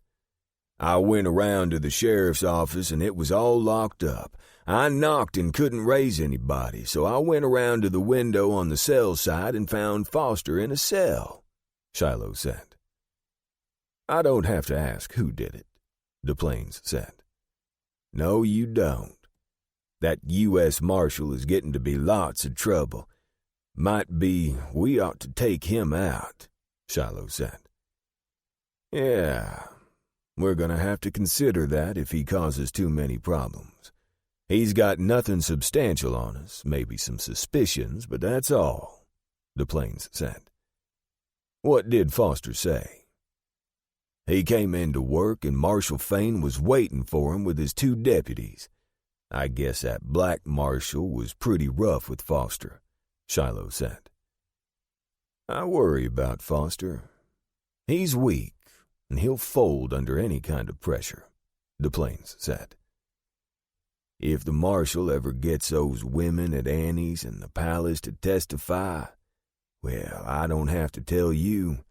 We'll all go to prison, or worse," Shiloh said. "I suppose I ought to go down to the little guy at the Gold Nugget and talk to him about this new development," DePlains said with a sigh. "I need to get out of here anyway." DePlains headed down the boardwalk to the Gold Nugget.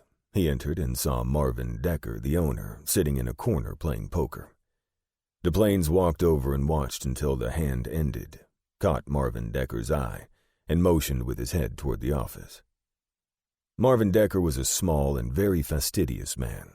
Behind his back, everyone called him the Little Man, or something equally demeaning. Marvin was very sensitive about his small stature, and his employees knew it. Nobody mentioned his stature to his face. He and DePlains had known each other for years, When DePlains had left Arkansas after killing a man over a disputed card game, Decker followed soon thereafter, and they set up businesses in El Paso. Both figured they were in on the ground floor since it was already rumored that the railroad would be there within 2 or 3 years, and with the railroad, El Paso would grow, and their businesses would flourish. In the office, DePlains said, "Marvin, just wanted to bring you up to date." "You never come over here unless it's bad news. What is it now?" Decker said. "That U.S. Marshal that came to town. He's arrested Foster," DePlains said. "When?" Decker asked. "Today. He's sitting in his own jail cell right now," DePlains said. Decker started laughing, then said, "Serves him right. He's so full of himself." "Yeah, but he knows a lot about our operations. And he's weak," DePlains said. Decker folded his hands and leaned over his desk. "What are you going to do about it?" "Nothing right now," DePlains said. "But we got to maintain a tight rein on our people to make sure they're all in line." "This Marshal doesn't know about the kidnappings, does he?" Decker asked. "No, I have no reason to believe he does," DePlains said. "Harlan, that ain't good enough. If there's one sliver of a chance he knows about those women we've been stealing, we got to take him out," Decker said. "He's got 2 deputies with him now, and they know whatever he knows," DePlains said. "You want to kill all 3 of them?" "I don't know." "What other option do we have?" Decker asked. "Let's just see how it plays out. I don't see the urgency of killing the Marshal right now," DePlains said. "We've still got the money in our accounts in San Antone," Decker said. "We can always pull up stakes and start over." "Yes, that money is security. But I don't want to be run out of town," DePlains said. "Neither do I, but you never know. You just never know." 29. Will's meeting with the circuit judge and prosecutor took place in the judge's hotel room. Will outlined the cases, and the judge and prosecutor listened carefully. When he was finished, the prosecutor said, "Sounds like you've got a good case, Marshal, but it all depends on the testimony of these women. Of course, we'll interrogate all the men, and maybe some of the lesser involved, but still knowledgeable, will testify against their bosses." "Okay. We're going to make the raids tonight, and we should have most of those involved arrested by midnight," Will said. "We'll have a full jail." Will organized the teams to encircle and invade both bordellos, Annie's Place and the Palace, and the saloons, the Bull's Head and the Gold Nugget.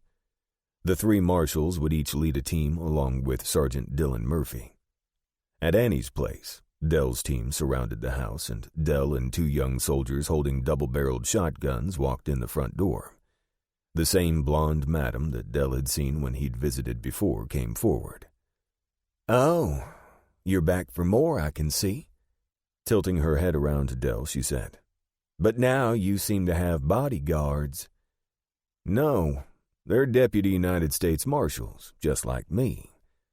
Dell held out his Deputy Marshal's badge and said, "You're all under arrest. Sit down over there and don't make another sound." The woman was wide-eyed with fear. "You have no right," the blonde started. And then she screamed, "Shiloh!"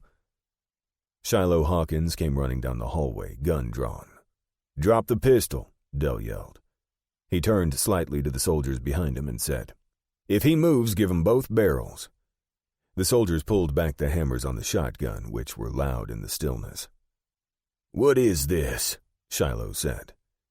"U.S. Marshals, you're under arrest. Drop your gun." "Now," Dell said. Shiloh looked into the barrels of the shotguns and gradually lowered his pistol and finally let it fall to the floor. "Put manacles on him. If he gives you any trouble, kill him." Leaving 1 cavalryman below, Dell raced up the stairs with one of the cavalrymen behind him. The first door he opened, he found the El Paso mayor trying to get his corpulent body into his clothes. "Mr. Mayor, you're under arrest. Don't try to leave," Dell said. The mayor started to bluster, and Dell put up his hand and said, I don't give a crap about your office. If I can link you to illegal activities, you're going to prison." Dell opened a second door and found a man scurrying around. "You're under arrest. Don't try to leave or you'll be shot," Dell said. Every door was much the same, a man and a woman scrambling to clothe themselves. In the last room, Dell found Carmen Suarez with a man. "Carmen, come out here." When she came out, she wore a negligee, and Dell said, "Get dressed and tell all the other women what's happening. Tell them to stay up here, they're safe. I'll be around if you need me." Dell escorted all the men downstairs and seated them on the floor. The mayor was yelling, "I'll have your job. You can't do this." Dell said, "The U.S. Marshal is appointed by the President of the United States. You ain't having nobody's job, so shut up." The mayor kept it up, saying he just couldn't be held like this. He'd done nothing wrong. Finally, Dell had had enough. He walked over and said, "If you or anybody else says another word, I'm going to slam this Colt upside your head. That's a promise." His gaze swept the men, daring them to say a word. Later, one of the cavalrymen came in holding his gun on a large man with a black beard. "This one tried to get away out the window." Dell walked over, pulled the manacles from his belt, and said, "Put your hands behind your back."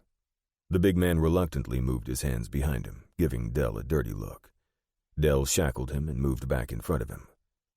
"What's your name?" The man didn't reply, merely looked straight ahead. Dell pulled his pistol out and said, "I'm a United States Deputy Marshal. When I ask a question, any question, I expect an answer. Now what's your name?" "Manny Brown," he said. "Oh, they call you Brownie, don't they?" "Yeah, that's my nickname," he said. "You're the one been raping these young women you kidnapped from Mexico? Isn't that right?" Dell asked. Brown swallowed hard and said, I reckon some of them," he said. "You going to prison, boy, for a long, long time," Dell said. Brown's face puckered up and he started blubbering. Dell thought it was embarrassing to see a grown man cry, but it was just like a coward. He lorded himself over these women, but when push came to shove, he was a sad little milksop. Will's posse hit the Bull's Head Saloon as he walked in with 2 cavalrymen. Will strode straight back to DePlain's office and kicked the door open. DePlains looked up, shock showing on his face. "You're under arrest," Will said. DePlains recovered quickly from the surprise, leaned back in his chair, and said, Come, Marshal. Surely we can reach some sort of agreement." "What sort did you have in mind?" Will asked. "Oh, I don't know. I'm sure you'd appreciate a nice bump to your savings account," DePlains said. Are you offering me money?" "I don't know. I'm sure we could come to an agreement," DePlains said. "How much?" "Well, at least $2,000. Maybe more." "So if I don't arrest you, you'll pay me $2,000? Will said. "That's right, Marshal. Cash in hand. All I have to do is open my safe," DePlains said, glancing at his Mosler safe in the corner of his office. "Did you 2 men hear that?" Will asked the 2 cavalrymen. He received an immediate "yes, sir" from both of them. "Get up from behind your desk, DePlains. Whatever else you're guilty of, you certainly are guilty of trying to bribe a federal officer," Will said as he walked around the desk and slapped manacles on DePlains. "In addition, you're wanted in Arkansas for murder," Will said, and watched DePlains' face lose all color. "You're most likely gonna hang." In addition to DePlains, Will's posse arrested 4 more men who served as bouncers around the saloon and in the bordellos. Isom led the team into the Gold Nugget Saloon. He walked in through the bat wings and immediately recognized Martin Decker playing poker in a corner of the casino with 5 other men. Isom marched over, followed by 2 cavalrymen, and said, "Martin Decker, you're under arrest. Get out of that chair and face the wall." Martin yelled in his high tenor voice, "Wilbur, You and your men, clear this riffraff out of here. Isom saw a huge man coming across the room, followed by 2 more. Isom turned to the big man and said, "Yeah, come over here, big man." Isom let him come, and when he missed with his first swing, Isom's big right arm flew out, and his fist hit the man in the jaw like it was a mule kick. The man's eyes rolled up, and he collapsed on the floor. There were 2 more behind the first. Isom thought about giving them a lesson in fighting, but instead he pulled his Colt and said, "Come on over here." The 2 men stopped dead in their tracks. Isom walked up to the first, put the barrel of his pistol on the man's forehead and said, "Get on the floor. Hands behind your back." Then he pointed to the other man and said, "You too. Get on the floor, hands behind your back." He turned to one of the cavalrymen and said, "Put manacles on these men and keep them on the floor. If they get up, kill them." Isom turned back to Decker and said, "Get your ass out of that chair, Decker, like I told you. I'm a U.S. Deputy Marshal and you're under arrest." He grabbed Decker by his coat collar and pulled him right out of his seat, the cards in his hands flying all over. Decker started screaming like he was being murdered. Isom literally shook him with one arm like he would do an old rag he was trying to get the dust out of. Then Isom stuck him to the floor on his belly and said, "Put your arms behind you." Isom locked the manacles on him and jerked him up from the floor, his debonair air gone. "Decker, get over in that corner and put your nose in it. Don't turn around or say a word until I tell you you can." All told, Isom arrested the 3 heavyweight bouncers and the bartender. He had a feeling these men had also raped the women in the bordellos. Of course, the men would say they didn't know the women had been kidnapped, but of course they did. In any case, he was arresting them for now. He'd sort things out later. In the palace, Sergeant Murphy walked in and said to a buxom middle-aged woman, "Ma'am, we're shutting your establishment down. Put your butt on that plush settee over there and don't say a word." He watched as she walked over to the settee and seated herself. Murphy then yelled in the stentorian voice of a drill sergeant, "United States Marshals, you're all under arrest." The place became right lively. Murphy could hear people above scuttling around, chairs moving, beds squeaking, doors opening and closing. He thought much of the noise was men hopping around on one leg trying to get their pants on. He was sure the women were getting dressed as well. A big, bald-headed thug, about as wide as he was tall, came rumbling down the hallway. He came toward Murphy and took a swing. Murphy leaned back. The fist missed, and Murphy brought his elbow around and caught the man square in the nose. He went down and arose a little groggy with blood dripping all over his face and chest. Murphy moved up to him, placed his left hand on the brute's head, and swung a devastating right uppercut that put the man down for good. Murphy turned to the 2 cavalrymen who had smiles on their faces. He said in a sweet Irish brogue, "Best not to pretend you're a tough guy, if you're not." The madam jumped up off the settee and said loudly, "You got no right to do this. We're a legitimate business. Look on that wall," she said, pointing. "There's our licenses from the city. We paid for them licenses. Good money to the city." "Licenses from the city do not permit you to kidnap women and force them to work in your houses of ill repute," Murphy said. The woman appeared stunned. She blurted, How did we know?" Murphy laughed. "We know lots of things, madam," Murphy said. "And since you obviously knew these women had been kidnapped, you're going to spend a long time in prison." Later, after he'd removed the prisoners and let the patrons go home, he invited all the women downstairs and said, "You have the run of the place for now. Make yourselves at home. We know most of you are here against your wills. Marshal Will Fain himself will be over soon to ask for your cooperation in sending these men to prison for long terms." 30. Over the next 2 weeks, trials were held for and testimony given against all those involved in the kidnapping scheme and detaining the women against their wills. Manny Brown and Marshal Nate Foster turned state's evidence in return for a reduced sentence, and the madams managing the bordellos also testified against DePlains, Decker, and Shiloh, hoping the judge might be lenient. Their testimony and that of the kidnapped women resulted in the conviction of all the ringleaders. DePlains and Decker had the same lawyer, a dedicated criminal attorney named Morris Otto, who had quite a good reputation in West Texas. His first motion was to have his clients tried together, since there was essentially the same evidence against both. The judge granted the motion, and even though the defense attorney did his best, they were convicted of kidnapping, detaining women against their wills, and various lesser charges.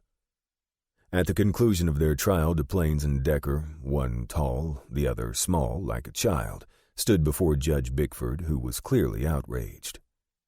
"These crimes are so despicable," the judge said, "that I cannot really express my feelings about the depravity of your actions. I would like to sentence you both to hang, but the law doesn't give me that discretion. Innocent women, taken in the bloom of life and forced against their wills to have sexual relations with any number of men each day. It is the most vile and rotten crime I've ever heard of in all my years on the bench. Therefore, it is the judgment of this court that you be confined in the Texas State Penitentiary in Huntsville for the remainder of your lives. Further, I'm fining each of you your entire net worth. You will forfeit all that you own, and further, I'm awarding each victim in this case $500 now. And if your net worth is greater than that amount, they'll receive the remainder divided equally. It is a paltry amount for the damage that you have done." Will asked his friend and personal banker T.C. Frost, president of Frost Bank in San Antonio, to check and see if DePlains or Decker had any accounts in Texas banks that could be confiscated. What looked at first like a very difficult job proved to be easy. In the San Antonio National Bank, Frost found an account in each man's name with $5,000 in each account. Judge Bickford ordered the money confiscated and distributed to the young women held against their will. Nothing could compensate these women for the travails they'd gone through, but the money allowed them to begin to build their lives again. Shiloh Hawkins was defiant to the end. He stared daggers at Manny Brown as he described the way the women were grabbed off the streets of small Mexican towns. Many of the kidnapped women were crying in the courtroom as Manny described how the abductions took place and how the women were treated afterward. There were lots of tears as the victims each testified to the damage done to them. Hawkins also was sentenced to life in prison, but was subsequently extradited to New Mexico, where he was tried for murder, found guilty, and hanged. After DePlains' conviction for kidnapping and various lesser crimes, the state of Arkansas filed a petition with the state of Texas to extradite DePlains so that he could be tried on a charge of murder. Texas granted the petition, hoping that DePlains would be hanged. If not, he would be returned to Texas to serve his life term. DePlains was convicted in Arkansas and hanged with 3 other men at Fort Smith. Nate Foster was convicted of covering up the kidnappings and defalcation of his duty as a city marshal. He was sentenced to 5 years in the Texas State Penitentiary in Huntsville. Manny Brown, as a result of his cooperation, had his sentence reduced from life to 15 years. The madams and the bordellos were sentenced to 5 years in prison for participating and knowingly detaining the victims. The marshals thought the madams got off easy for their part in the scheme. All told, 14 men and 4 women were convicted of various crimes related to the kidnapping scheme, and all 18 are serving time in prison, except for those hanged.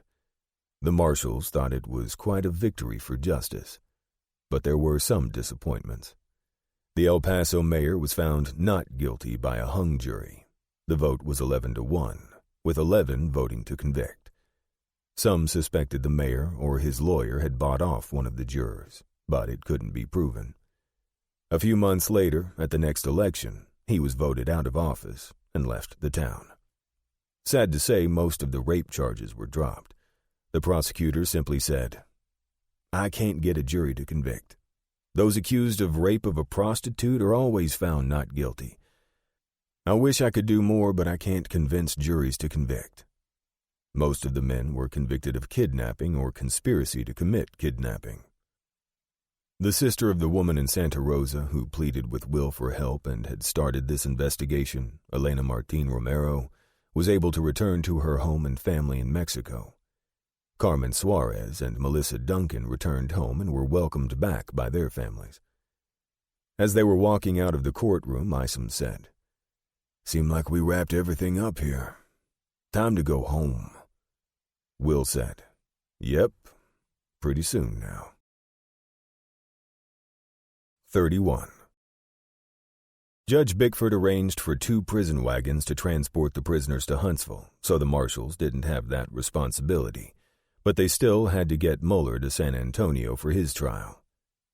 Will had sent a telegram to Judge Duval asking if he could send Mueller with the other prisoners in the prison wagon, but Duval telegraphed back that he'd prefer it if Will brought Mueller in himself.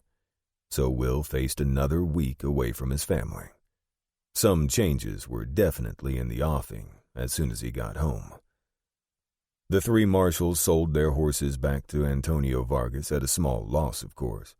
Will had hated to part with Star, but he had enough geldings. He hoped Star would get a new owner that took care of him properly. Will hated even more selling the big black stallion, but he had no way to get it to San Angelo, unless he wanted to ride it 400 miles, and he wasn't up to it. Afterward, Will bought 2 tickets to San Angelo and 2 tickets to San Antonio on the next stage out. The stage loaded in front of the Hotel Paraiso. The hotel hadn't exactly been a paradise, as the name indicated, Will thought, but it had been a nice stay. Lots better than sleeping on the ground. They boarded the stage the following morning, and despite the bumpy trail ride, they relaxed as they headed for home sweet home.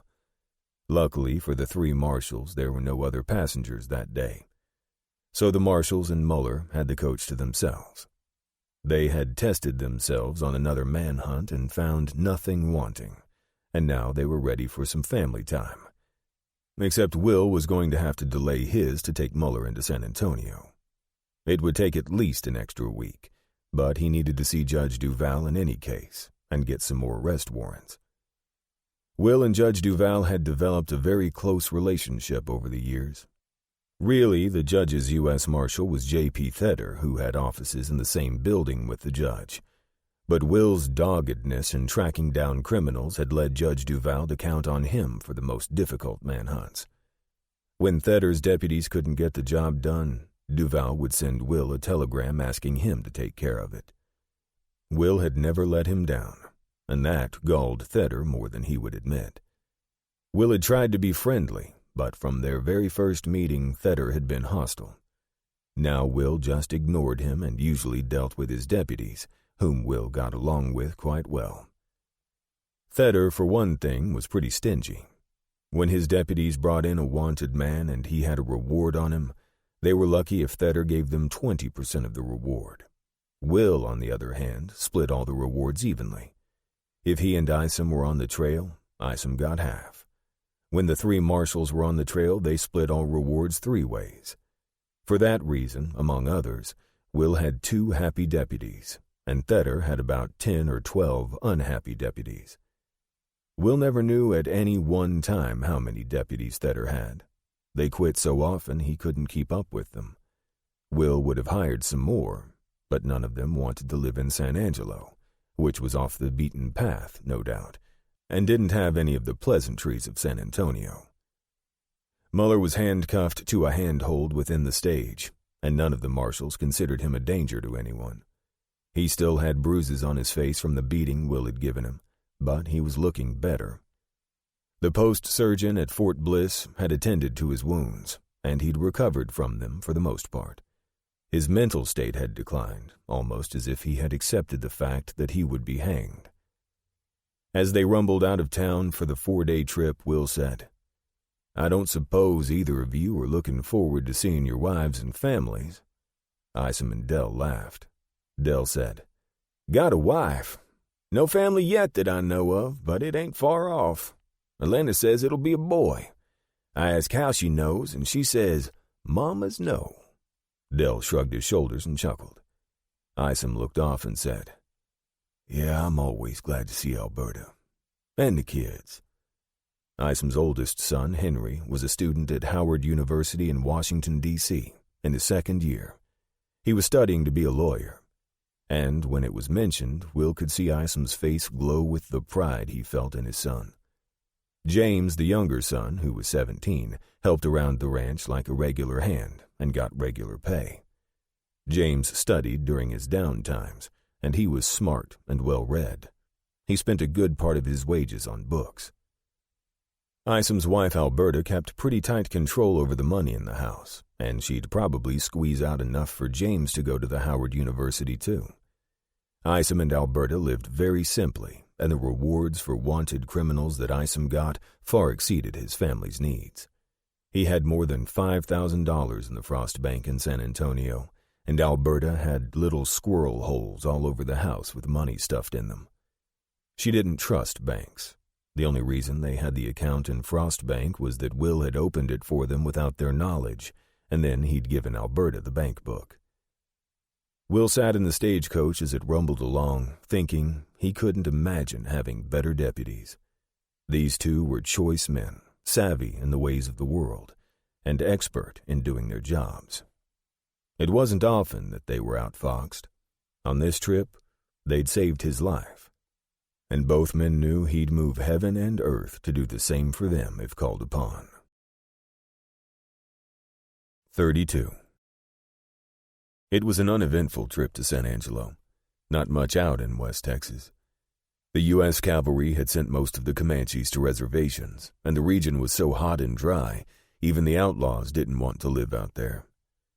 When the stagecoach arrived at Ben Ficklin's stage stop, Will had intended to go on to San Antonio, but he was so close to home, to Virginia, it was impossible not to go home. The stage stop was only 4 miles from his house, so he took Muller down, spoke with Sheriff Dave Nash, who agreed to house Muller in the San Angelo jail. Will rode home, which was only 2 blocks away. He arrived at his house a little after the supper hour, so when he walked into the kitchen it was bedlam.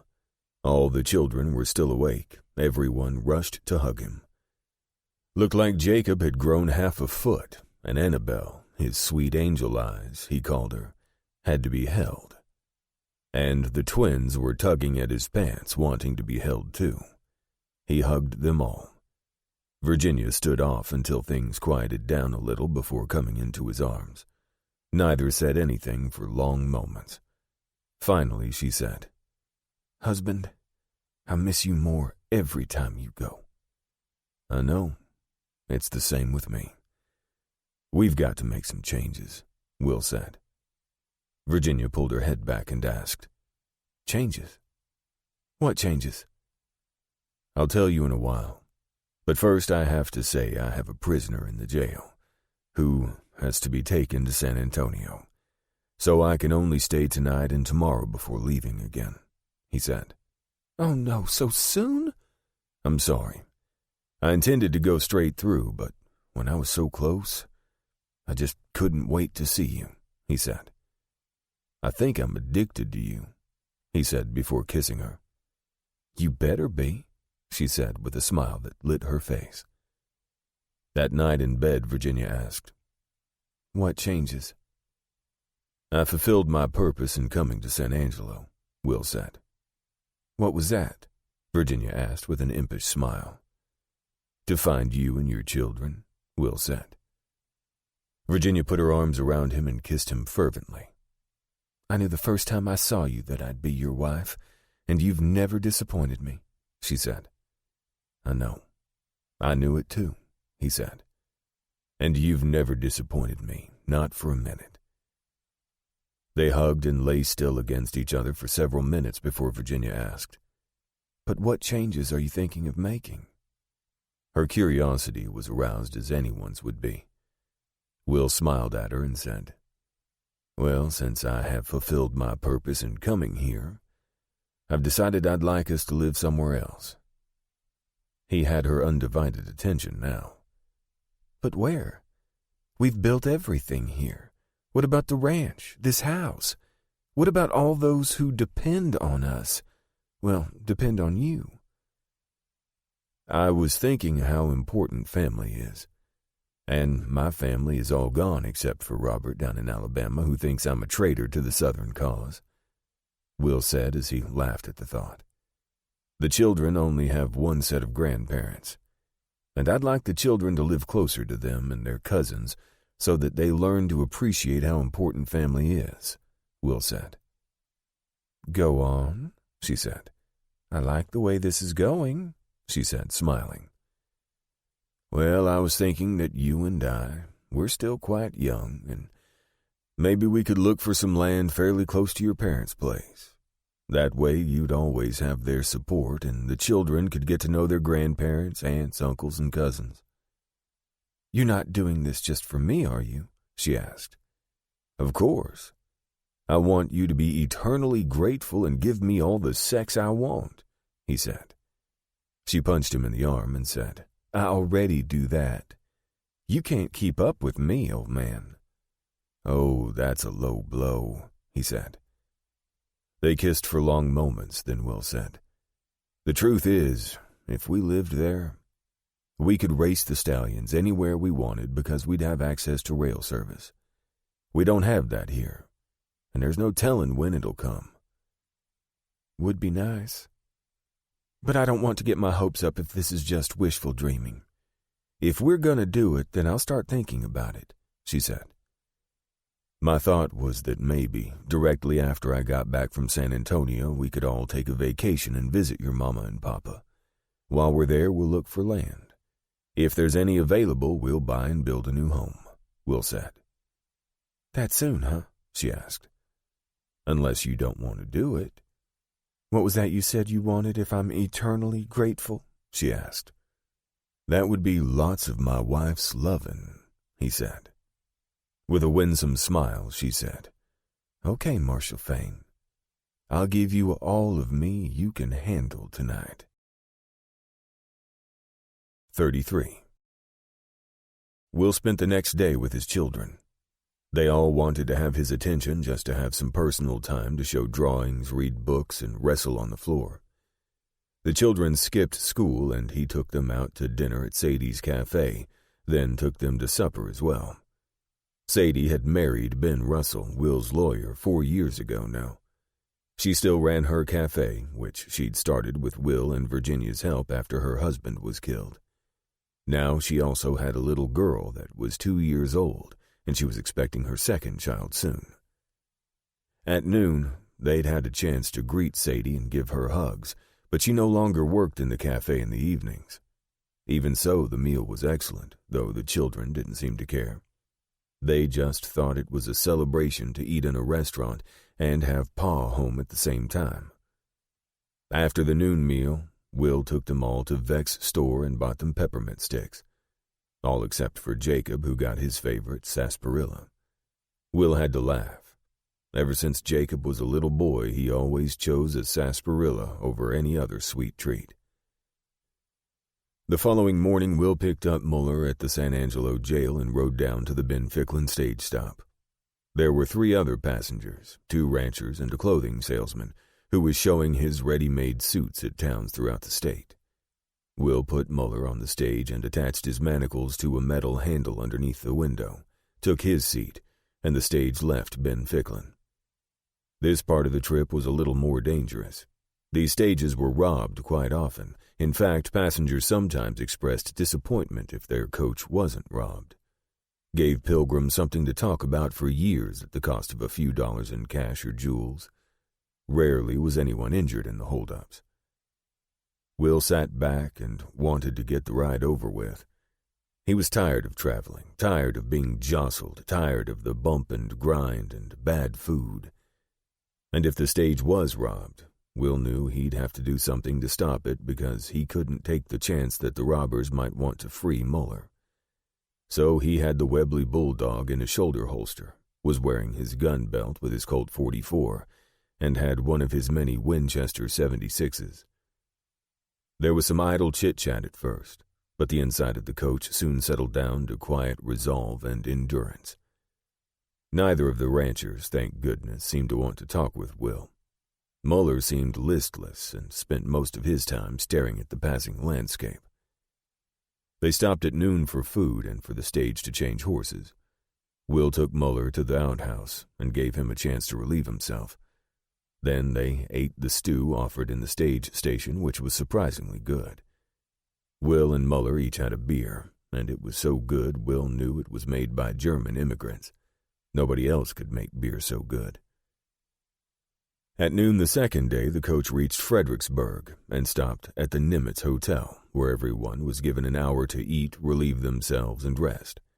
Both ranchers departed along with the clothing salesman. 2 more men came into the coach. One was dressed in jeans and a leather cowhide vest like a cattleman, and one was dressed like a well-to-do businessman. Neither seemed to be a threat. The cattleman extended his hand to Will and said, "Dan Graves." "Good to meet you, Dan. I'm Will Fain." "I see you're a U.S. Marshal," Graves said. "Yeah, I'm delivering this prisoner to San Antone for trial." The other man didn't bother to introduce himself. He just ignored Will and Graves. The coach started and conversation dwindled. An hour beyond Fredericksburg, Will had his eyes closed and was resting comfortably when he heard a rifle shot before the driver yelled, "Whoa, whoa, whoa!"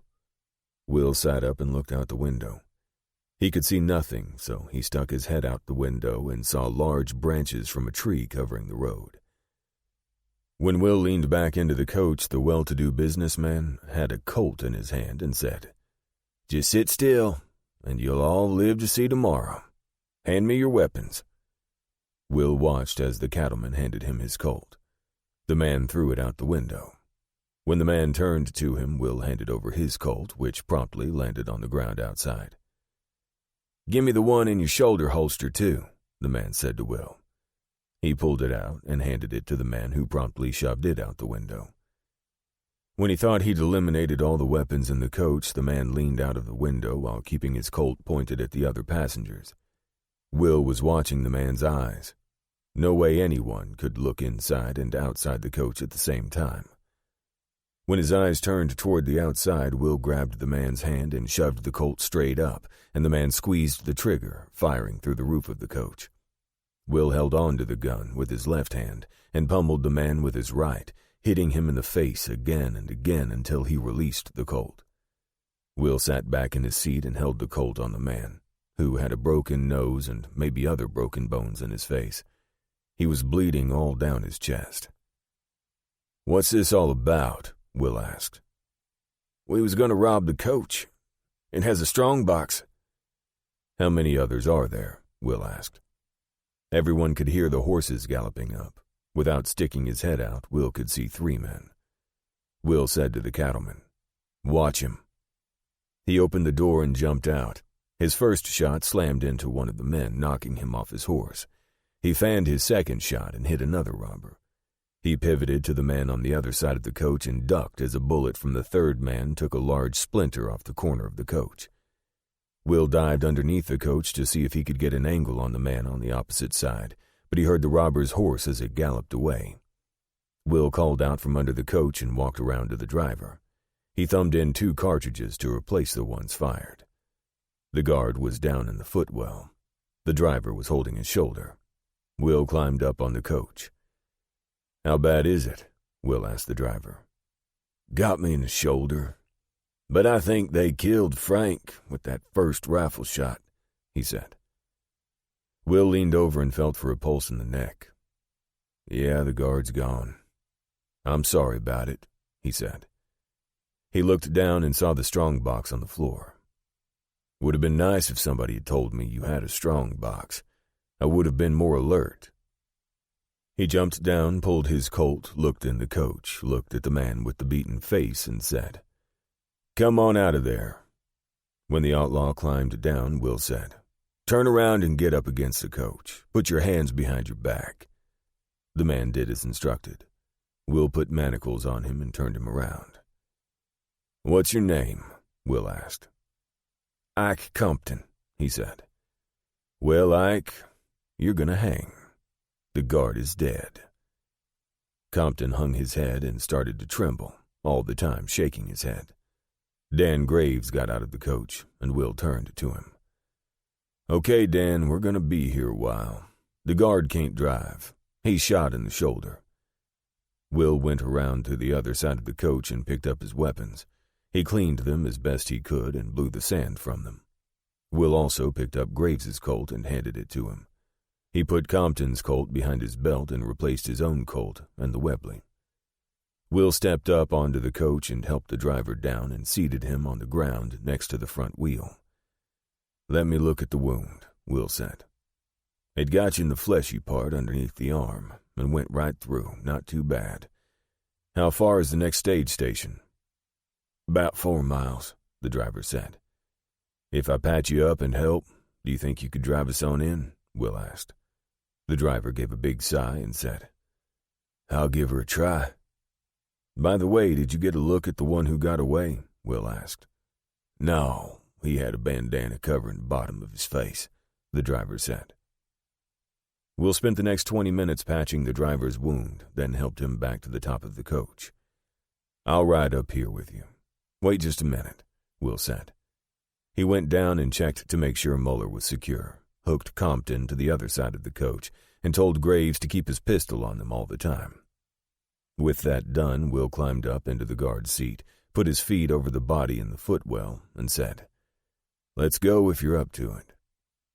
The driver took it slow, and an hour or so later the stage arrived at the change station. The manager of the station ran out and helped the driver down from the seat. Will helped him lift the guard's body down. "When is the next stagecoach through here?" Will asked. "Tomorrow noon," the station manager said. "I don't suppose you have another driver for this one?" "No, sure don't. They'll have to send a driver from San Antone," the stage manager answered.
34. After a meal of steak and potatoes, Will shackled his 2 prisoners to a bed upstairs and made himself a bed on the floor of the room that night.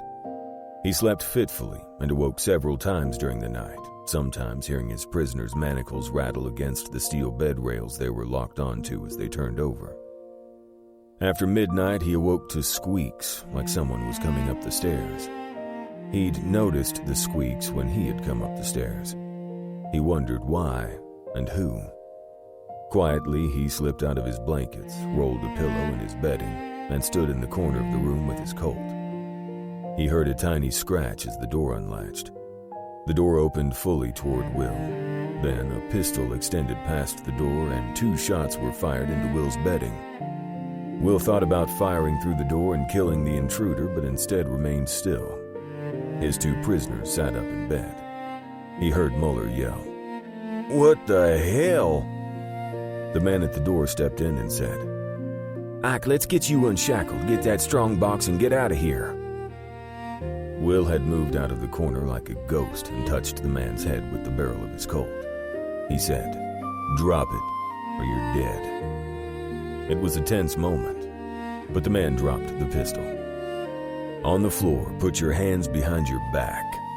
The man dropped to his knees, then onto his belly.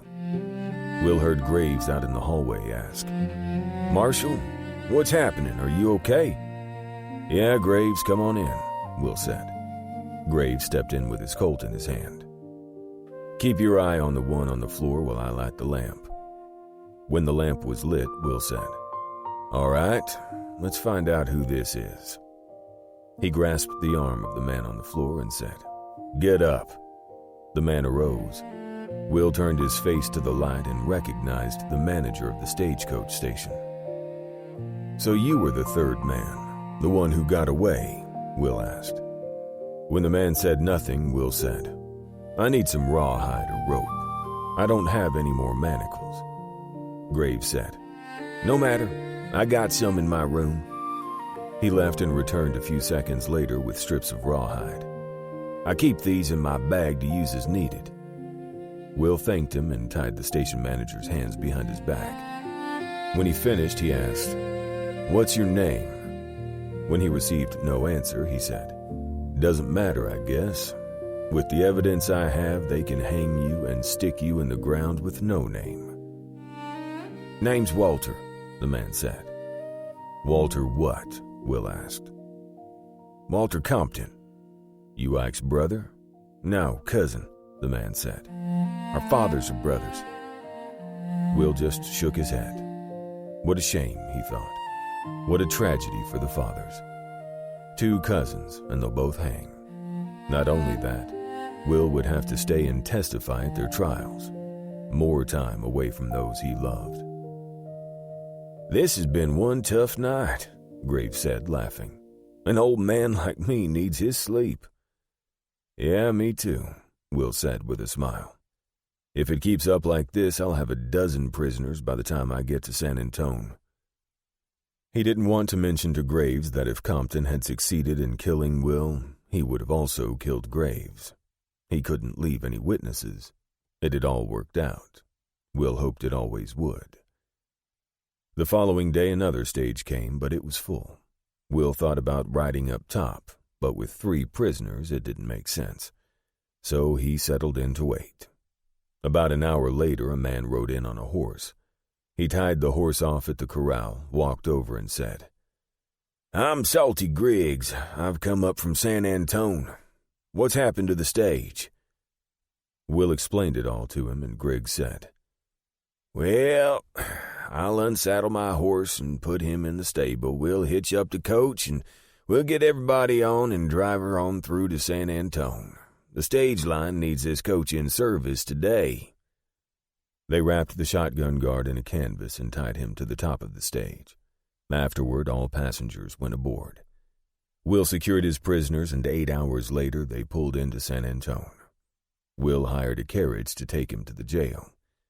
When he arrived, he walked his prisoners into the jail and saw Bryce Keener, the jailer. "Hey, Marshal, how you doing? Haven't seen you in a while," Bryce said. "Yeah, it's been some time, Bryce." Can you process these 3 guys?" "You bet. I've got some empty cells waiting," Bryce said. Then, looking at the prisoners, he asked, "Is that Dick Muller?" "That's him." "You can process him first," Will said. "The judge is going to be mighty glad to see him," Bryce said. Once the prisoners were all processed and in jail cells, Will thanked Bryce and got a carriage over to the Menger Hotel.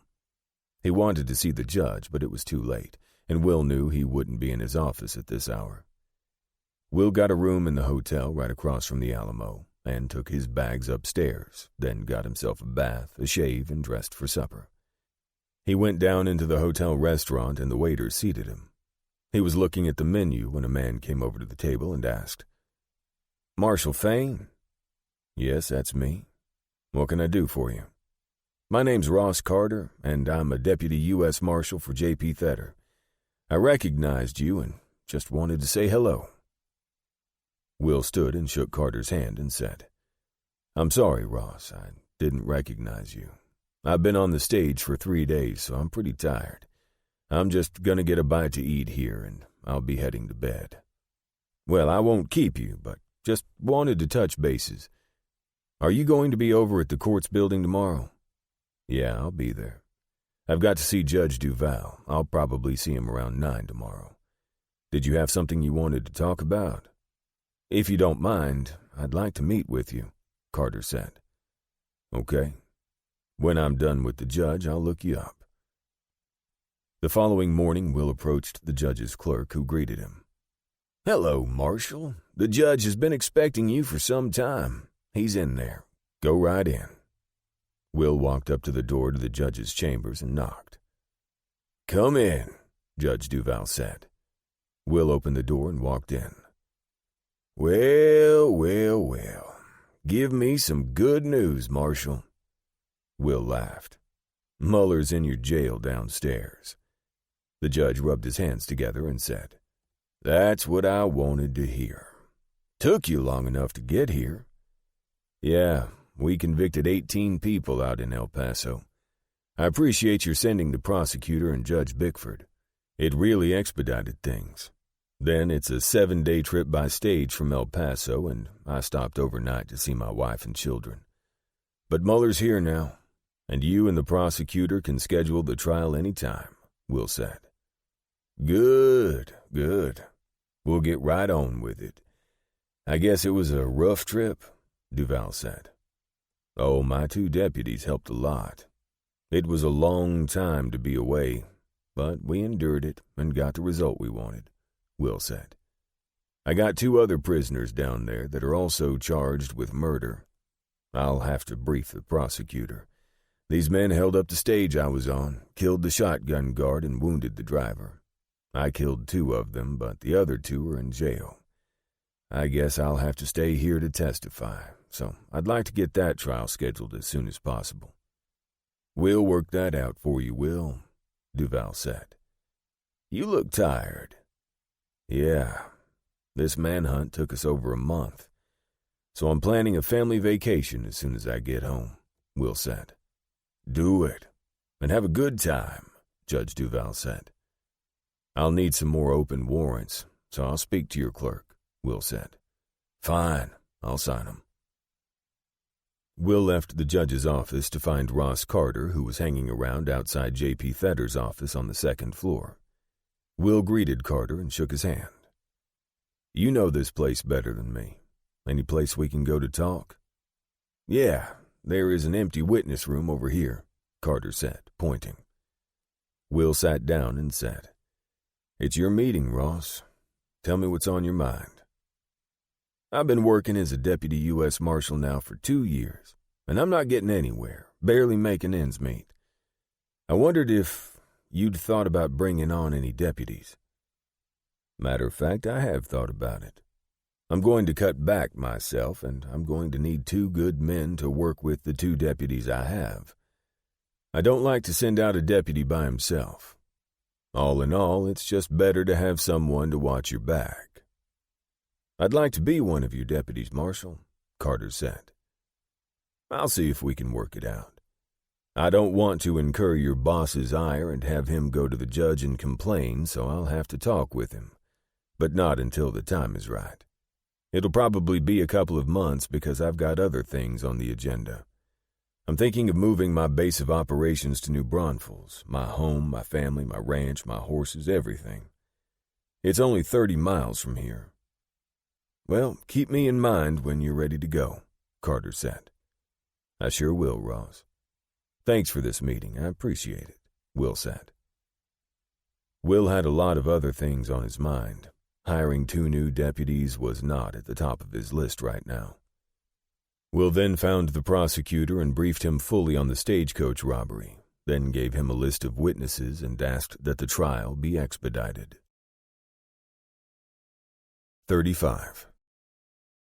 Will walked out of the courts building at 10:30, wondering what he was going to do until the trial began. He hated to just hang around with time on his hands, but here he was with nothing but time. He looked up and saw the Western Union office, and he headed straight toward it, walked in, and sent the following telegram. Virginia Fain, San Angelo, Texas. Arrived San Antonio, stop. Have a few days to spare, stop. If you can handle 4 children, take stage to New Braunfels, stop. Meet you there, stop. Send messages to Menger, stop. Will. That night he received an affirmative reply. Will Fain, Menger Hotel, San Antonio. Arriving Tuesday, stop. Meet me, stop. Sent message to parents, stop. Love, Virginia. Jacob would help her with Josh and Jess, so Will wasn't too worried. She always carried her Remington Smoot pocket pistol in her purse, and she wasn't afraid to use it to protect her family. He didn't bother sending a return telegram because she knew he'd be there unless he was dead. Meanwhile, he went to several stores and bought new books for the entire family, things that would interest everyone.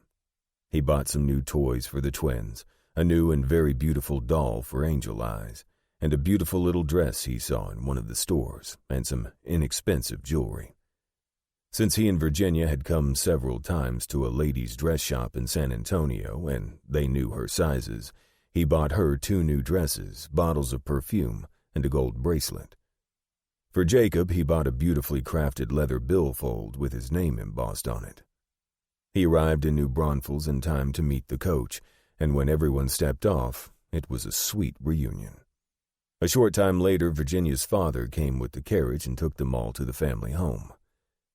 Shortly after arriving that night, he gave each one the gifts he'd bought and had the whole family joyous. That night, he wrapped his arms around Virginia and asked, "Was it a hard trip?" "It's long and seems endless, but Jacob was a big help, and I packed fried chicken and all kinds of sandwiches, so we only had to eat stage station food one day," she said. "All the way here, I kept thinking about living here and not having to make the long journey again." "If your parents will keep the children, we'll look for some property tomorrow," he said. "See what we can find." The following day, Will and Virginia took her father's buggy and started looking for property in the area.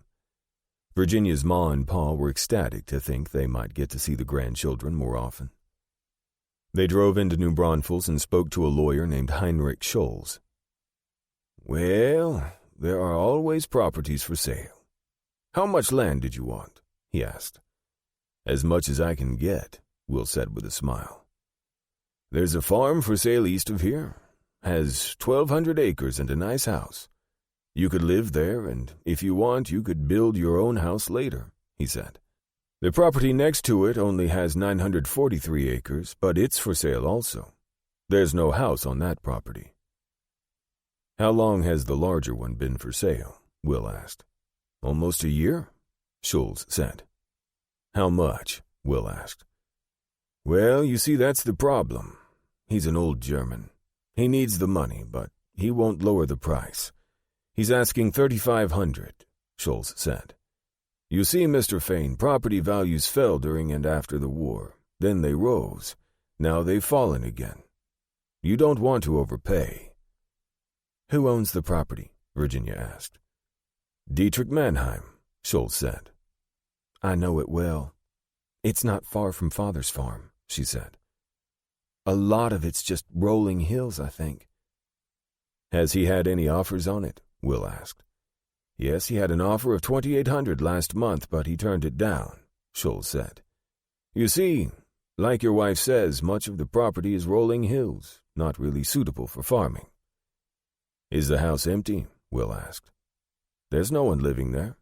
I can give you a key if you'd like to see it. Scholl started to give them directions, but Virginia said, I know exactly where it is. The house was no more than 20 years old, Will estimated, made of brick with Doric columns in front. It had a side portico to load and unload the buggy. It had 4 bedrooms and looked new inside. All the furniture remained. The property had about 200 acres in farm fields, and the rest was rolling hills covered in live oak, sycamore, and pecan, among other hardwood trees. A fair-sized stream ran the entire distance along the east side of the property. There was also a barn and 2 smaller outbuildings. Would take a lot of work to fix it up as a horse farm, Will said with a smile.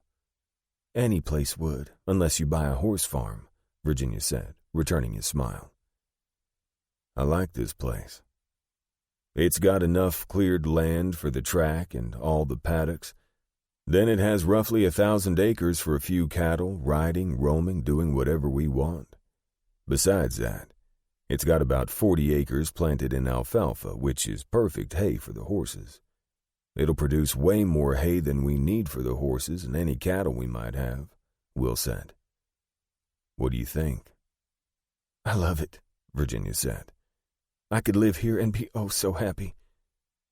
She walked over and put her arms around Will. But I could be happy anywhere with you, my husband. Will smiled and ran his hands down her slim, supple body. You want to look elsewhere? He asked. No. If we're going to move, I like this place very much. How far away are your mama and papa? About 3 miles, I'd guess, she said. Will smiled and asked, Would you be eternally grateful if we got it? Virginia smiled and said, Of course I would. You mean here? Now, in the middle of the day? Just a thought, he said with a shrug of his shoulders. There's a bed in the bedroom, and we'd be breaking the house in, right? She grabbed his hand and they walked toward the bedroom, smiling at each other. 36. Do I have to make the trip back to San Angelo? Virginia asked, standing in the living room of their new home.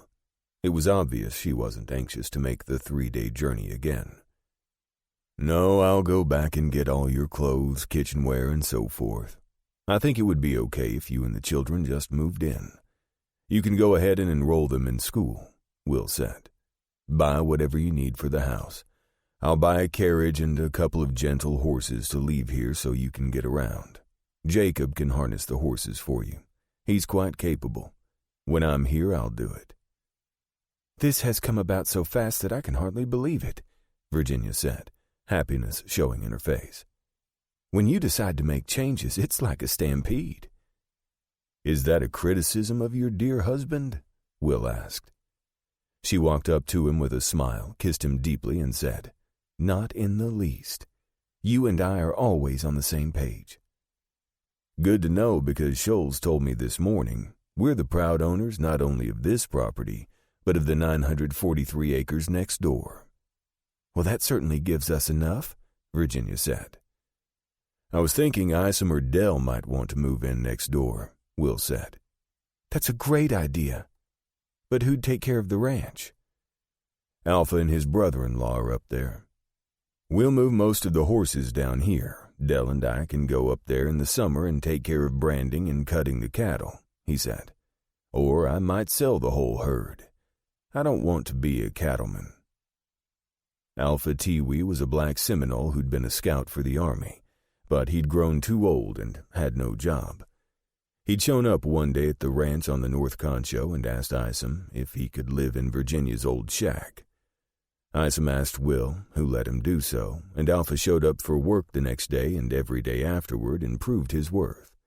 So Will put him on wages and built a house for him and his Kiowa wife and 2 children. Then Alpha's brother-in-law moved into the shack, and so they had their own little village there. They hunted and fished, grew some corn and vegetables, and lived off Alpha's wages. Trouble is, I need Alpha down here to help with the horses. He's the best man with a horse I've ever known, Will said. It's going to be a shock to Dell and Isom, this move, Virginia said. Yeah, well, they have to make their own plans. I'm going to hire some new marshals, and I'm not spending more than 1 month on manhunts a year, he said. Are you sure? Virginia asked with a smile. Will laughed and said, That's my plan anyway. Who knows if it'll work. The following week, Will and Virginia rode the stagecoach into San Antonio. Will had to testify at the trials of the cousins, Walter and Ike Compton. While Will was testifying, Virginia planned to do some shopping for the new house and for children's clothes. The fathers of the Compton cousins, Brother Nate and Ben Compton, came to San Antonio and hired the finest criminal lawyer in the state, Everett Dolby, who had defended the sons of his law firm partners in a counterfeiting case that Will had uncovered several years ago.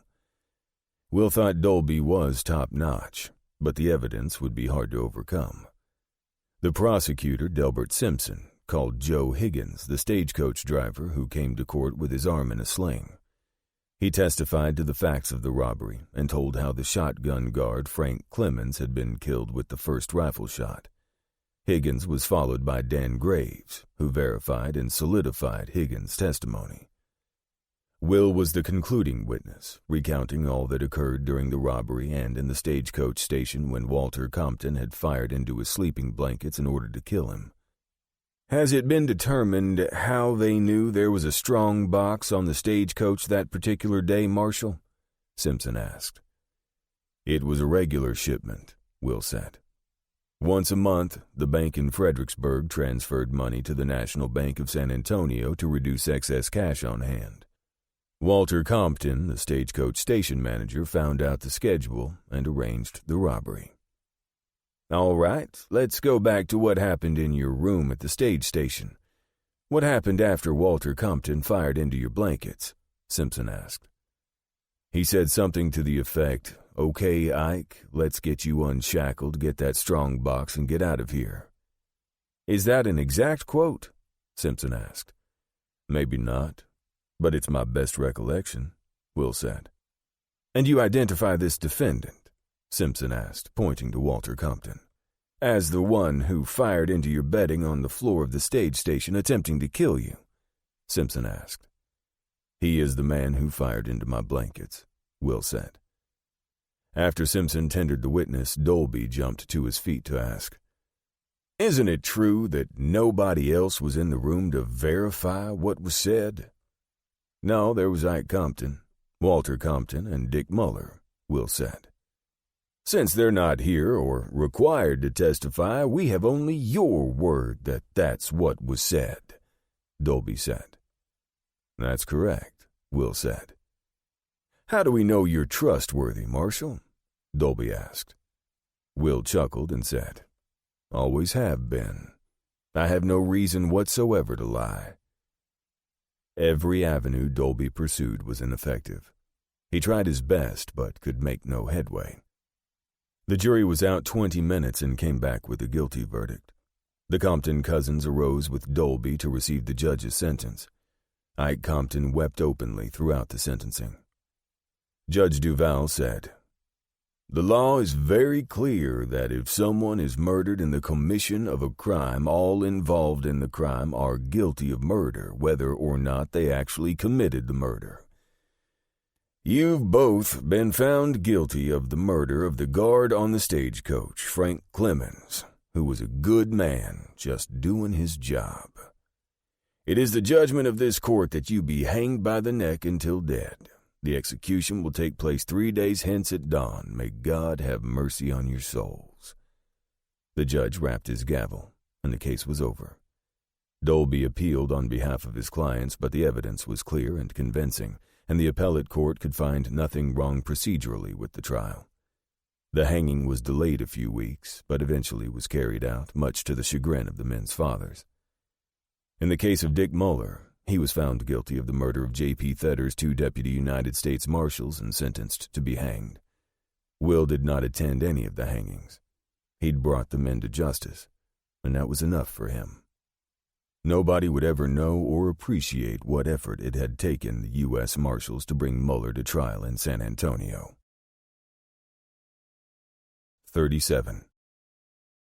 A week after the Compton trial, Will was back in San Angelo. He got the horse he'd left at the Ben Ficklin stage stop and rode to the ranch. When he rode up, he was greeted by both Isom and Dell. They wanted the latest news about the trials, and he told them. "But I have some other news. I'm moving my horse breeding operation to New Braunfels," Will said, "and the family is already there.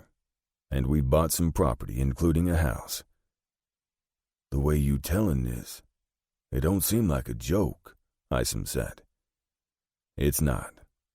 I know it's a shock, but Virginia's family lives there, and from there I have train service everywhere so that I can take the horses to the various racetracks," Will said. "What about the ranch here?" Dell asked. "I don't know," Will said as he looked around at all he'd built. "I'll keep it for now and maybe for the long haul. I love it up here. Lots of great memories.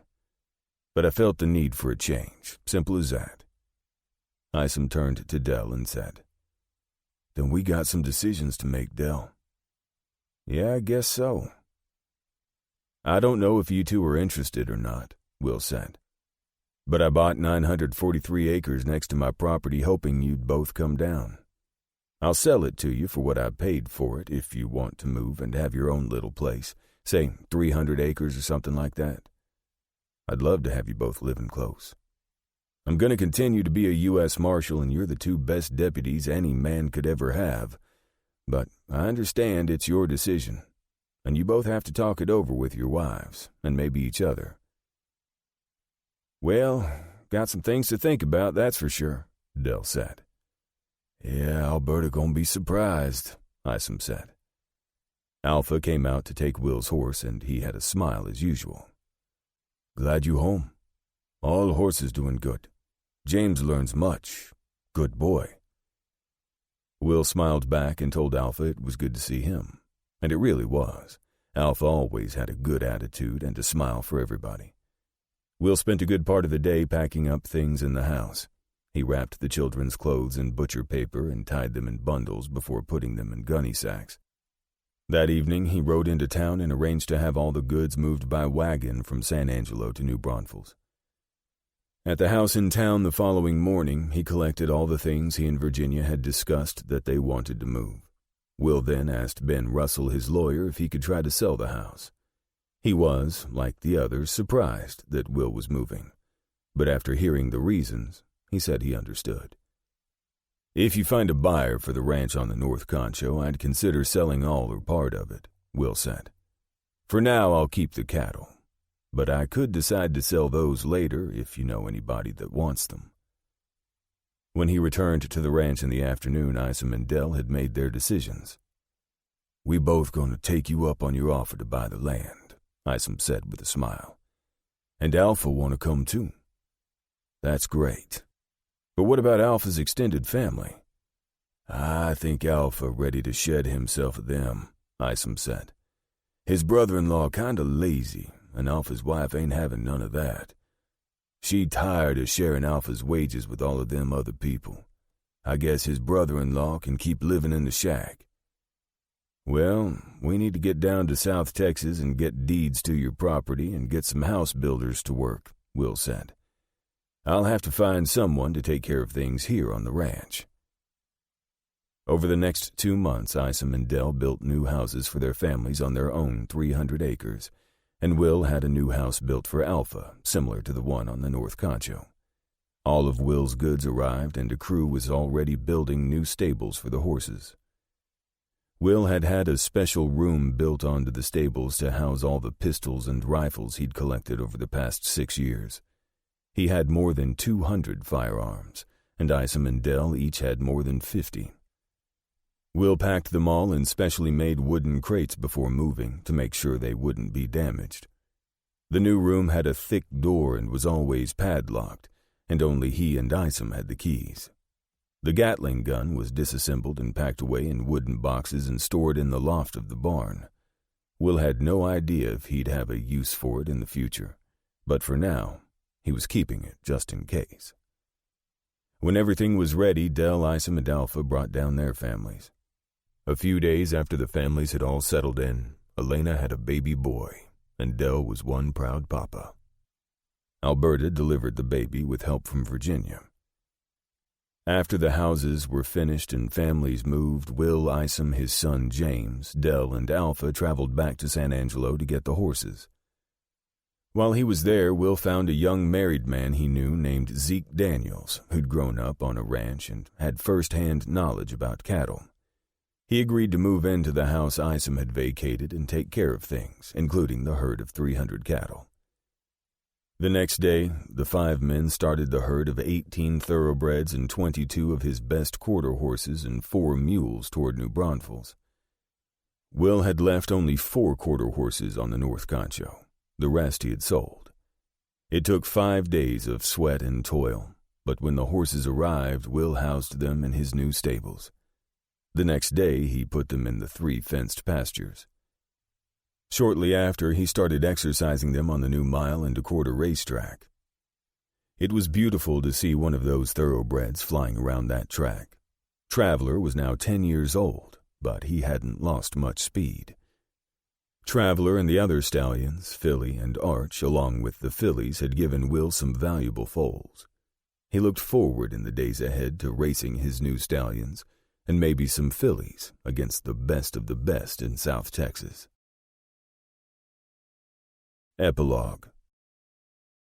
After all the moving had been completed, Will and Virginia sat on their back porch in white wickered chairs enjoying the cool of the late evening. "Well, all the building is almost done. I'm thinking this'll probably be our home forever. You okay with that?" Will asked. "Yes. I love this Texas hill country. It's hot in the summer, but it always cools off at night. And I love you for doing all this," Virginia said. "It's nice to be closer to town, and of course much nicer to see Mama and Papa more often. I guess I'll have to get back to doing some Marshal business one of these days, but I'm not too anxious." "Your whole focus has been here for nearly 3 months," she said. "Uh-huh. I've become a little obsessed about this place," he said with a grin. "Only one more big project we have to do," she said. "What's that?" "Add a couple of bedrooms onto the house," Virginia said. Will was quiet for a moment, then asked, "Are you telling me true?" Virginia smiled and nodded. "Uh-huh. It's true." "I'll be danged," Will said. "And I can tell you right when it happened." "When?" he asked. "The night you got back from Mexico. Remember that?" Will laughed out loud. Who could forget that night? It was like our wedding night all over again, he said with a smile. "You interested in knowing what it is?" "Of course." "A little sweetheart for you," she said. Will smiled with pleasure and said, "I'm so glad. But I'm curious, how do you know?" "My body smells different, feels different." "I didn't think we'd have any more," Will said. "It's been 5 years since the twins." "I can't tell you why. Wasn't for lack of trying," she laughed. "Maybe the good Lord was giving me a break till those twin boys grew a little." "Yeah, they're a handful, but they've got kind, soft hearts," Will smiled. "It'll be nice to have a sweet little baby girl running around the house. Annabelle will be happy," he said. "She's been wanting a little sister for a long time," Virginia said. They were quiet for a while before Will said, "I couldn't have done any of this without you." "Why do you say that?" Will looked out across the pasture and said, "You're my motivation to do all the things I do, to build a happy life for us. You make all the work and struggle worthwhile. You're my whole life," he said. He looked at Virginia and saw tears in her eyes. "I didn't mean to make you cry. I never want to do that." Virginia got up and knelt in front of him and said, "These are tears of pure joy because I love you so much." He took her hands in his and lifted her as he stood. They held each other tightly. "Is there anything better than this?" Virginia asked. "Not for me. Not for me," he whispered. This concludes Will Fain, U.S. Marshal, by R.O. Lane. Narrated by A.T. Chandler. Copyright 2018 by B.Z. Betsy LLC. This unabridged audiobook is published by arrangement with R.O. Lane and was produced in the year 2020 by Tantor Media Incorporated, a division of Recorded Books which holds the copyright thereto. Please visit Tantor.com for more information on our growing library of unabridged audiobooks.